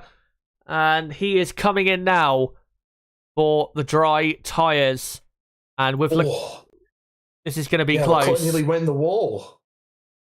A couple of corners ago, Leclerc nearly went into the wall. He was really pushing. We'll see if Perez, I think, he's already been released from his pit stop, I think. So yeah, Perez is going to easily hold the lead. Leclerc's had a very bad outlap, and like you said, because of the lack of warm-up. Carlos Sainz has pitted. And Sainz will come out behind Leclerc. I don't think he'll be anywhere near Leclerc. No. Norris goes through. And Norris is right on Leclerc's tail. in third. So Leclerc second, Norris third. And yellow flag in sector 2. I think it might be an Alpha Tauri. It is. It's Tsunoda. Yeah, He's gone it is. straight on at the Singapore sling. And that's going to be, unless he can reverse, that's going to be a safety car. And that'll help. That'll help McLaren massively. They're currently third and fifth. Danny Rick! This will be music to the ears of McLaren and Ricciardo. And yeah, he's getting out. So Tsunoda, this is surely going to cause a safety car. As they're pretty much... And Stroll is pitted. Stroll, safety car. Stroll has jumped Vettel and Hamilton and Gasly. What a pit stop face for him. But now McLaren can get in and not lose really any time. Norris might come out in third, Nib. Looking at the gaps. They said, how many... Yeah, he well and truly might. I think he will. Sainz is 20 seconds behind, I think. Yeah. And here's a replay in. Yeah, too quick. Locked his inside front and then went bang straight into the wall. Unfortunate end for what was a pretty good weekend. Right, so... Safety car deploy, guys. I'll update the tyres in a second. Bad mistake, that. Christ, that was a bad mistake by Yuki. As Russell has pitted again for fresh mediums. So Perez leads. Leclerc is second. Norris is third. Sainz fourth. Ricciardo fifth. Verstappen sixth. Stroll 7th, Vettel 8th, Hamilton 9th, Gasly 10th, Schumacher 11th, Bottas 12th, Magnussen 13th, and Russell in 14th. Tsunoda is out. I'll make sure to put that on the screen in a moment. Here comes Norris, and Ricciardo in about half a minute will be in for a stop as well. Here he comes, and on go the mediums. Great stop. And I think he's going to come out in third place. Let's see. As he's coming to the pit exit. No! Sainz has done it. He's took it. Sainz has got third as Ricciardo now pits for McLaren. I think Ricciardo's probably going to come out in sixth place. Yeah, sixth place he should be. Or around there because Stroll, he was just behind before the safety car. Or before everyone started pitting. And 3.1 second stop there for Ricciardo. And yeah, Norris is now fourth. Ricciardo exits the pits. Come on. And he is in sixth place. Yeah, let's go. What a brilliant job for him. He started 16th and he's now 6th on the grid. And he's... What tyres is he on? He's on the soft tyres there. He's on the soft yet. I told you, Chaz. Waiting was the right decision. It was. The two McLaren drivers especially, they benefited massively from that. And also, the two Aston Martins have benefited from that a lot. Hamilton there apologising on radio. Not really surprised about him apologising. He does tend to do that a lot when he makes a mistake. Anyway, it is lap 37. Go on. Yeah, sorry. I'm just before I quickly go run off to the toilet again. A player has scored a hat trick in 3 consecutive home games for the first time in the Premier League. So yeah. Well, still good to hear. Right, so we are on lap 37, guys, and it is Perez leading, Leclerc second, Sainz third, Norris fourth, Verstappen fifth, Ricciardo sixth, Stroll seventh, Vettel 8th, Hamilton 9th, and Gasly in 10th. Let me just quickly do the tyres as they're just taking away Tsunoda's car. I'm a bit surprised that Ricciardo's on the soft tyre, but he will have a lot of grip on the restart. On a very green track, and firing those tyres up going to be pretty difficult. And everyone else is on mediums except for, Bottas and Ricciardo. And if McLaren finish 4th and 6th, they will... they'll go back into 4th in the championship by 2 points. Just like that, it can swing around in Formula 1. So, let me just do the final couple. Bottas on the soft, and then, Magnussen and Russell on the medium. We're on lap 38. I'll update the lap counter in just a second, guys. And, Yuki Tsunoda is our 6th retirement of the Singapore Grand Prix. At lap 38, we've got 23 laps to go. We are exactly half an hour away from the time limit. So I reckon we'll probably get full race points for this Grand Prix. And look at this. Lando Norris almost going down the escape road on cold tyres on a bit of a damp track there. Almost going down the escape road. That would have been very costly for him. And Perez wanted the safety car to go quicker. Because obviously he can't fire his tyres up enough in the Red Bull. But what a top 10 that is. Perez, Leclerc, Sainz, Norris, Verstappen, Ricciardo, Stroll, Vettel, Hamilton, Gasly. Also great for Aston Martin. They're heading for 10 points. 10 points scored in this race. That would be a massive boost. I think they're only 9 points behind Haas in 7th. So they would climb a couple places if they were to...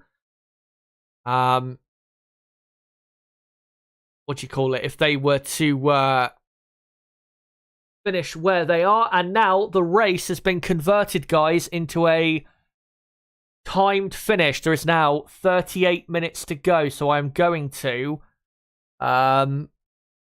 get the timer on screen.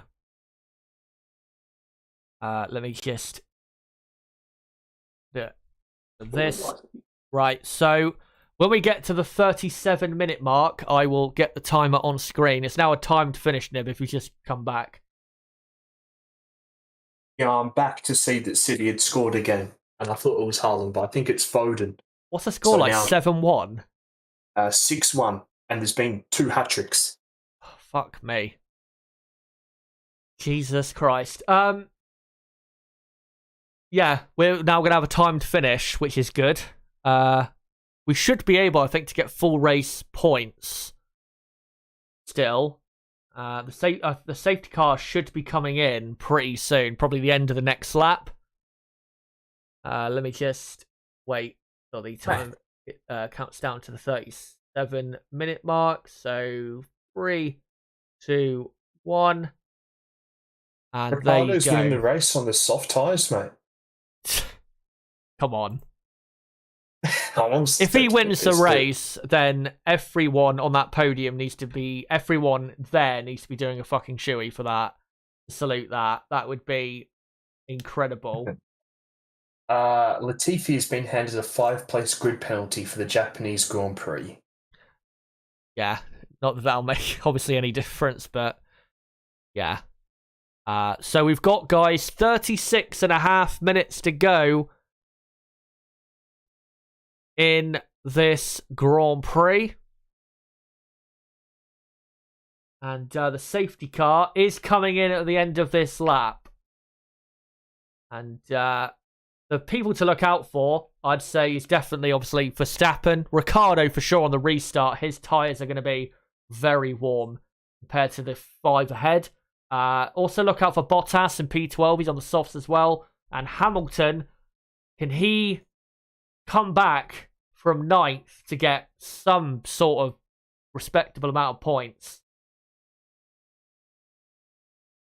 As Leclerc going to get those tyres fired up as they're entering the final half of the lap.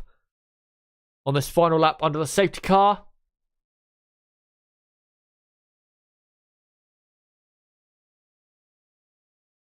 And, right.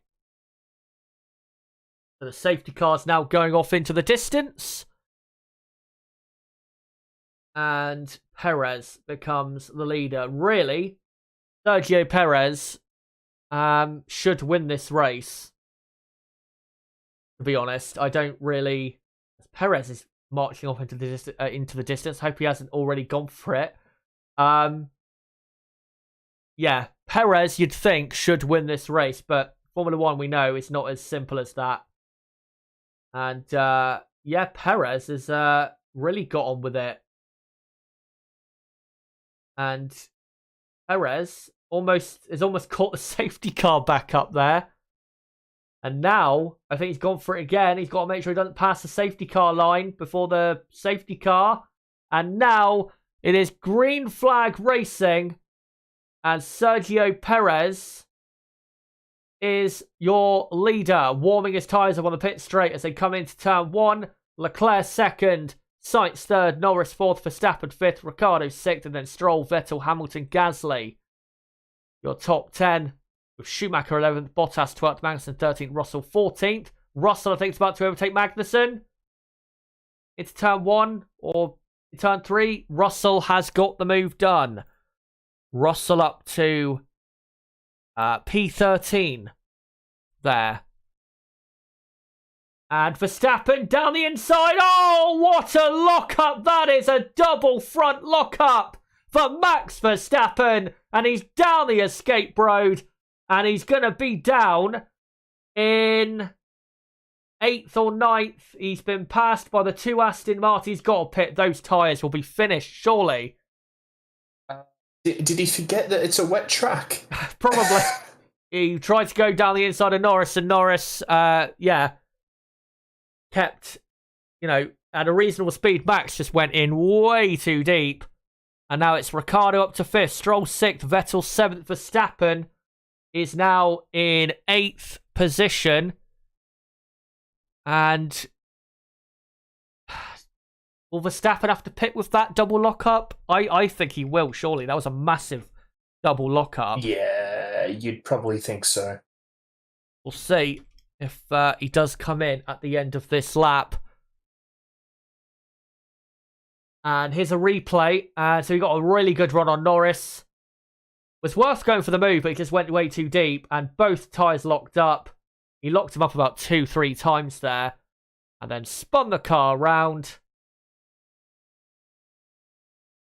And yeah, Perez has been noted for a safety car infringement. I was thinking that. I think he might have crossed the pit entry or safety car line before the safety car. I think he might have done that because I was thinking he was close when he came across the last corner with the safety car. And Max Verstappen is coming in for some soft tyres. What a disaster. He was hoping going to be the race where he won the World Championship. That's not going to happen today, as he's now 14th and last on the track. What a disastrous weekend for Max Verstappen. And George Russell has pulled off the track, or he's on the track, but he's got a problem. He's got a suspension break, hasn't he? His car looks a bit high off. He's right. He's hit the wall on his right rear. Yeah, so Russell, I think, is out of the race. Yeah, he's out of the race. Oh, what an awful weekend it's been for Russell, who is, surely out of this Grand Prix now, and Verstappen's going to overtake him in a second. As Perez leading, by the way, by 0.6 of a second from Charles Leclerc. And yeah, Russell's just got to park that down the escape road because he's out. And here's a replay of him against Mick Schumacher. That's why he made contact with Schumacher. Might be a puncture, actually, with Russell. It might be a puncture there. Yeah. Yeah, it is a puncture. His tyre's instant flat. puncture. Bit clumsy there. Just going, into him there. Obviously, the grip, not optimal, but yeah, not great driving from Russell. Not been great from him in this Grand Prix. As Perez starts another lap. Charles Leclerc now right behind and has just done the new fastest lap of the race. And yeah, Max, as it stands, will not be champion. He's not even scoring a point at the minute. He did just overtake Mick Schumacher, though, who I think has probably had to pit for a new front wing or puncture as well. So Schumacher is in 13th now. And Verstappen up to P12. And Verstappen 19 seconds behind Magnussen. So he'll do well to get in the points from there. Let me just update the tyres quickly. So the top 10 is correct as Perez coming under pressure. Mick Schumacher going very slowly, so he has a puncture as well. Bottas up to 10th, actually, is on the soft tyre. So Bottas on the soft. Verstappen, as we know, is on the soft as well. So all the tyres are now correct. Only 14 runners remaining in this Grand Prix as Schumacher slowly tours back in. And he's still ahead of Russell on track, but Russell, I think, has already made his pit stop to replace his flat tyre. And Leclerc all over the back of Perez. Oh, Perez lost the rear end a lot there. That was a proper drift. Perez going deep at turn 18. I thought he was going straight on then. These are really tricky conditions. There's still damp parts of the track, and the tyres are really hard to fire up at the minute. And Perez, Charles is really putting him under pressure, Chaz. Yeah, he's really pressurising him now. He's got a very good exit off the final corner and another fastest lap.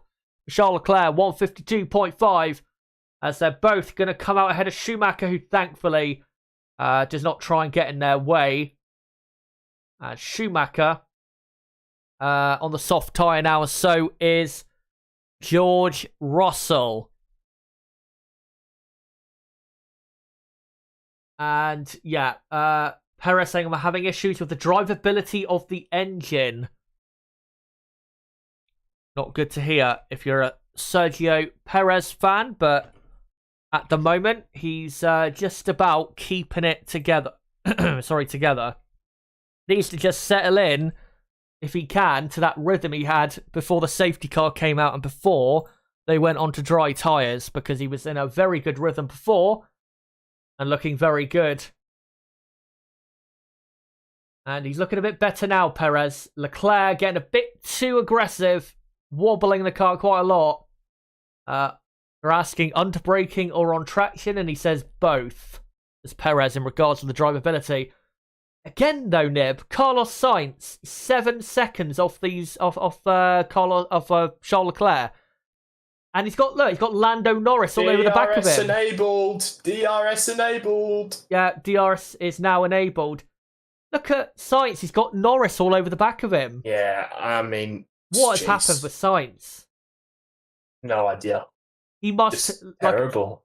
Like I said earlier, he's got to have like a handling imbalance or something. He had this in, do you remember in Zandvoort, where he had no pace at all?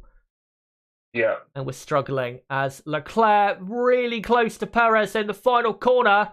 Now in the slipstream, will he go for a move into turn 1? No, not quite. Lewis Hamilton, I could tell you, was in 8th, and he's right on Vettel's gearbox for 7th. Vettel and Hamilton both have the most wins here in Singapore, and they're currently 7th and 8th. On the track. And yeah, DRS now enabled, so now things get interesting as Leclerc opens it and now begins his attack on Perez. Perez, though, looking good through turn 7. And I'll let you guys know what's happening with Sainz and Norris.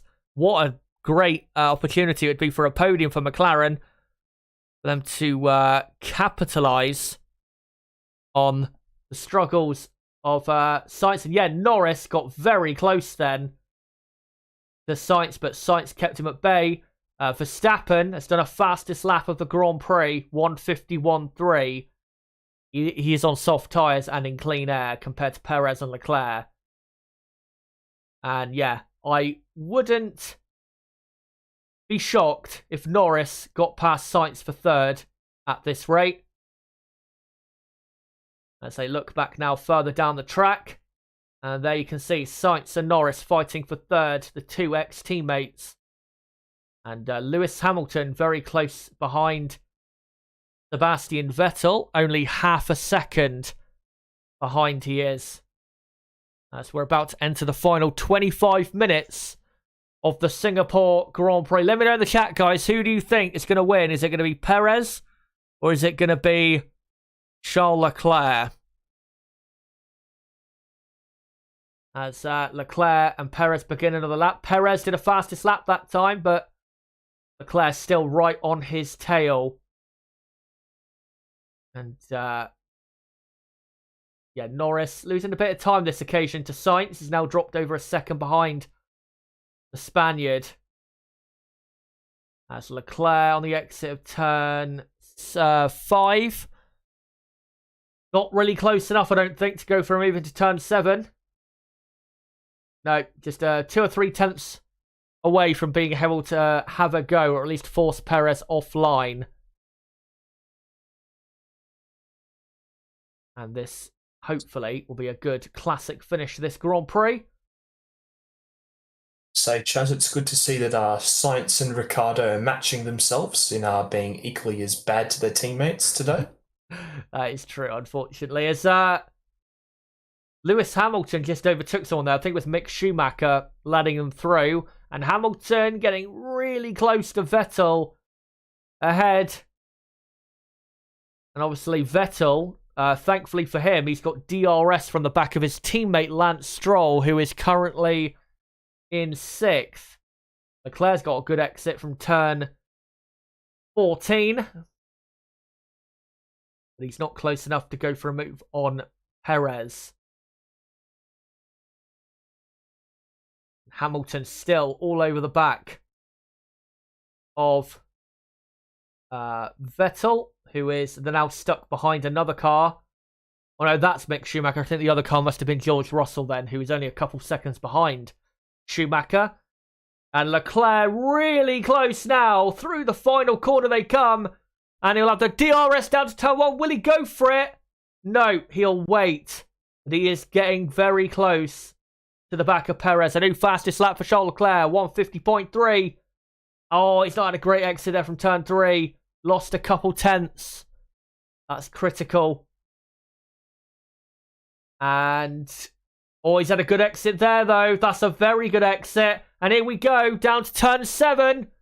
Is Perez going to defend? Leclerc thinks about sending it, but thinks better of it. I think just a bit too damp offline to properly send it, as Perez slides a bit wide there. Russell and Schumacher, no further investigation for causing a collision, by the way.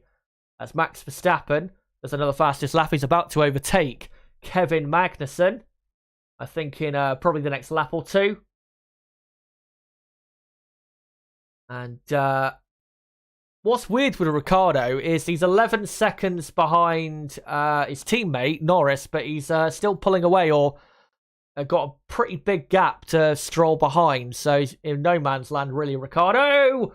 Perez locks his outside front into turn 14.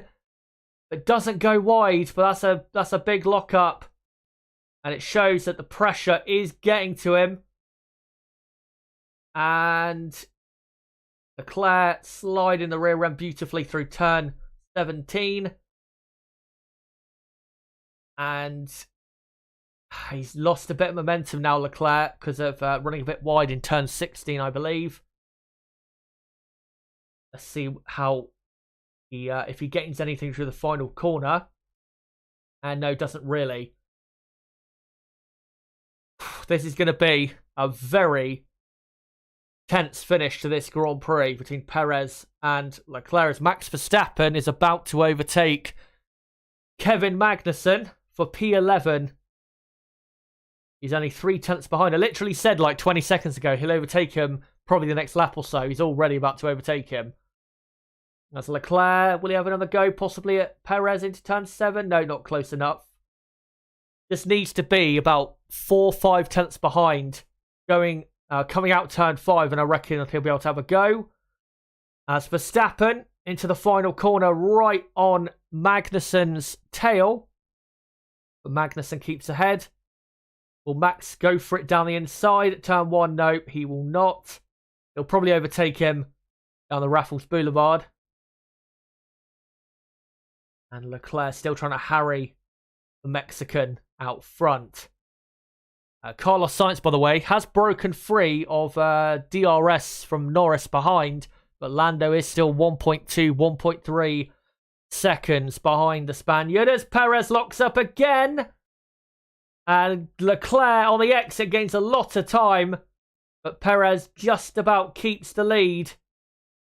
And Leclerc doesn't go wide this time as Verstappen has passed Magnussen for 11th.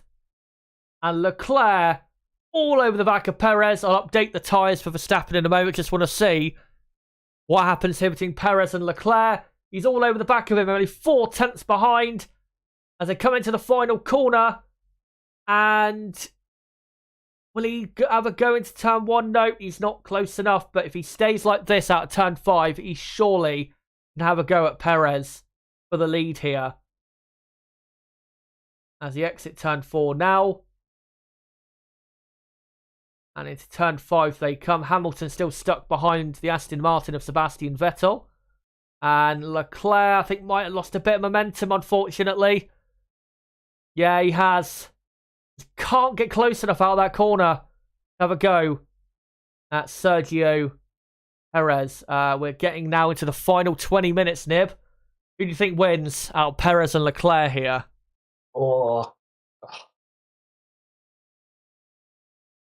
I think Perez is just going to be able to hold on. I think offline's just a bit too wet. Yeah, I think Leclerc maybe could have had a go by now if it was dry offline. So yeah, we'll see what happens.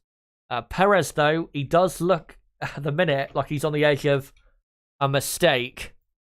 So we'll see. Yeah. As they come into turn 14, and not as bad for Perez this occasion. But Leclerc really... Leclerc's gone very wide in turn 16 there. That's lost a little lock-up. He lost him a lot of time. They had a lock-up, didn't he? I don't think I saw it. I think you did. Yeah, there was a little puff of smoke I saw, yeah. And, he's dropped over a second behind now. So he's now lost the DRS. That could be critical.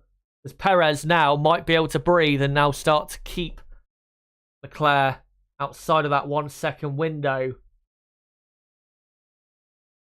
And yeah, Leclerc 1.3 seconds behind Perez. Now 1.4. I think his chance has evaporated, unfortunately, as George Russell is up to 13th now ahead of Mick Schumacher. Russell, though, is a lap down on the next... he's not a lap down on the next car, which is Magnussen, but he is a lap down on the leader. And 1 minute and 44 seconds behind Kevin Magnussen. So he will finish now probably in 13th, if there's no more retirements or anything like that. And Norris is now dropped further behind Sainz, now 2.5 seconds the gap. And now Lewis Hamilton over a second behind Sebastian Vettel. Let me know, guys, with almost 15 minutes to go, who do you think is winning this Singapore Grand Prix? Is it Perez or is it Leclerc? Let me know in the chat. As one thing that is helping Lando Norris a bit is Ricciardo is soon going to have created for Lando a gap to pit and come back out and keep the same position, really. As Lewis says, I can't get the temperature in my tyres. These are the wrong tyres. Well, we've heard that a lot this season. Mercedes struggling with the tyre temperatures. As Perez does the fastest lap, now Leclerc does. As here's a replay of Russell on Schumacher. Down to turn 14. Schumacher defends. Russell says Schumacher's defending like it's the race of his life. Crikey. Well, he's now ahead of him on track, thankfully. And yet, here's a replay of him going down the inside of Schumacher at turn 14. Probably the last overtake he does today. Here we're looking at Valtteri Bottas. All over the back. Or Pierre Gasly, and he's got Mercedes behind him with George Russell. And obviously Russell a lap down on Bottas. And Russell just letting Verstappen through there. And Verstappen now right on the tail of Bottas and Gasly, fighting over the last couple points positions. Obviously very important for those teams. And Verstappen just over a second from Bottas. He's got the DRS from the back of Gasly, which might make things a tad harder for Verstappen, but he'll still probably get the move done on Finn. They come through turn 8 now. And yeah, Verstappen now just, I think 6/10 or even half a second now, just behind Valtteri Bottas.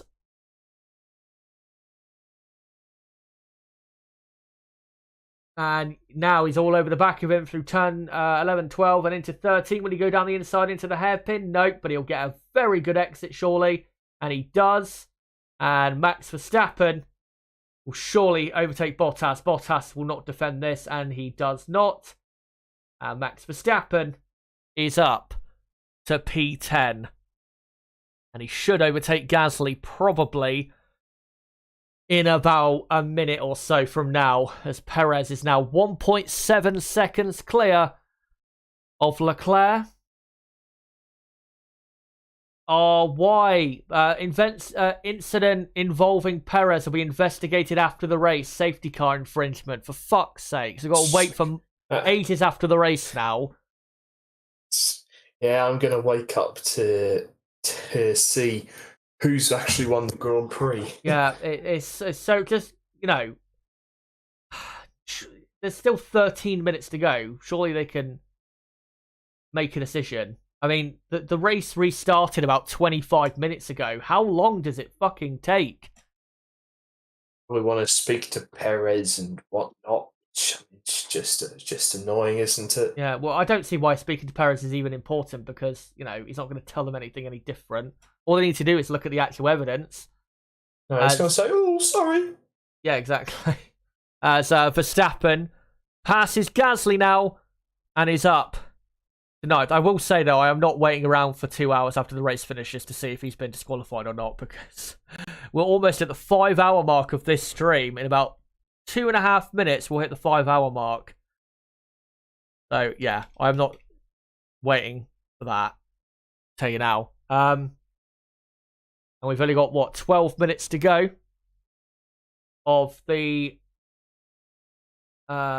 Singapore Grand Prix, and Max Verstappen's next victim is Lewis Hamilton, who is currently miserable and 1.4 seconds behind Sebastian Vettel, who's trying to put some pressure under his teammate Lance Stroll for 6th.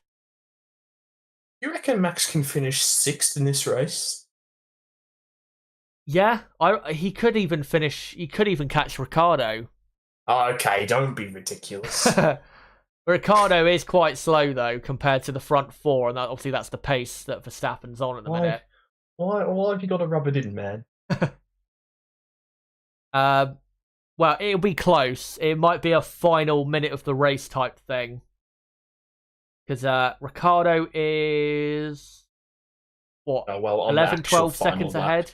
Yeah, it'll be on the final lap. He's about 11 or 12 seconds ahead, Ricciardo, of Verstappen, so yeah, it'll be close. Depends how much Stroll, Vettel, and Hamilton defend. Exactly, yeah. As Hamilton, I think, is pretty much, I won't say given up, but I think he knows he's not going to overtake the cars ahead. Mercedes not quick enough in a straight line, and he can't get these tyres fired up properly. Oh, Leclerc was slid wide into the wall there at turn 16. I was going to say he's 2.2 seconds behind. It's now 2.8. Leclerc, I think we're seeing right here an example of, yeah, he does. He's a very quick driver, but he does tend to sometimes push a bit too hard. Obviously, desperately wants that win. But with 10.5 minutes to go as Perez does the new fastest lap of 1:48.8. It's not looking likely unless he gets a penalty, Perez, after the Grand Prix. As Perez comes through turn 5, and looking a lot more comfortable now that he can't really see the red Monegasque's car in his mirrors. And it's a replay, and it'll be another. It wasn't even a lockup, just sliding wide there. Bit lucky he didn't slide into the wall though. Could have easily gone from him. Very true, and what's it called? Perez is being told to disappear, and Leclerc is being told to stay within 5 seconds. And Leclerc said he should stop speaking to him in response. So Charles just wants to focus. That's Fernando Alonso type line, isn't it? Don't speak to me for the rest of the race, please. George Russell is pitted. We just saw the Mercedes mechanics. I think Russell is retiring, or is he going for a pit stop? He's going for a pit stop. Another set of soft tyres. Probably going for a fastest lap attempt. Is Russell, but Perez now leads by 3 seconds. And Hamilton is now within a second of Vettel ahead. And Verstappen only 1.3 seconds behind Lewis Hamilton. So this is going to be a great fight. Vettel, Hamilton, and Verstappen fighting over 7th, 8th, and 9th. 12 World Championships between them, I think, Nib. So this should be a good one. As Perez does the fastest lap. And Hamilton still, though, can't get close enough to actually attack Vettel at the moment. As here comes Max Verstappen. And I can't believe Ricciardo's 23 seconds off Norris. It's painful. He's going to be, by the end of the race, he'll be a pit stop behind him. As here comes Verstappen through turn 19. He's all over the back of Hamilton. Hamilton, though, he will not let Verstappen through. He's not going to just let him go. He will fight this as hard as possible, even though his tyres are not working properly. As Max through the final corner. Not quite close enough, you don't think, but they're coming to turn 1 now. No, not close enough, but he will try and have a go down Ruffles Boulevard, which is probably the best place for Verstappen to overtake, because obviously the Red Bull is the quickest car in a straight line. As they come into turn 5 now. And Hamilton, does he have DRS? No, Verstappen does. Verstappen not close enough, unfortunately, for him. And gonna have to wait. But looking good, though, for McLaren. They're on course with 7 minutes to go for 22 points from this race. They're 18 points at the minute behind Alpine. So they'll retake 4th in the championship just in time before the end of the season, as Perez has done another fastest lap of 1:48.5. Perez currently on course for the fastest lap point. And looking at what the championship standings will look like at the very top at the end of this race, Verstappen might have to wait until the United States Grand Prix in Austin to win his world championship, because he coming in, he was leading by 116 points. At the minute, that gap will go down to, I think, 98 points, I think. He might have to wait until Austin to win the championship. As Verstappen rounding or coming in now into the final corner. Can he get any closer to Hamilton than he did before? No, he cannot. As Hamilton, thankfully for him, has now got back within a second of Sebastian Vettel to protect himself down the straights. Verstappen, though, getting very close through turn 3, but just not getting a good enough exit. And into turn 5, Verstappen Only half a second back, but yeah, Hamilton's got the DRS, so no move here is going to be made. Vettel kind of defending his position there into turn 7, and now Vettel under a bit of pressure.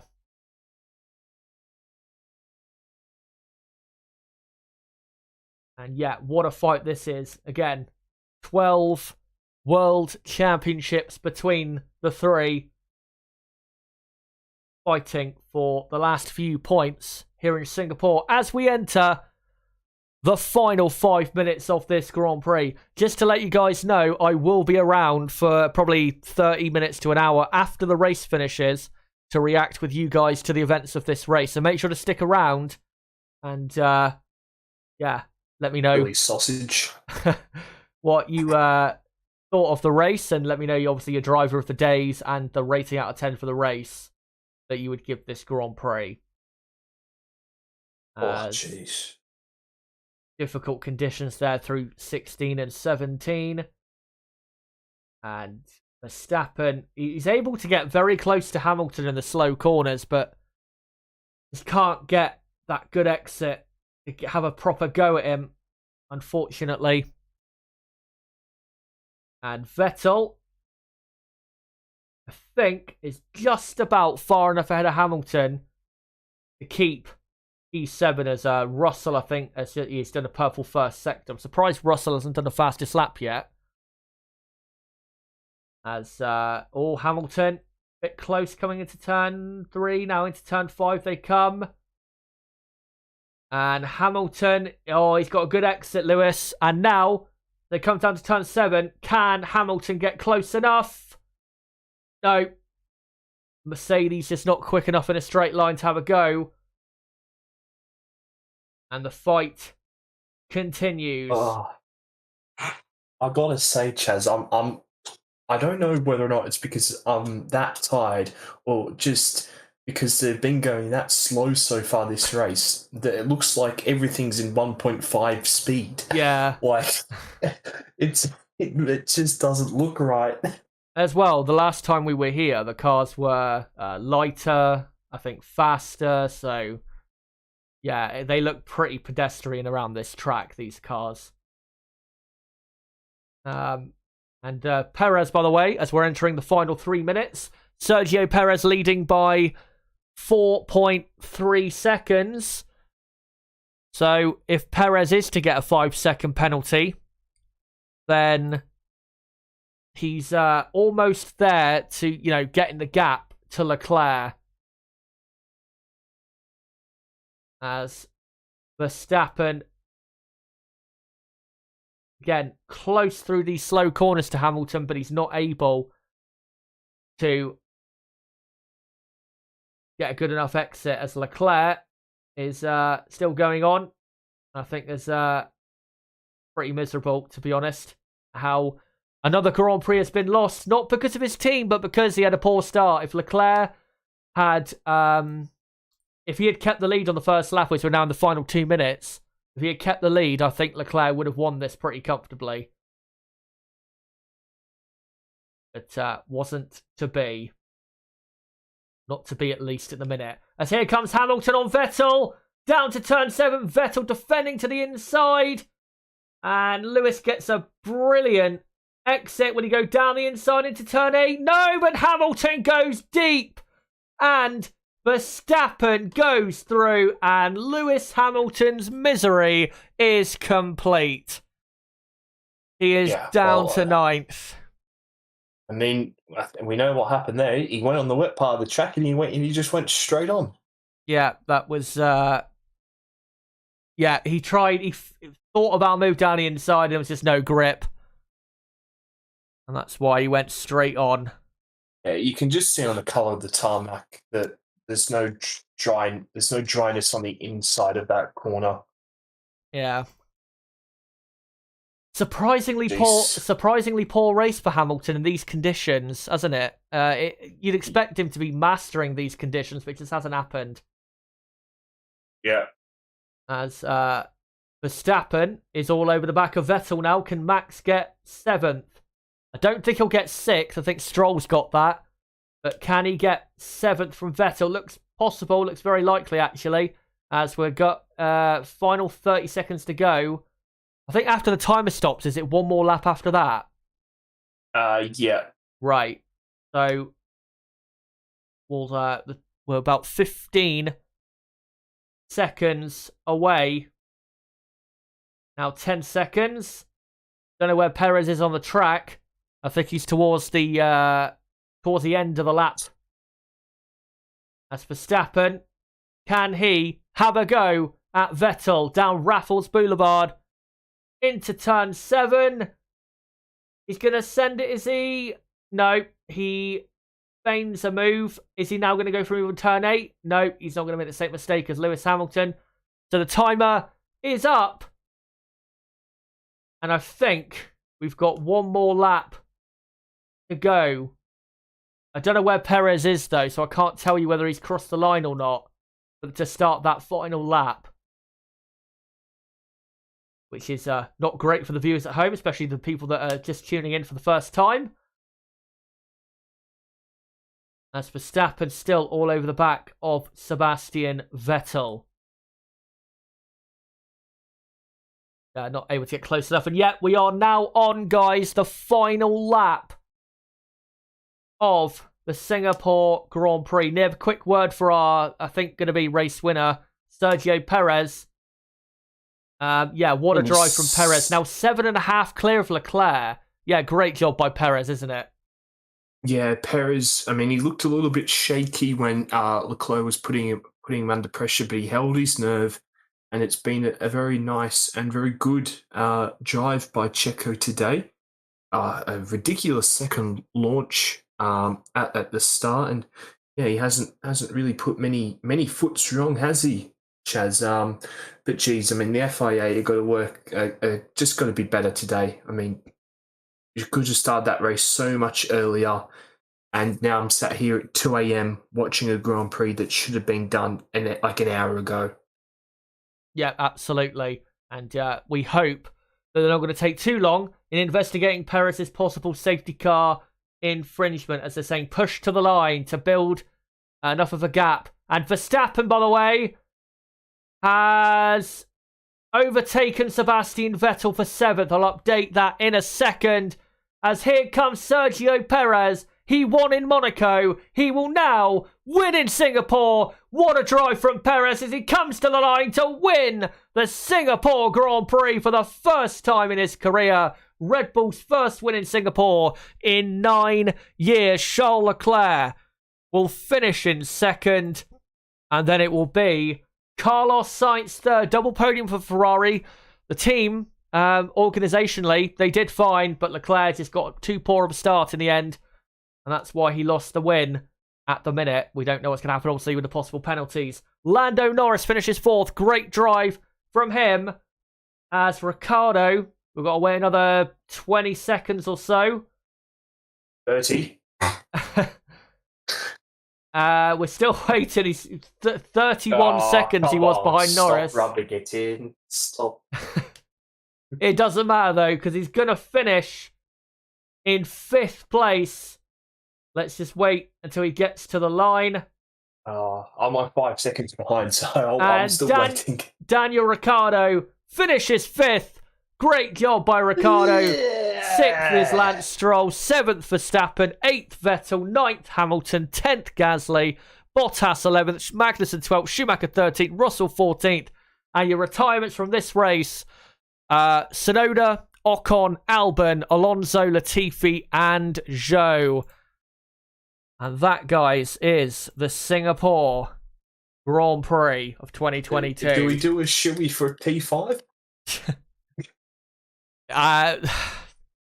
Not quite, but that was a great recovery for Ricciardo, as we're seeing a replay for Verstappen on Vettel. And yeah, just getting the overtake done there. Gotta be honest, that was a fucking slow burn of a race.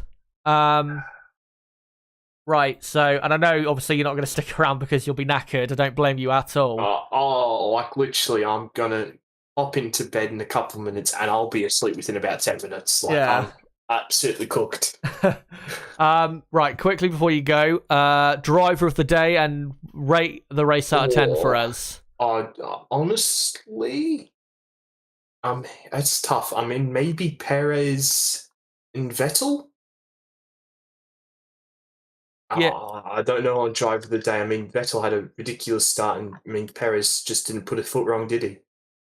No. And for the race, what would you rate out of 10? Probably quite low. We'll go a 4. Right. I'm going to go Sergio Perez, driver of the day, because I just think the way he coped with the conditions was brilliant, and obviously the start he did was brilliant. And then for rating the race out of 10, I'm gonna go for a 3 out of 10.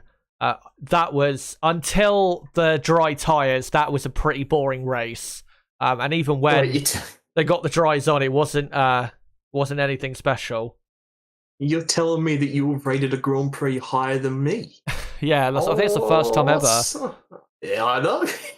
Usually I'm negative Nancy, and I take it back. Daniel Ricciardo is the damn driver of the day, from P16 to P5.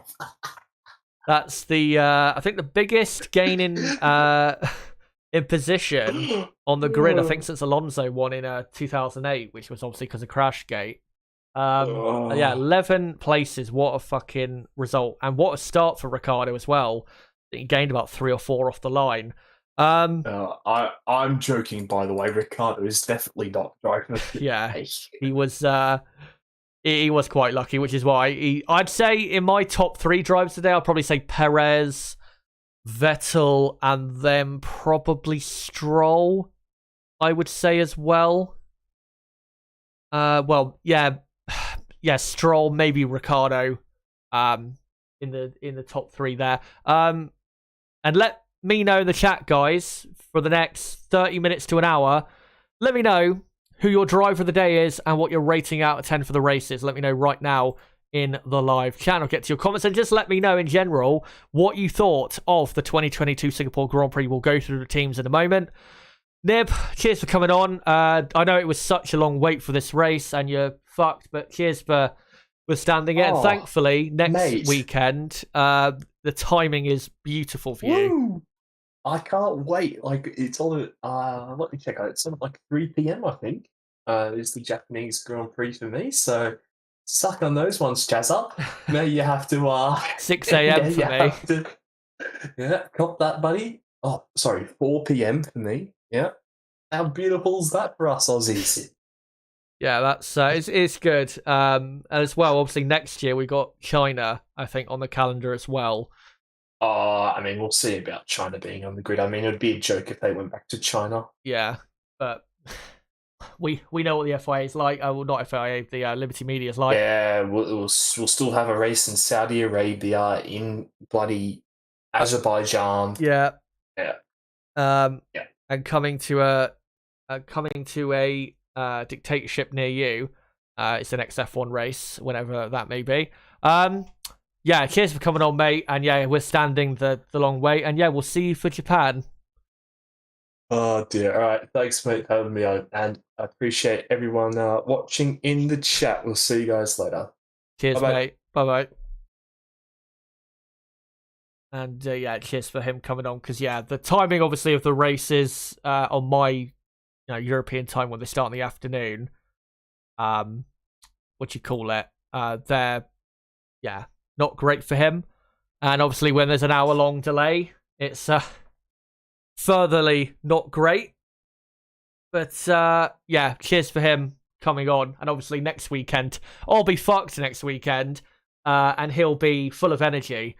So it'll be roles reversed pretty much. But yeah, I'm going to stay on, guys, probably for another 30 minutes to an hour. We'll see. Depends how many comments are in the chat and that.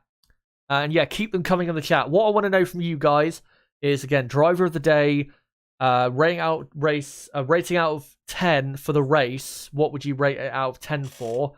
And as well, I want to know, what did you think of the respective teams and drivers' performances in this Singapore Grand Prix? Let me know in the live chat, and I'll get to your comments soon enough. But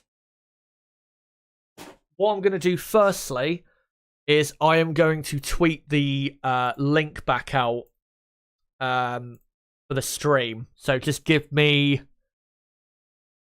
what do you call it, a couple minutes here to get things going, and then we'll get cracking with the race reaction. Right, let me just post it on my community tab first. Come join us here for instant reaction to the race in Singapore, and I'll just quickly post it out on Twitter, and then we'll just go straight, I think, into the teams and how, and the teams and drivers and how they all did. To be honest, for a lot of the teams and drivers, there's not an absolute ton to say, because they had a lot of the teams and drivers had pretty simple races, to be honest. Right. Join us here for instant reaction to the Singapore GP. And I'll just get these hashtags posted as well. And yeah, great job by by Checo in today's Grand Prix. Obviously winning from Leclerc by 7.5 seconds, I think it was in the end. Will that be enough to stave off a penalty? We'll have to say. I'm not, like I said, I'm not going to stay on for another couple hours to see if he gets a penalty or not, because that would be insanity, to be honest. Let me just do one more hashtag,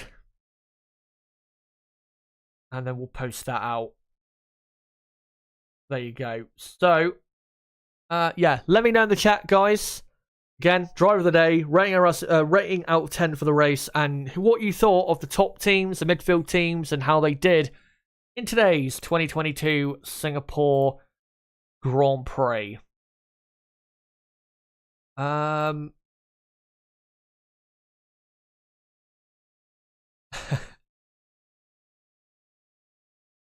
Right, I'm just going to quickly check something.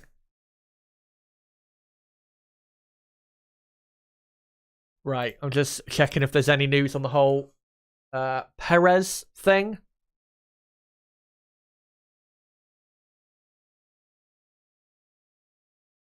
And I can't see anything at the minute. So, yeah, I'll get to your comments soon enough, guys. Let's just, actually, before we get right in, I need to have a drink, because I've been streaming now for 5 hours and 23 minutes.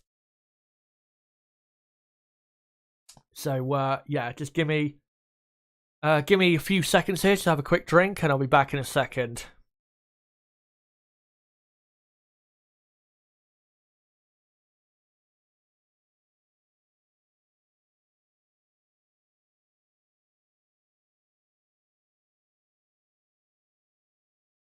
Right, that feels a bit better.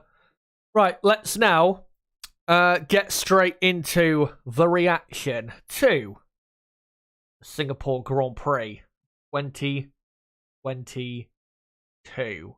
So, we will, of course, start with Red Bull. And actually, hold on. Let me just get rid of that. And I'll just quickly change that. And make sure to put race over. So just give me a second. And I'll just put race over, which it should obviously say. Right, so we'll do that again. Red Bull we'll start with. And yeah, Red Bull. very good race from Sergio Perez's point of view. From Max Verstappen's point of view, we'll get into that in a minute. But Perez, what a drive. Great start, right into the lead on the first corner.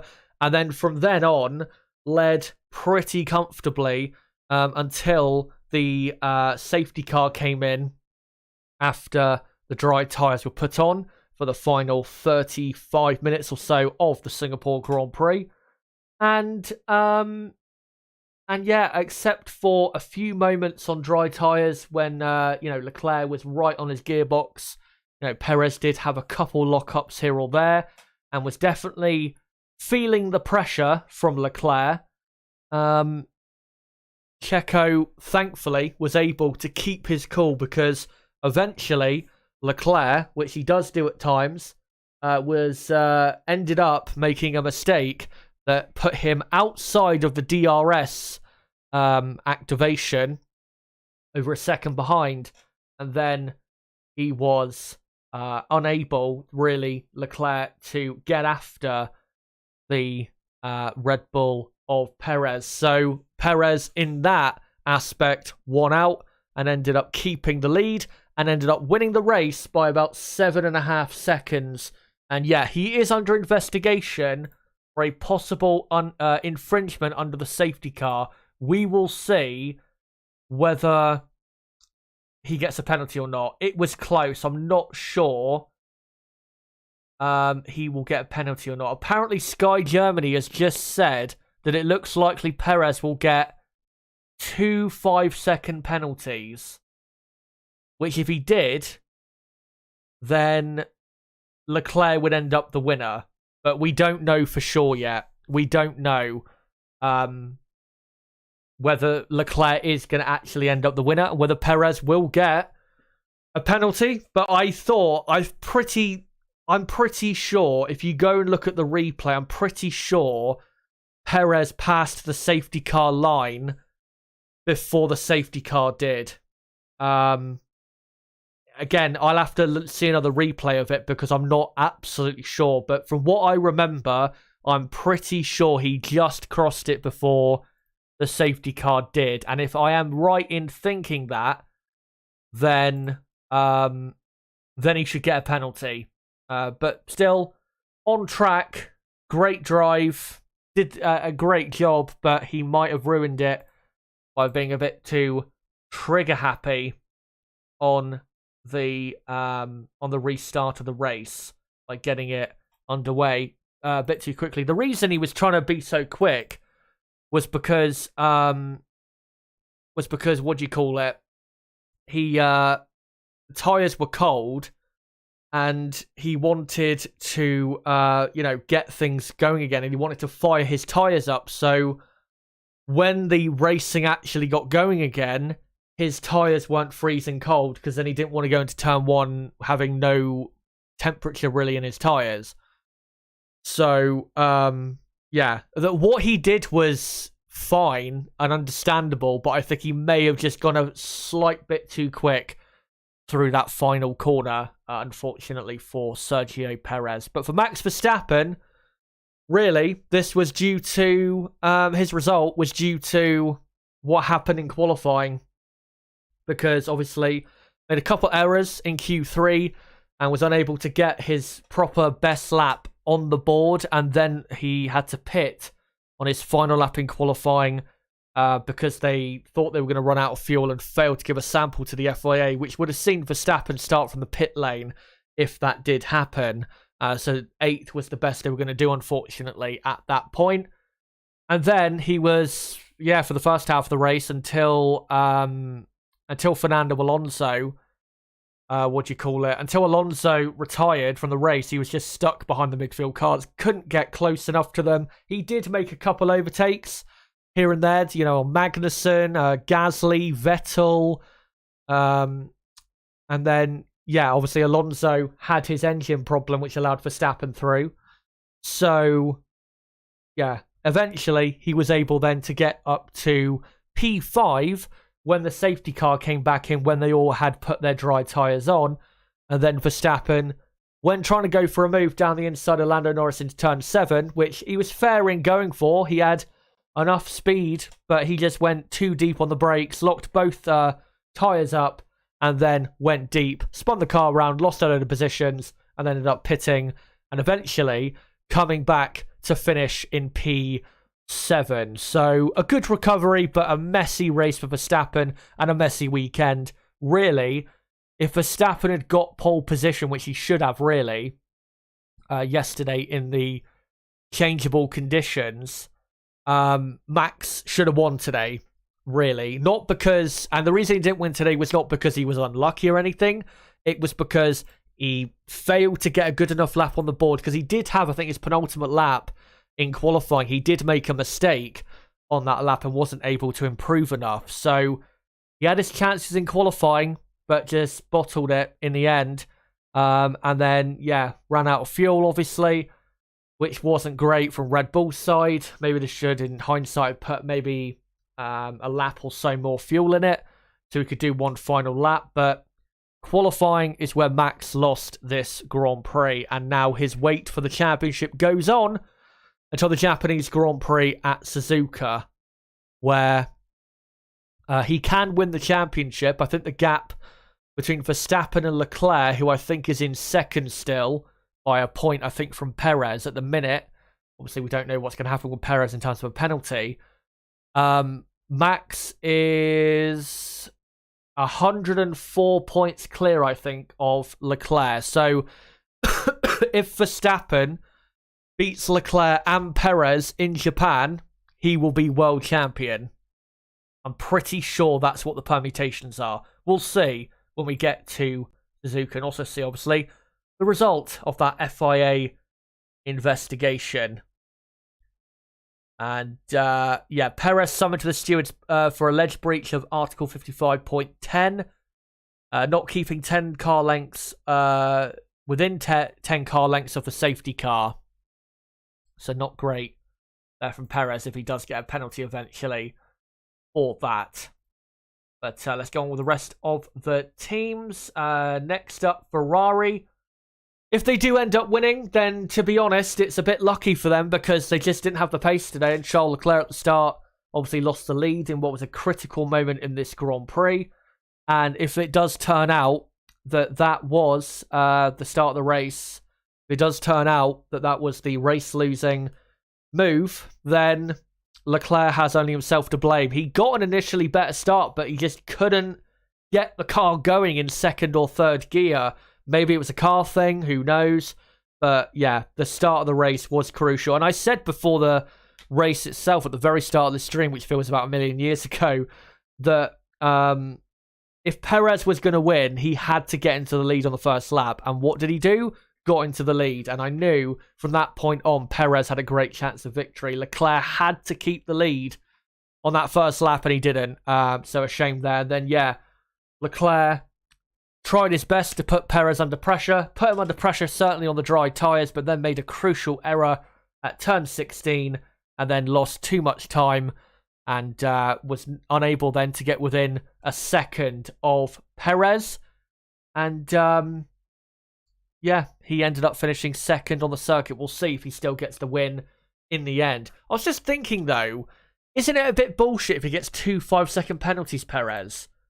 Because let's say that rule that he's possibly violated, let's say that the punishment for that is supposed to be a 5-second penalty. Why are you then trying to give him 2 5-second penalties? Are they just trying to do that just so that they can punish him properly? Or are they doing that actually because that's what the penalties should be for that incident? It feels a bit, I don't know, it feels a bit weird to me. But we'll see the result of that investigation. The podium ceremony, by the way, has already finished. Charles Leclerc lost the lead at the start, and that's what lost him the Grand Prix for now. Carlos Sainz in third. The only thing I can praise Carlos for is not crashing. Other than that, he was quite bad today. No pace compared to his teammate. He was losing at times compared to his teammate a second per lap. There is no excuse for that. He was even, at times after the safety car came in when they were on dry tyres, he was under pressure from Lando Norris in a car that is massively slower than his. So there is no excuses for Sainz's performance today.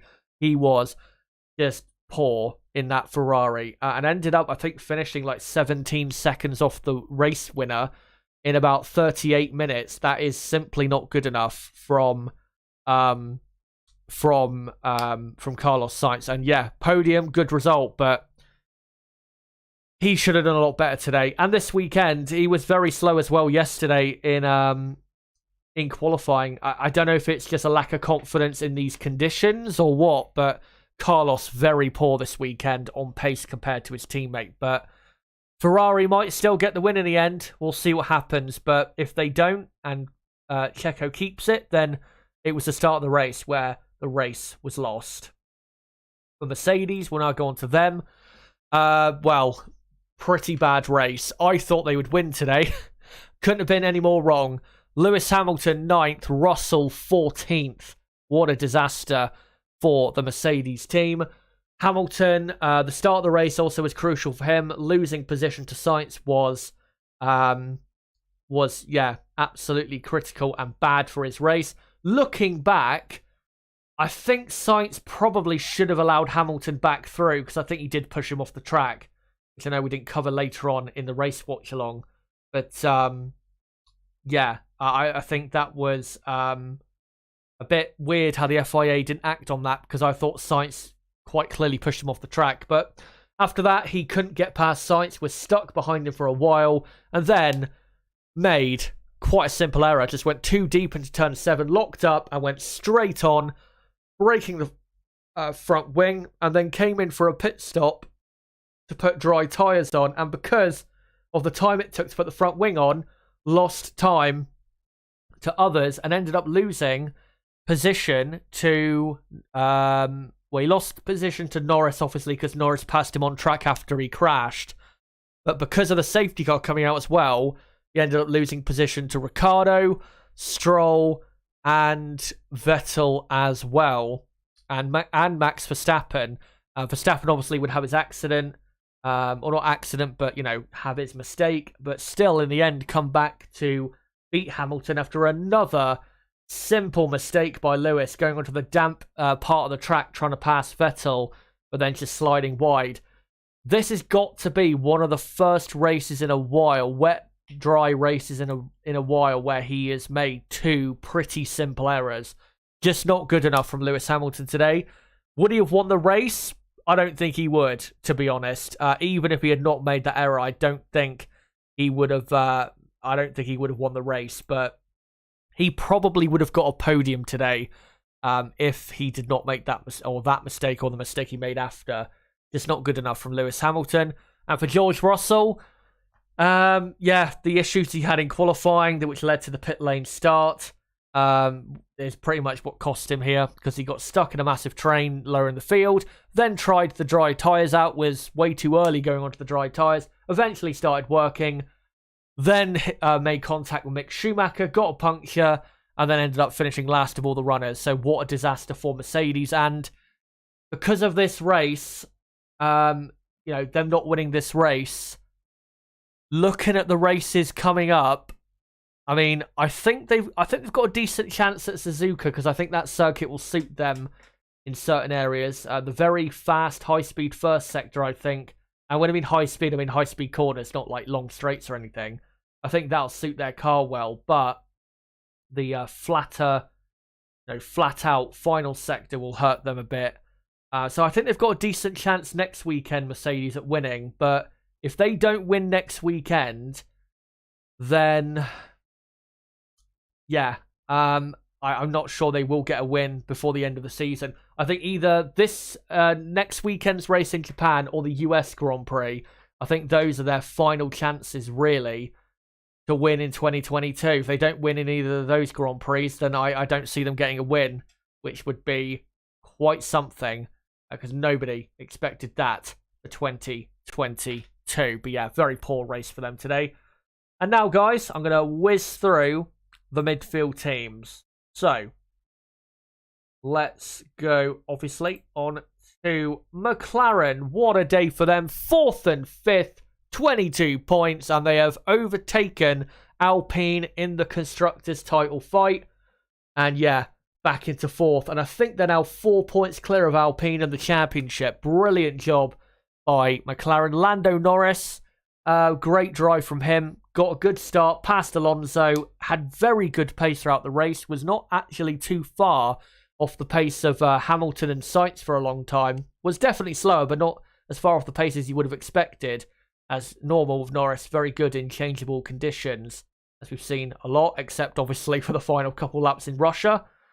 And yeah, I think 4th place is very deserved, considering, you know, Max made his mistake trying to overtake him, and then Lewis made his mistake with Sainz, and then a mistake later on. I think Norris definitely deserved P4 today. And Ricciardo 5th was mostly lucky, let's be honest. He did have a great start, so credit to him for that. And then was stuck really behind Lance Stroll for him what seemed forever. And then, because he ran longer into the race, when the safety car came out, was able to pit and come out in what was 6th at the time. Then Verstappen made his error and he went up to 5th.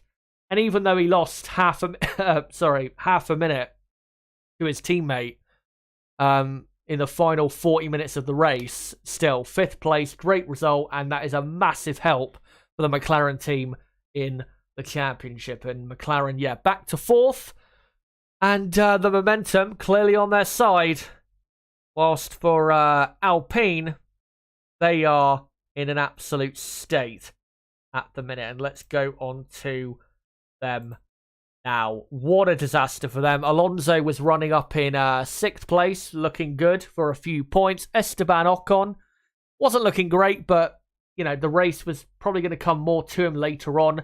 But both ended up having engine failures. We saw in at Monza, Alonso had an engine problem and a double engine failure in the space of 10 laps around a track where you're not on throttle that much is very, very poor from Alpine, and just a complete disaster for the Alpine team, because their lead and 4th place that they had has been completely wiped away, and McLaren now have the advantage in that fight.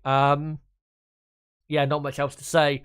The next track at Suzuka, I think, really should suit them better than McLaren in terms of the characteristics of the circuit. But with the way the momentum is heading, I think McLaren might just have enough momentum behind them to get 4th in the championship, which would be a good effort considering how difficult of a year it's been, especially in the mid part of this year. Next up is Alfa Romeo. Not too bad of a race for them in the end. Valtteri Bottas will be disappointed not to finish in the points. He finished in P11. And yeah, just wasn't able to get close enough to possibly pass Pierre Gasly for a final points-paying position. And for Zhou Guanyu, he was took out by Nicholas Latifi on the 5th, 6th lap, I think it was. Or no, the 8th lap, I think it was, of the race. Shame for him. And yeah, I think Latifi was at fault in hindsight, because he just came over and put him into the wall. Again, I have to look back on that incident, but thinking of it, it did seem a bit clumsy from Latifi doing what he did. And Latifi has got a 5-place grid penalty for Suzuka, even though that won't make a difference because he'll still be probably at the very back. But yeah, their wait goes on for a proper points finish again. I mean, obviously, Zhou got a point at Monza, but they haven't had a proper haul of points in quite a while of Alfa Romeo. So that wait goes on for the Swiss team, even though they've got, obviously, an Italian name. Next up, Haas F1. Kevin Magnussen has got to be one of the unluckiest men in F1 this year. This race was the 3rd time this year he's had to pit because his end plate was falling off or hanging off, and he got a black and orange flag. I'm pretty sure that's the 3rd time this year he's had that. He had it in Hungary, and then I think he had it at Silverstone as well.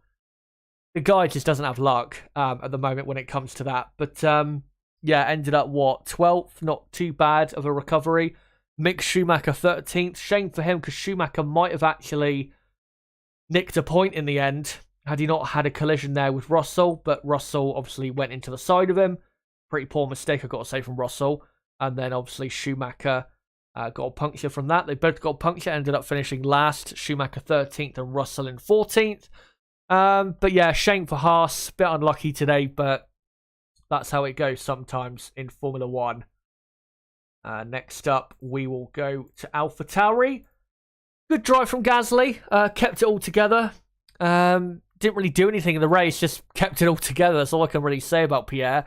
So a good point there that puts them level on points with Haas F1. But I think they have actually fell lower in the championship because of Aston Martin's points haul in this Grand Prix. But yeah, good job there from AlphaTauri still. And then for Tsunoda, he was having a good race, Tsunoda. I think he was running in 10th or 11th place. And then, yeah, pretty simple error into the Singapore sling chicane, or where it used to be.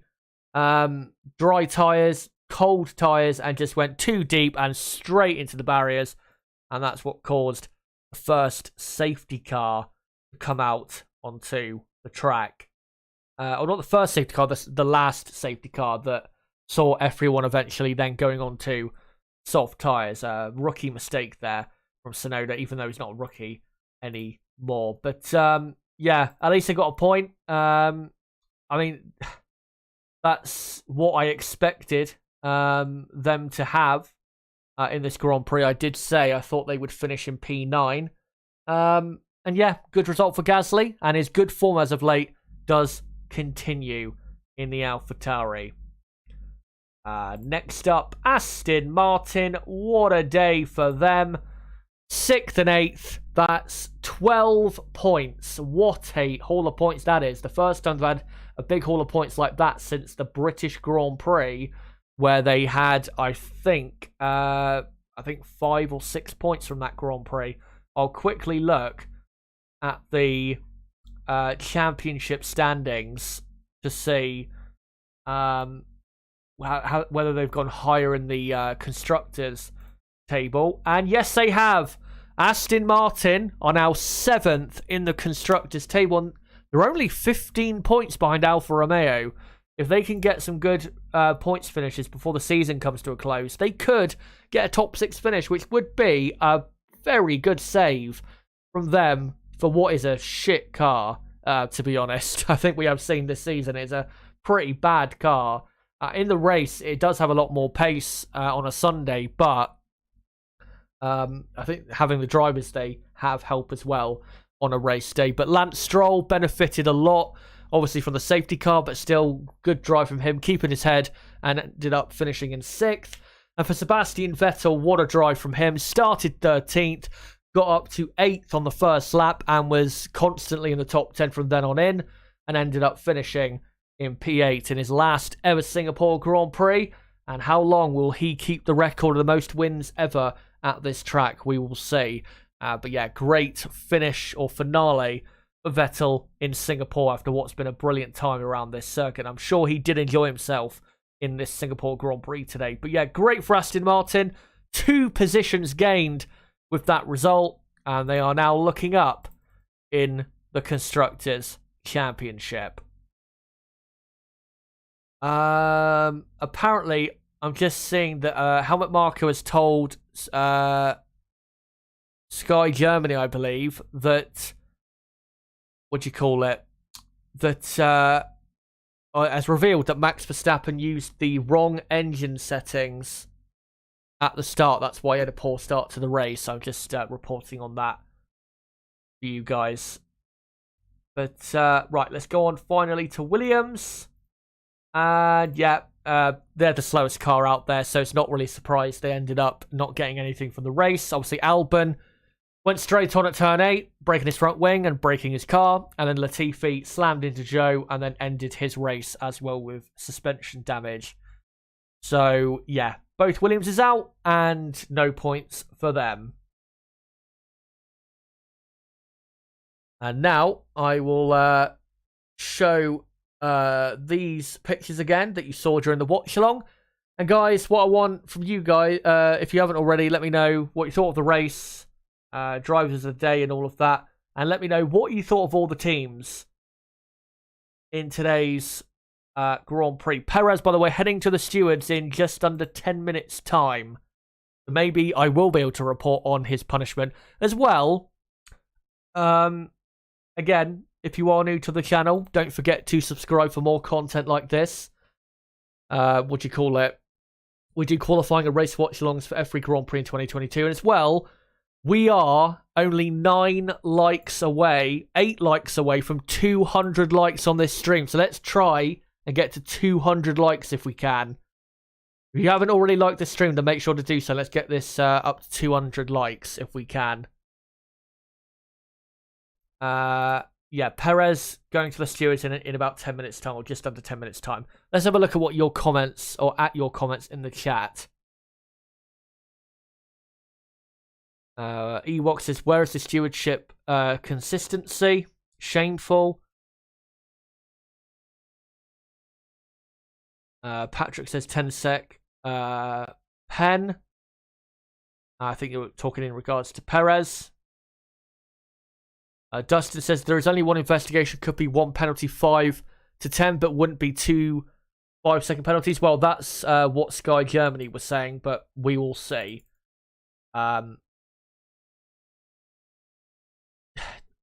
If it's just one thing he's under investigation for, then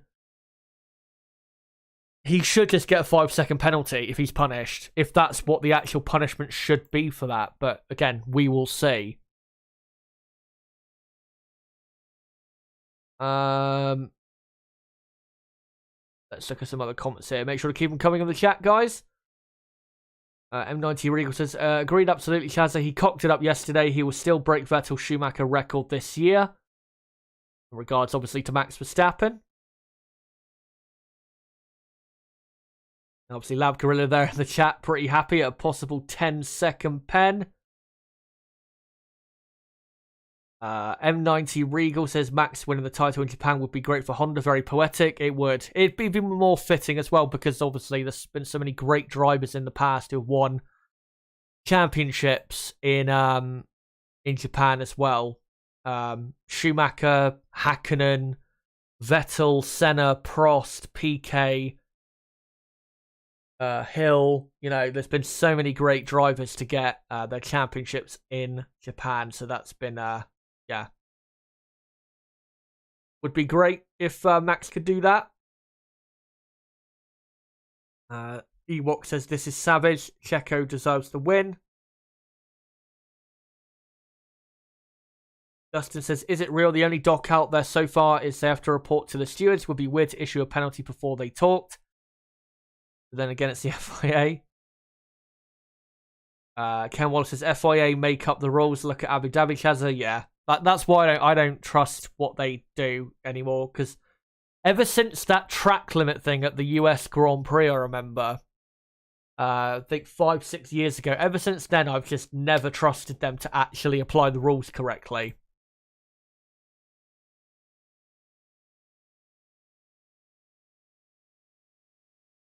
There's some other comments here in the chat if I can.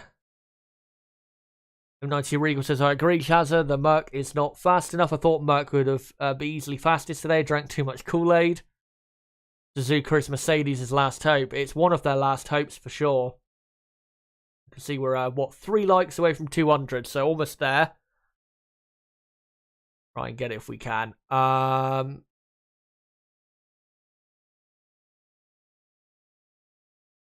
Norris has the new aero package, says Paul Bartolo.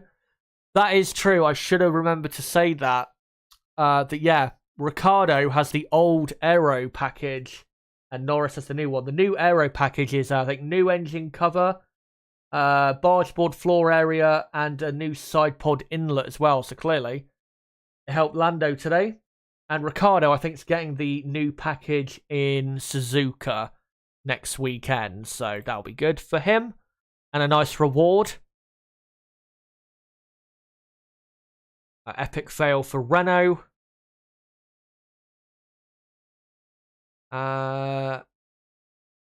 no official announcement yet about Gasly and De Vries. No, not yet. We apparently are going to hear an official announcement next weekend in Japan. One thing I do want to do quickly, though, is I want to go back through the chat and see what you guys had to say in terms of driver of the day and rating out of 10 for the race, because I didn't quite look at that.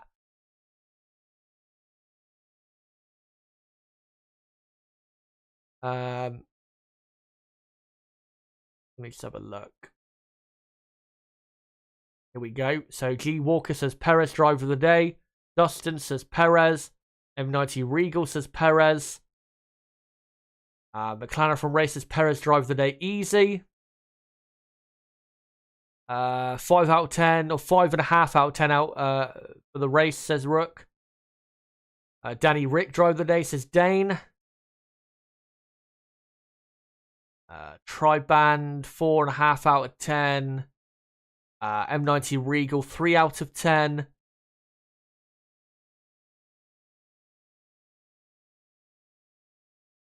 Let's find some other drive of the day comments or rating out of 10 for the race comments. Driver of the day for Verstappen says Ewok. That's surprising, unless that's just being ironic. And yeah, 200 likes. Cheers for that, guys. 3 out of 10 says McLaren from Race. Ewok says 9 out of 10. McLaren from Race says again 3 out of 10. Astro Stevo says driver of the day Ricardo, 6 out of 10 for the race. By the way, great for you, obviously, that Ricardo could deliver that. Rivaldo, 6 out of 10. The race was a mess. I'm still digesting what happened. I'm still lost. Checo for driver of the day says Paul James Squibbs. A race of 2 halves, 4 out of 10 overall. I enjoyed the second half. Yeah, the second half was decent, but the first half was just terrible. If the first half of the race had kept up to the checkered flag, that would have been like literally a 0 out of 10 Grand Prix. Corey says 5.5 out of 10. McLaren from Race is okay, 4 out of 10. Race Chat Banter gets a 6 out of 10, says Paul James Squibbs.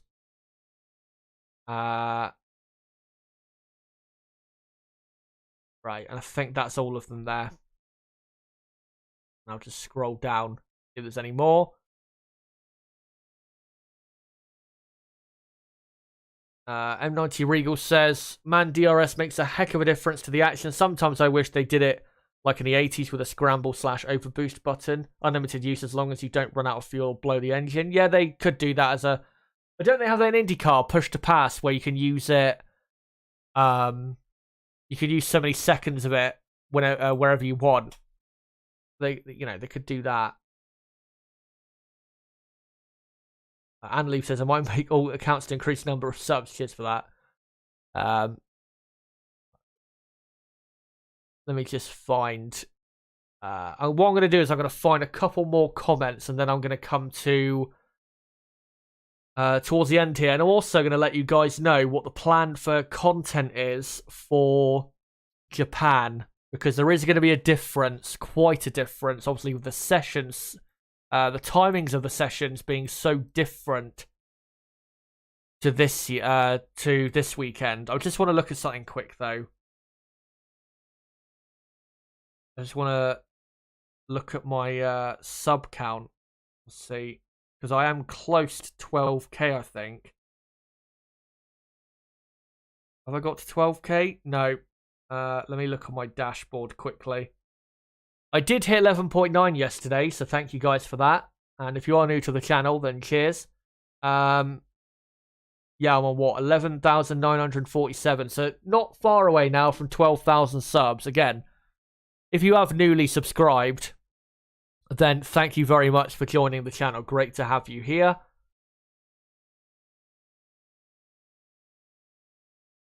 Meeting started 2 minutes ago. Yeah, I'm not going to wait for the punishment. It's probably not going to be announced for another 30 minutes to an hour.